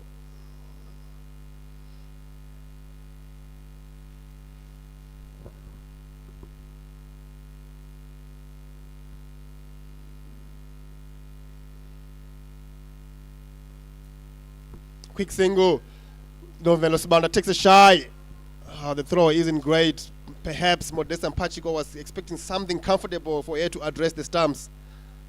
Novelo Sibanda deciding to go for a shy at the stumps doesn't connect. A change in strike. The USA just taking it over. And there's also a change in commentary. Eli Tawanda, good afternoon. Good afternoon, Tinashe. And good afternoon to all the viewers wherever you're watching this one from. I know plenty will be watching from the US of A, trying to support their team here. And many around the globe keeping an eye on the progress that the Lady Chevrons are making. Pretty good start in their defense of 250. Pulled away. Lots of work for fielder in the deep. And they'll be in vain. That's 4 runs. Well timed, well placed, and a welcome boundary. Brings up the 52 for the US of A. The strong shot. Ella Claridge taking a liking to Mashishaya. Second time. Climbing on that pull shot. Anything that's been remotely shot at Eli has been put away emphatically, especially from the bat of Claridge. She looks to be one who looks to be positive in this Team USA lineup, because her predecessors struggled to get going. Yes, they were fortunate enough to find a few boundaries that came off the edge, but nothing really convincing. But ever since she's come onto the crease, she's been eager to play positively and just show some sign of intent that we are still in the chase with this one. But does she have the temperament to go all the way? And will she find a partner on the opposite end as well? 23 she's on. Which is a good start of 19 deliveries.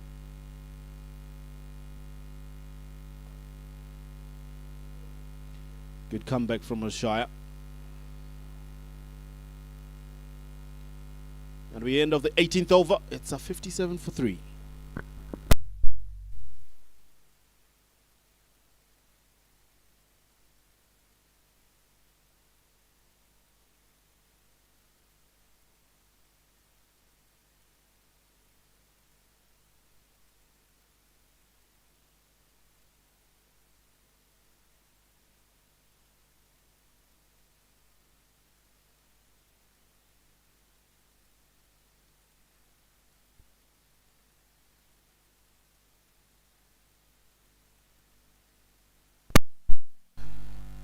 Top order for Team USA back in the hut.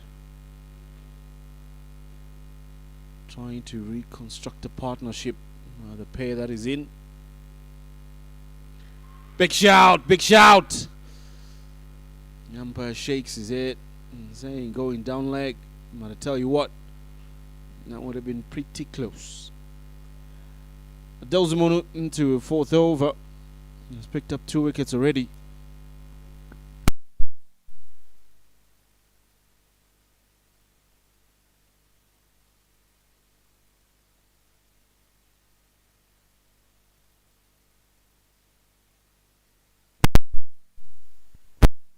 Touch allows them to pick up a single. And a sort of a second. And that's just to keep each other on their toes.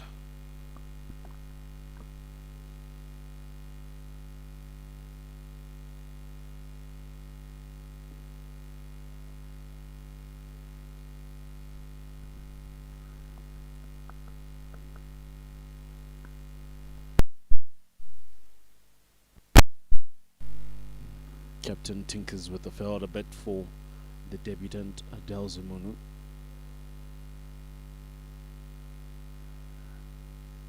Slow on outside of stump, too wide for the umpire's liking. Stretch his arms to signal a wide.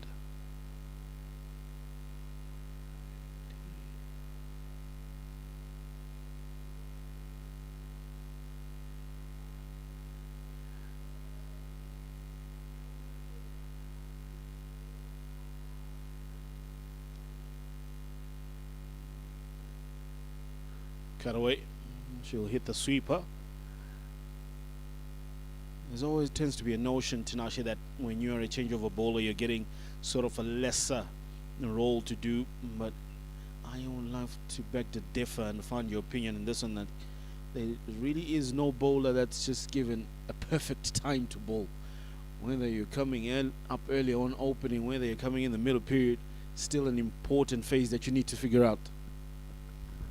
Absolutely, Eli. I think edged away intentionally, so just opened the face. Good work by Ashley Dry in the dip. Doesn't stop the second run. Gets the involvement of the crowd just behind her. They are pleased with the effort that she put in. It's coming back to your point, Eli. And I think every bowler has a role to play. There is bowlers that come into the team to try and strike. Sometimes those go for an extra run or two, and they can't really sometimes keep a lead on their economies. And then you find a bowler like Adelzimono, the spinners that come in the middle periods. Their job is to control the scoring. If they can take wickets via creation of pressure, and we saw that happening today, especially after the spells that Josephine Komo and Nomvelos Banda bowled. The biggest beneficiary was Adelzimono, really, when she came into the attack. The United States of America batters came through and tried to attack her. And as a result, 2 easy wickets for her. End of the 19th, 62 for 3.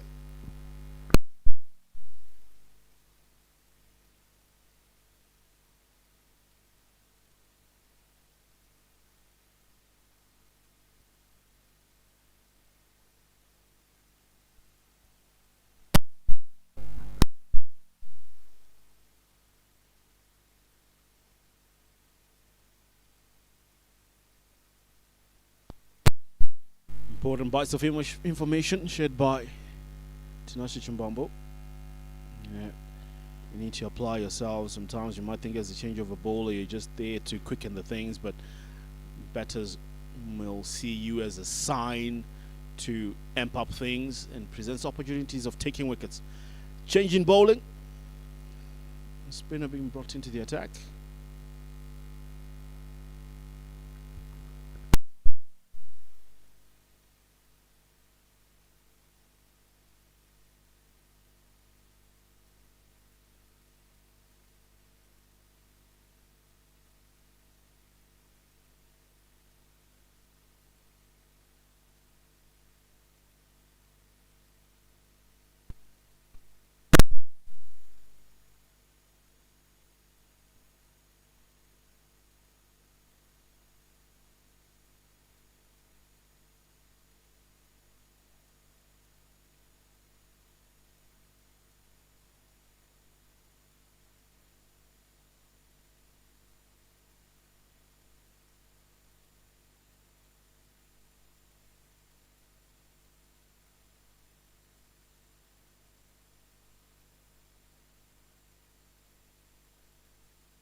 Change in bowling.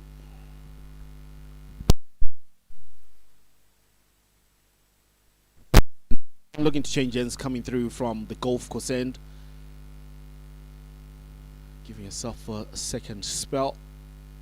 Maybe just getting an indication that runs are coming a little bit too easily now for USA and like to keep a cap on things. She did well in the first spell. Work leg side.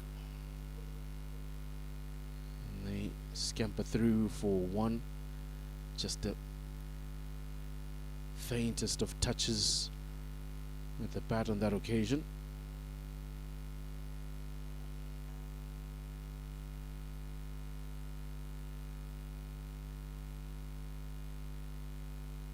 Required rate still around 6 despite And the scoring rate for USA being at 3.5 now. Nothing on offer.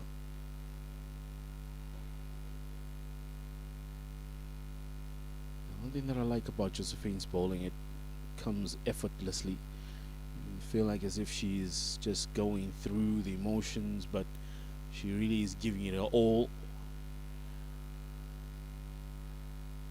Bowls with a sense of attitude of knowing what she's doing as well.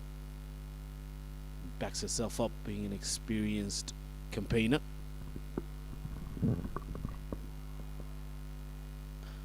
Full straight driven around the ground. Olinda Chare picks up cleanly, but she can't get rid of the ball as quickly as she would have wanted. And Claridge getting the move on.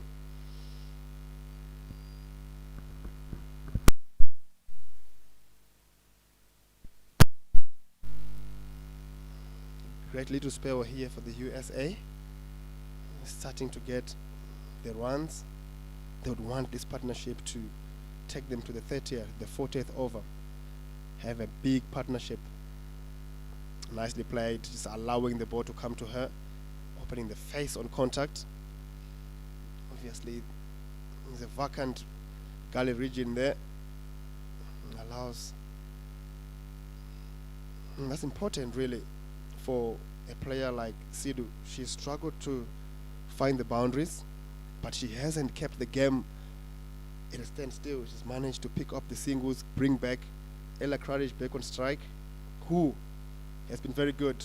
Again, drives down to Olinda Chare at mid-on. Can't collect. A good running. It's good running, but as well, good awareness by Claridge. That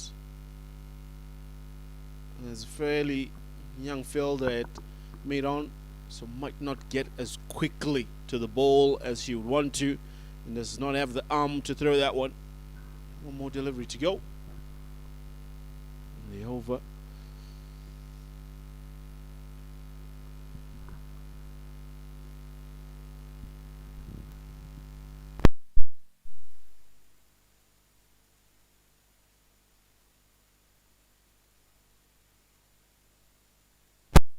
It beautifully, and it runs away for 4.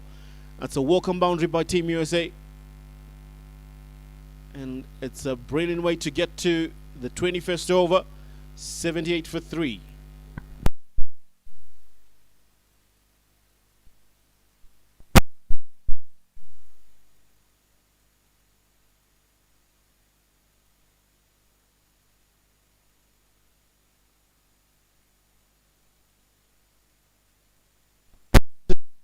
Into the commentary box. Good afternoon, Darlington.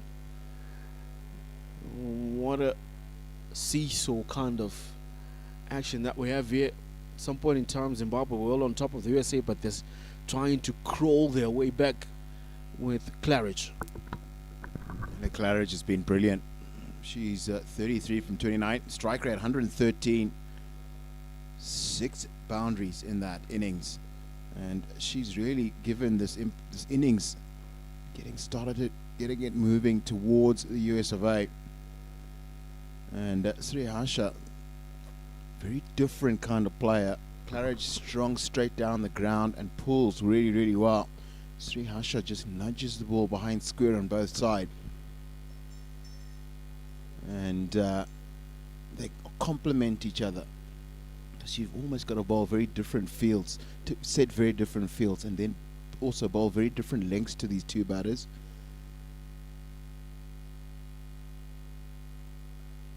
Again, it's power away, but it's picked out fielder at cover.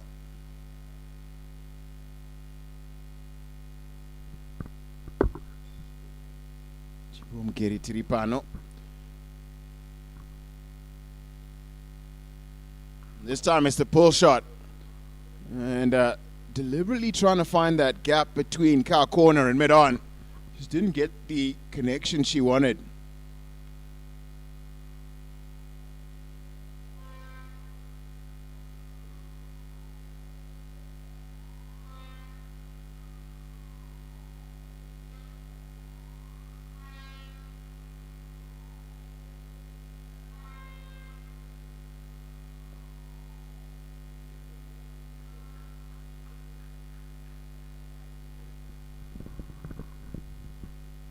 somebody in the crowd of the Vuvuzela.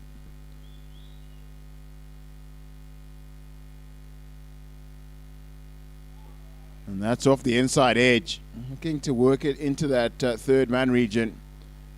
I think that was Olinda Chare's googly. That is not off the inside edge. It's beaten the inside edge. And Modesta Mpachikwa wasn't able to collect. He's talking about Vuvuzela. Lots of things to like about South Africa. Vuvuzela is not one of them.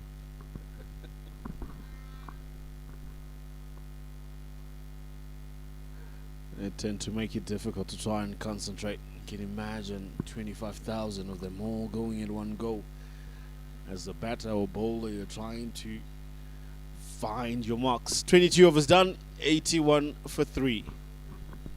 Well, I've found that in the setup that they normally use in South Africa in soccer, they're quite well. But for a cricket match, it just tends to be a little bit too much. Soccer matches are done in 90 odd minutes. Cricket match, you can spend a whole day. For some reasons, South Africans can blow vuvuzelas for a whole day when you're at a test match at a place like Wanderers or One Day International, especially one of those day and night ones at a place like Centurion. They just go on and on and on and on and on.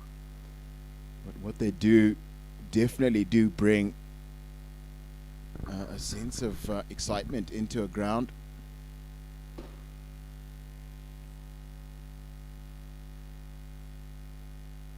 Josephine Nkomo, 5 overs, 1 maiden for 16 runs, no wickets yet.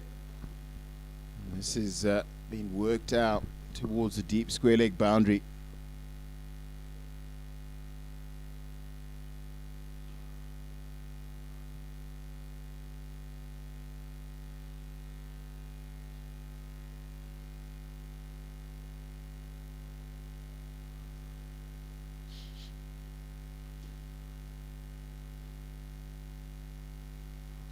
Here we see Sean Mayers crossing the field into that gully region.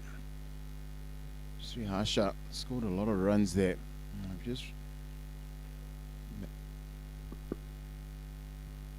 Sean Mayers immediately does the fielding.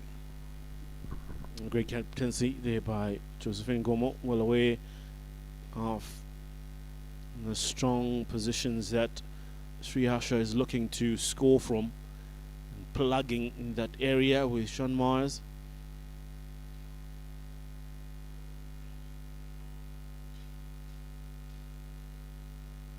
Again, Nomvelo, close, almost ran out there.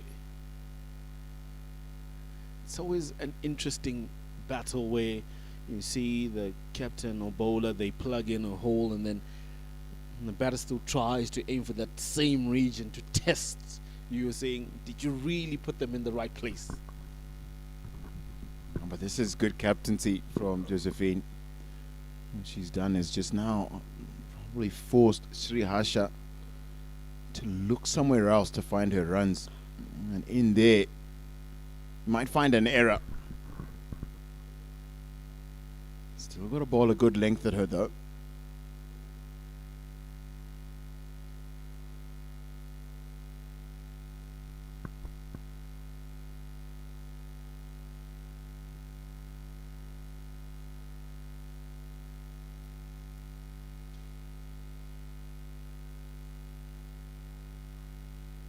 And this time Sean Myers wasn't able to pick it up cleanly. Allows Ella Claridge to scramble through for a single.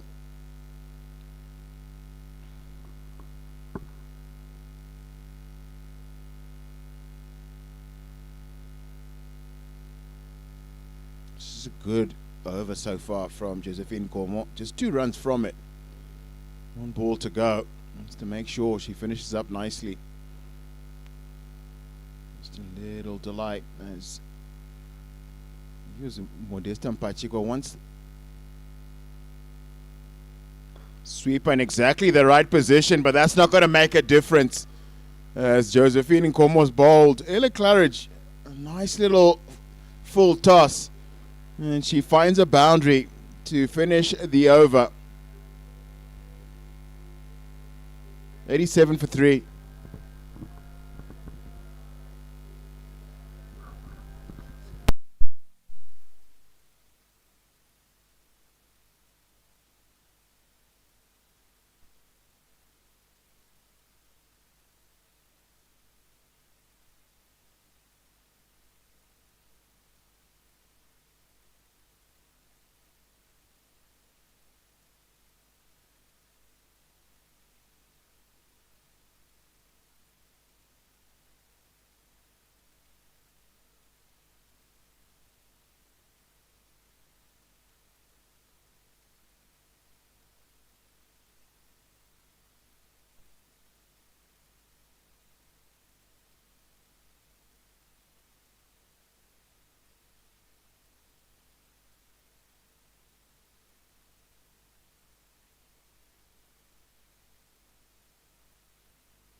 Usher trying to catch on that occasion, but finds a well-placed Nomveluswanda, who does pretty well.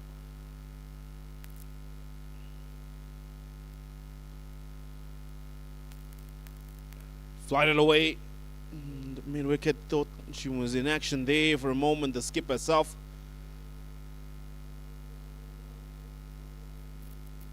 That's what Olinda Chare tends to do. Gives it a little bit more flight than usual. I think that you are able to get away off quite easily.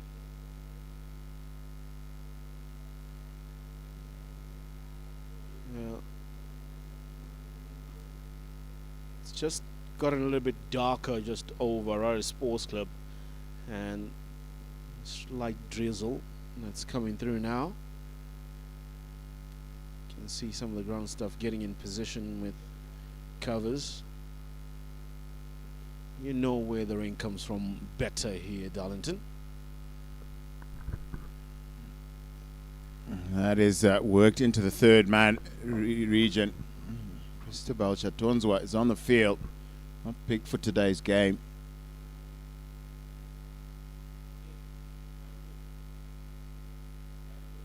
But what it is Olinda Chare is batting from the city end. And that's at the southern end of the ground.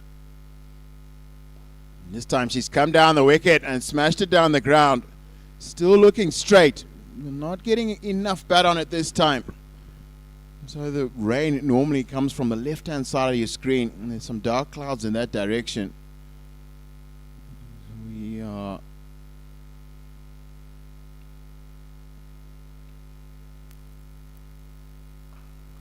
as it is right now. Zimbabwe just should be slightly ahead of where the USA are. This is a guess. This is a little back of the envelope calculation of that Duckworth-Lewis system. So 24 gone, and it's 91 for 3.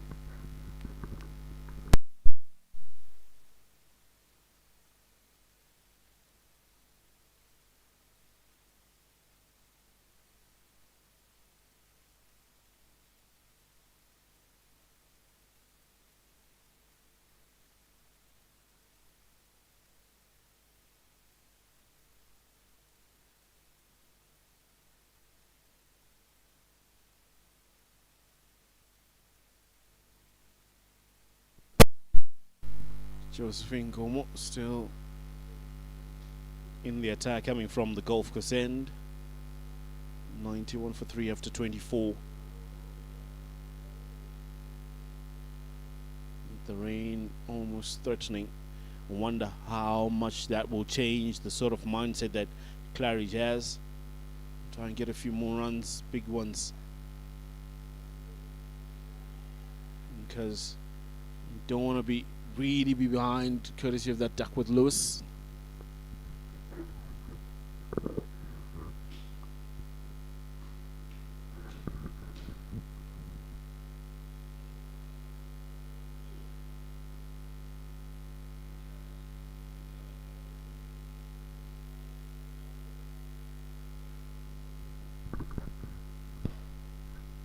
This time just a quick single towards mid-off.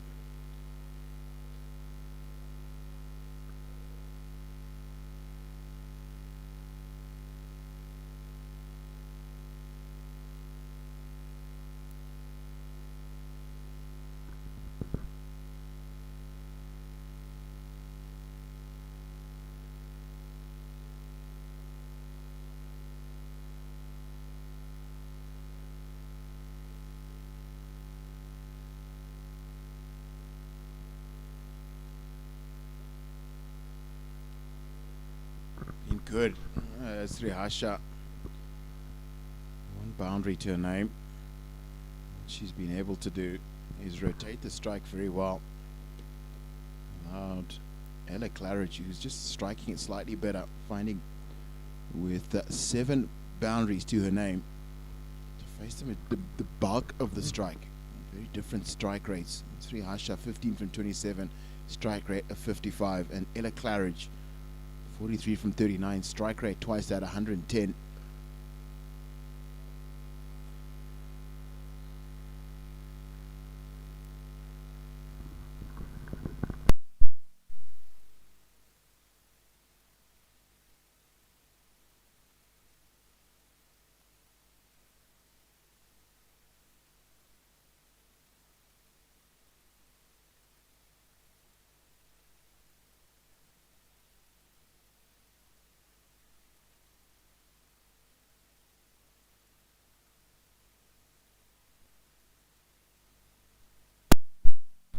Dot ball.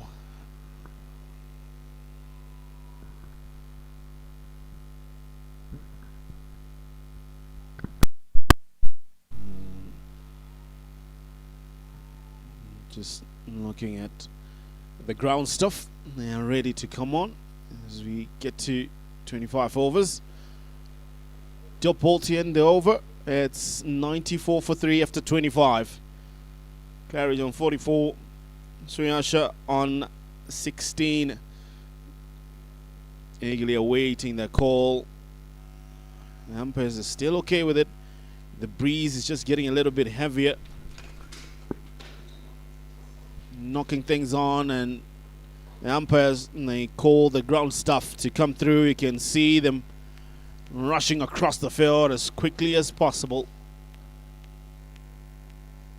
Dark clouds coming through from left of your screen there, making it difficult even for the ground staff to get the covers on quickly because they're catching a lot of wind.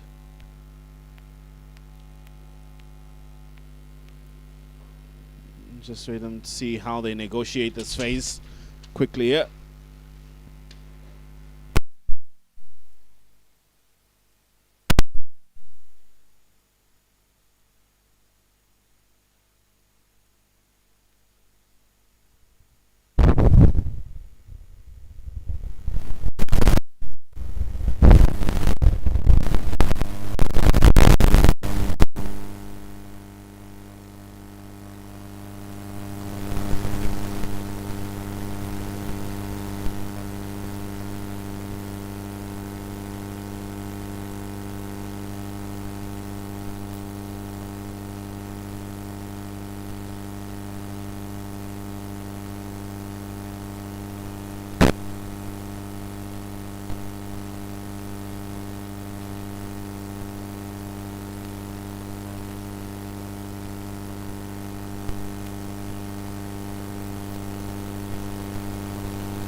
And welcome back to Harare Sports Club. Some fantastic news here is that after a thunder shower that we've lost 17 overs, but there's still lots of action to happen here.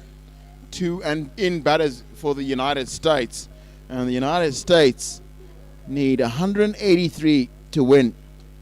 It's the revised Duckworth-Lewis target in 9 overs. And as a result, 3 Zimbabwean bowlers can bowl 7 overs, and then 2 are going to be able to bowl 6 after that reduction in the overs, which means that the Zimbabwean captain, who's bowled 7 overs already, can't bowl in this passage of play. And the other really experienced campaigner for Zimbabwe, Nomvelo Subanda, has just 1 left. So it's going to be 2 debutants and Audrey Mazishaya, who are going to bowl the majority, the bulk of the overs that the American batters are going to look at this early evening from Harare Sports Club. Skies are clear over the club now, and temperatures have fallen a bit. I'm joined by Eli Tamirepi. Eli, this is a mouth-watering position we find ourselves in, because one gets the feeling the side that wins here today get themselves in a position to win this 5-match series. They'll be having a psychological advantage, I would say, if they're able to get this one over. Remember, Zimbabwe just need this one to win the series, so a lot is at stake. But however, they are going to be depending on an inexperienced bowling attack. That's what they're left with. They hold this back. At the same time, I just get a feeling that the United States can just sneak a win here. That's if they're able to get off. They have 2 batters that are in who have done well so far. That's Ella Cowridge, 44 from 40.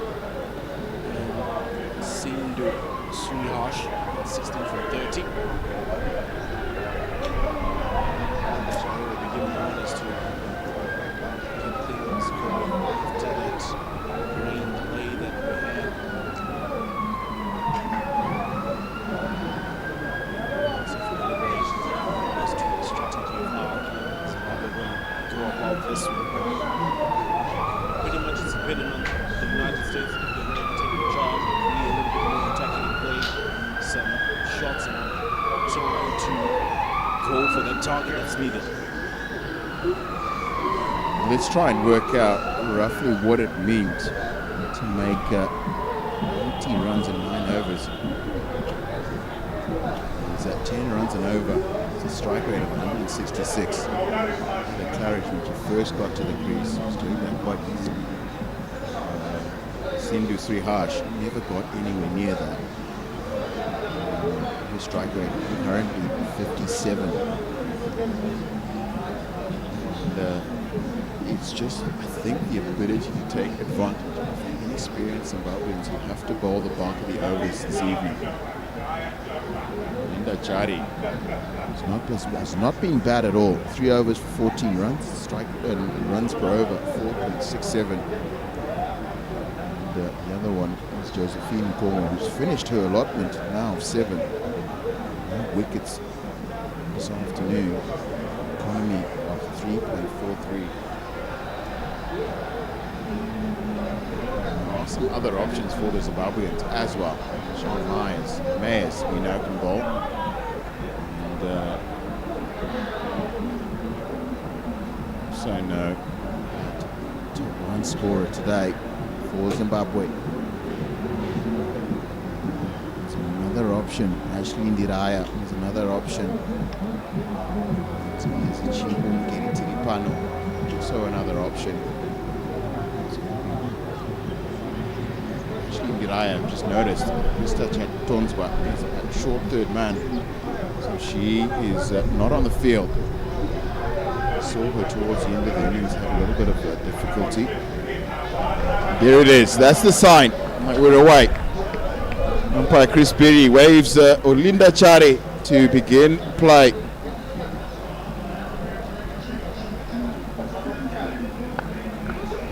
There's a misfield immediately. And the US going to get a boundary to start off their run chase.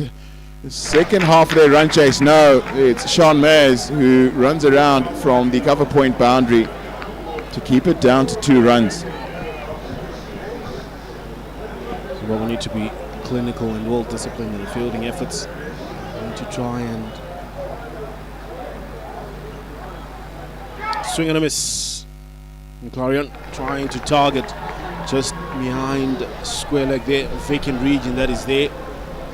And now there will be cow corner.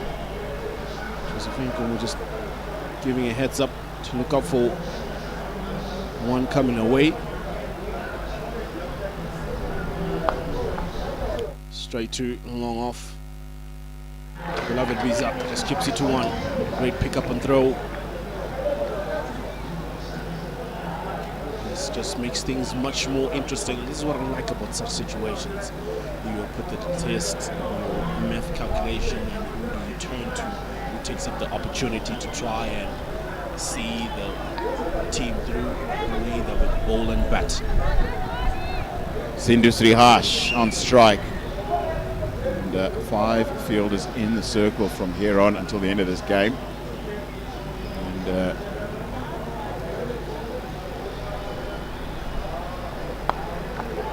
he's looking to play an uncharacteristic shot for her. Yes, it was short and she'd found the gap. Raincia haven't really slowed the outfield down at all at Harare Sports Club.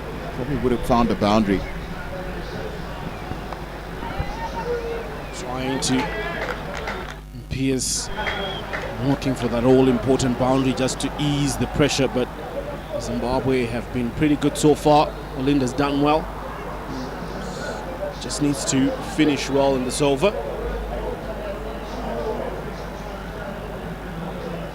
Commit the hour, commit the player. Who shall it be for Team USA? Trying to use a feet carrier on that occasion, still just finds a single.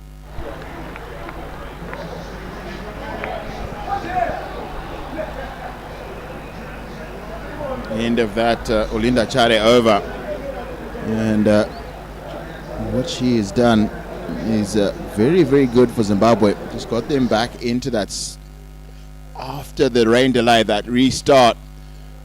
She's been able to get away without getting a boundary in that little period of play.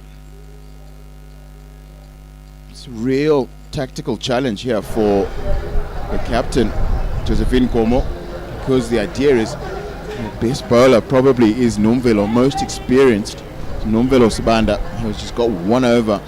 Do you bring her on in early to try and make sure that you get ahead of the 8 ball, or do you hold her back and then bowl her later in this run chase and trust that she has the ability to defend any number of runs required in that over that she bowls?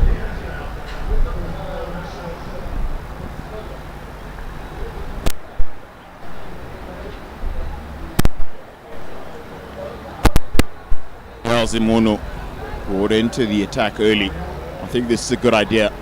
You want to try and get your least experienced bowlers their overs out of the way as quickly as possible, and then really move it so that Shaya and Mvelo Sibanda are the ones who bowl the most stressful overs in this match. Using your feet up in the air, but this one will fall short. Caught in between 2 minds there. She turns out whether to go for the catch or not. Many will have chosen the catch.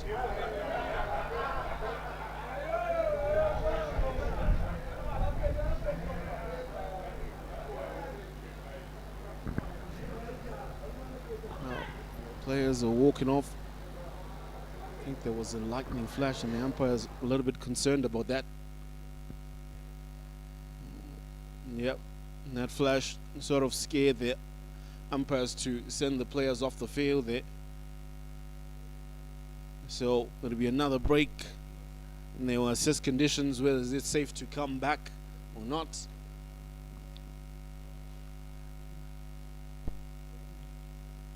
Yeah, United States players a little bit disappointed with that because they really were hoping that they could stick up, but also need to consider the safety of the players. Don't want anything to happen to them. So we'll take a short break and find out what will be happening after this. How long a break will it be?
Really, really awful news from Harare Sports Club. There's been some lightning strikes over the ground, and the umpires have called an end to this match. And a real disappointment for the United States of America, who are in with a chance still. A really distant chance to win this match. But as it stands, it is Zimbabwe who win this match, and with it, they take an unassailable lead in this in this 5-match series.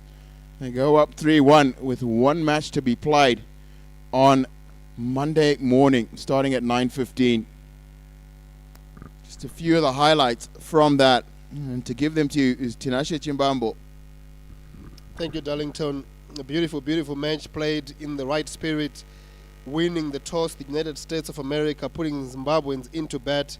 Modesta Mpachikwa as good and consistent up the order, 24 of 31. Sean Myers continues with a difficult run of form, just a 2-ball dark. Tara Norris claiming that wicket once more. Chipo Mugaiti Ripano, another start.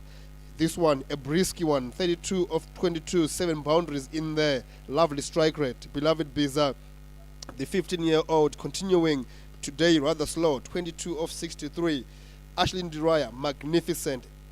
First big not out for the Zimbabweans this particular series, 82 of 102 deliveries.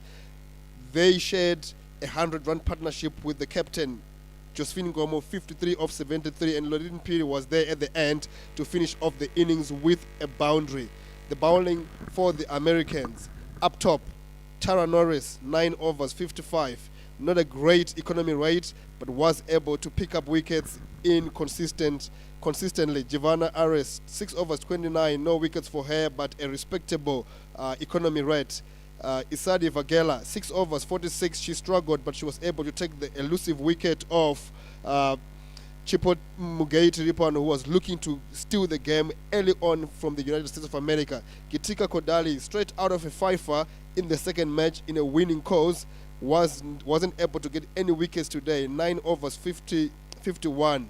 And then towards the end, Aditipa Chedusama, the captain, 10 overs, 2 maidens, 38. Magnificent economy rate of 3.8. Pick of the bowlers for the United States of America, Sanvi Imandi, the 16-year-old, 10 overs, 2 maidens, 25 runs, and 1 wicket. You have no idea how brilliant that is for a 16-year-old playing her major bilateral series. So at the end of the day, real notable performances from the Zimbabwean betting lineup, managing to bet through the 50 overs using their betting resources. Unfortunately, because of the weather, and this is what happens in the Highfield in the summers, we're gonna have many matches rained out at Harare Sports Club, but it's always beautiful to have the experience.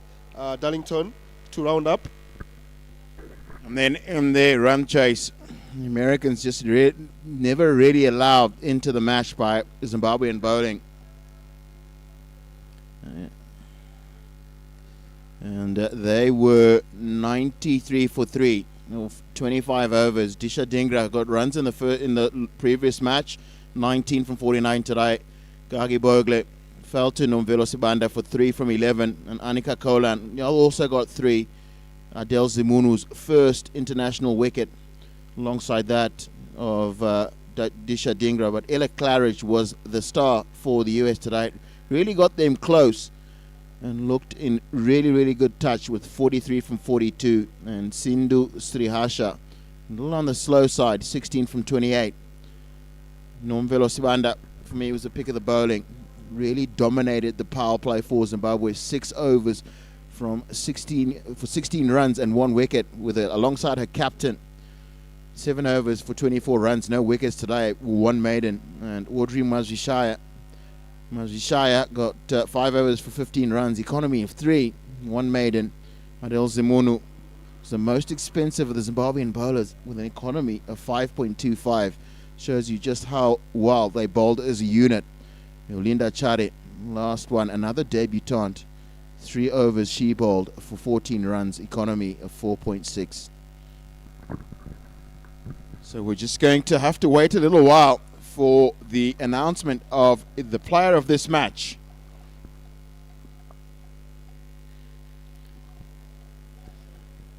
couple of candidates have stood out today. I think that is one of the very simple decisions that are going to have to be made today. Josephine Nkomo bowled well and got runs, but just didn't quite do enough in the context of this match in setting up Zimbabwe's win. And Adil Zimunu, 2 wickets for 21 runs. Didn't do enough either. So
reflective glass beads. Roads are highly visible and reflective at night, making them safer and ultimately saving lives.